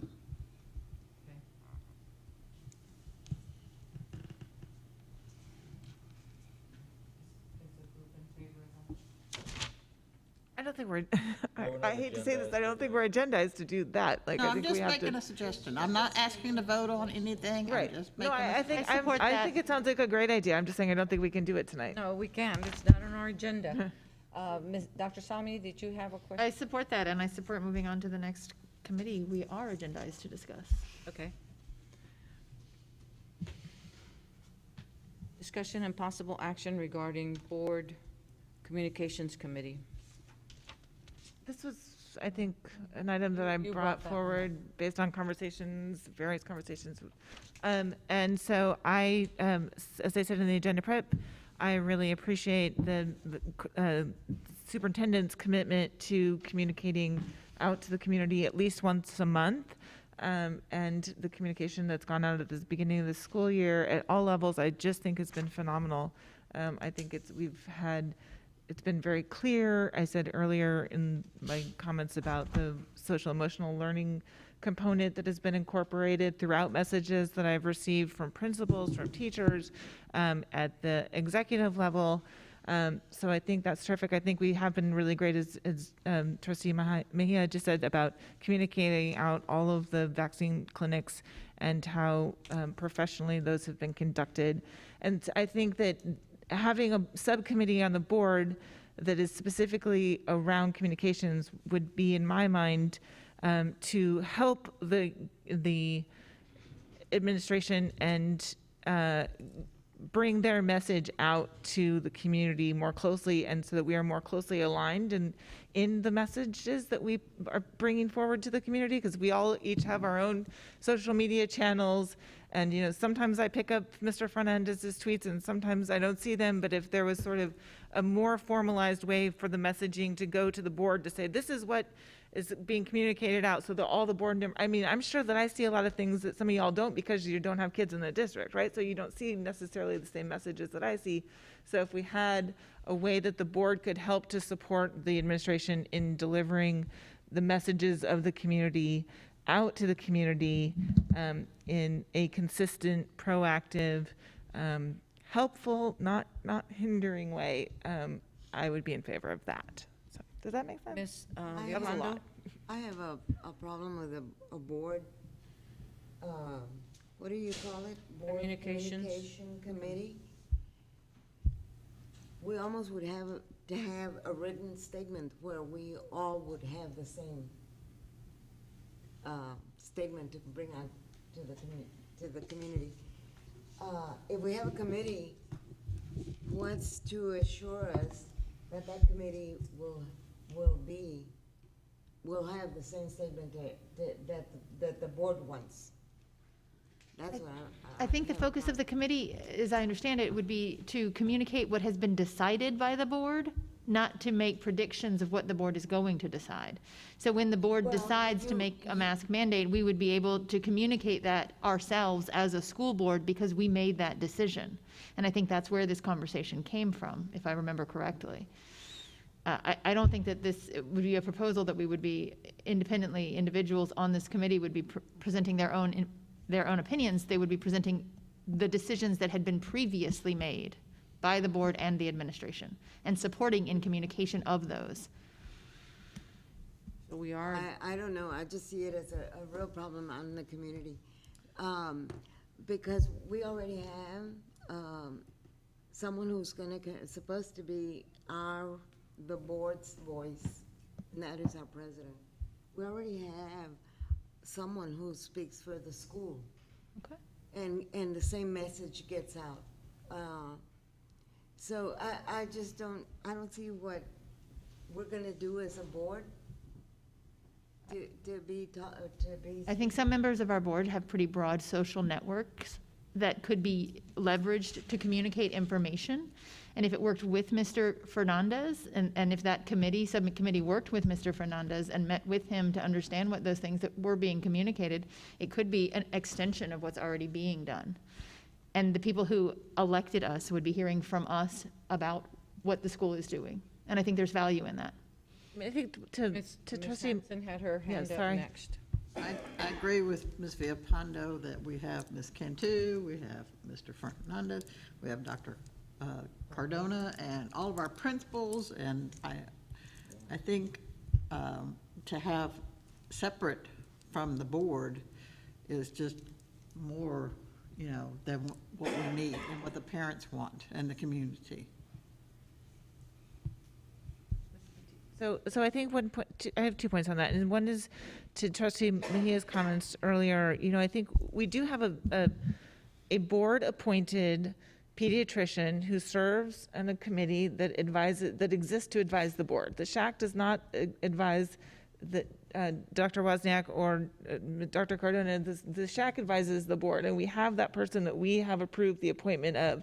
And so I think that it might be helpful, given the situation that we've seen over the last 18 months, for a subcommittee of this board to be able to have communication with that person that would say, we are looking at this messaging, we have approved this, we made this decision, or you can help us formulate the reasons around this from a medical standpoint, right? We could get that advice more directly than having to have a full board meeting that's agendized 14 days beforehand and go through all those ropes if we have a subcommittee. In the same way we have the subcommittee with the building. But my other question to Trustees Hanson and Villapando is, so is it your understanding that President Cantu has the authority to issue a statement about a decision made by the board without getting the votes of the rest of the trustees? No, only the ones that we've already voted. But that's what I'm saying. So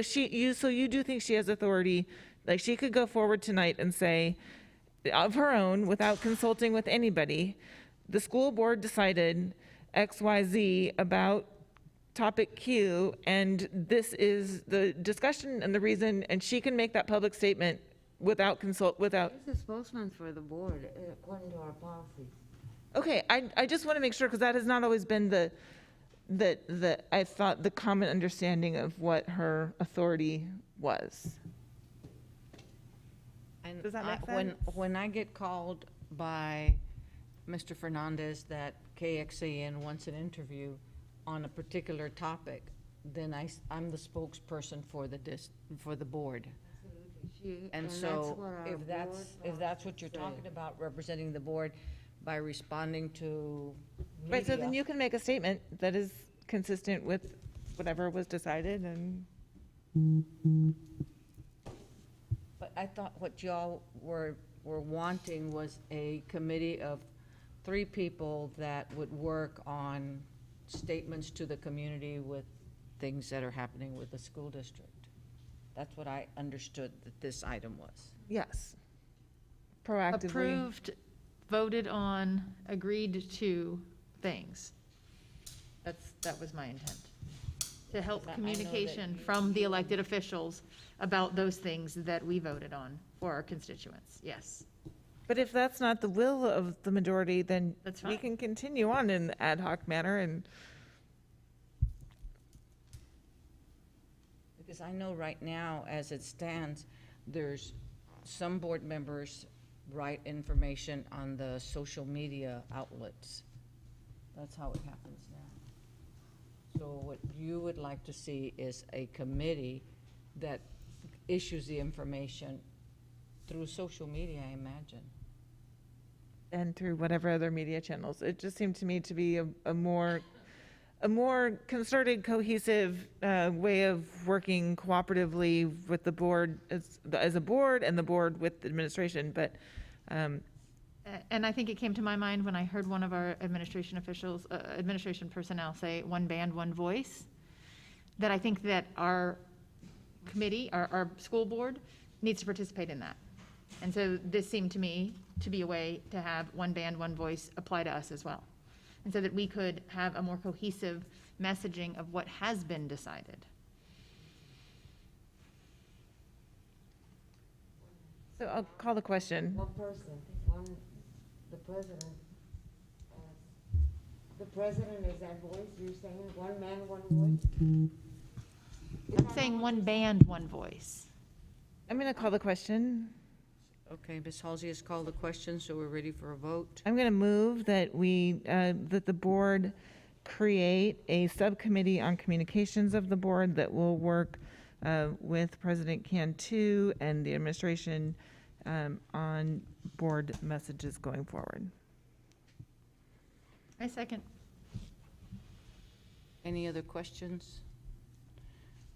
So would this committee be working through social media, or would it just be sending out messages through the website or through what we've already I had? think the committee should decide what it does. If there is such a committee, I think that would be the first things of the committee is to figure out, like, well, it's impossible to sit tonight, I think, and define, like, say, they will take phone calls from KXN, or, I mean, we can't recreate all of the board policies that exist tonight. So I think that it's a subcommittee that takes direction from the whole board and works to try to take the messages of the district out to the district. Can I suggest a modification that we Sure. would add a requirement that the subcommittee would report back to the board at every agenda prep on what actions it had taken?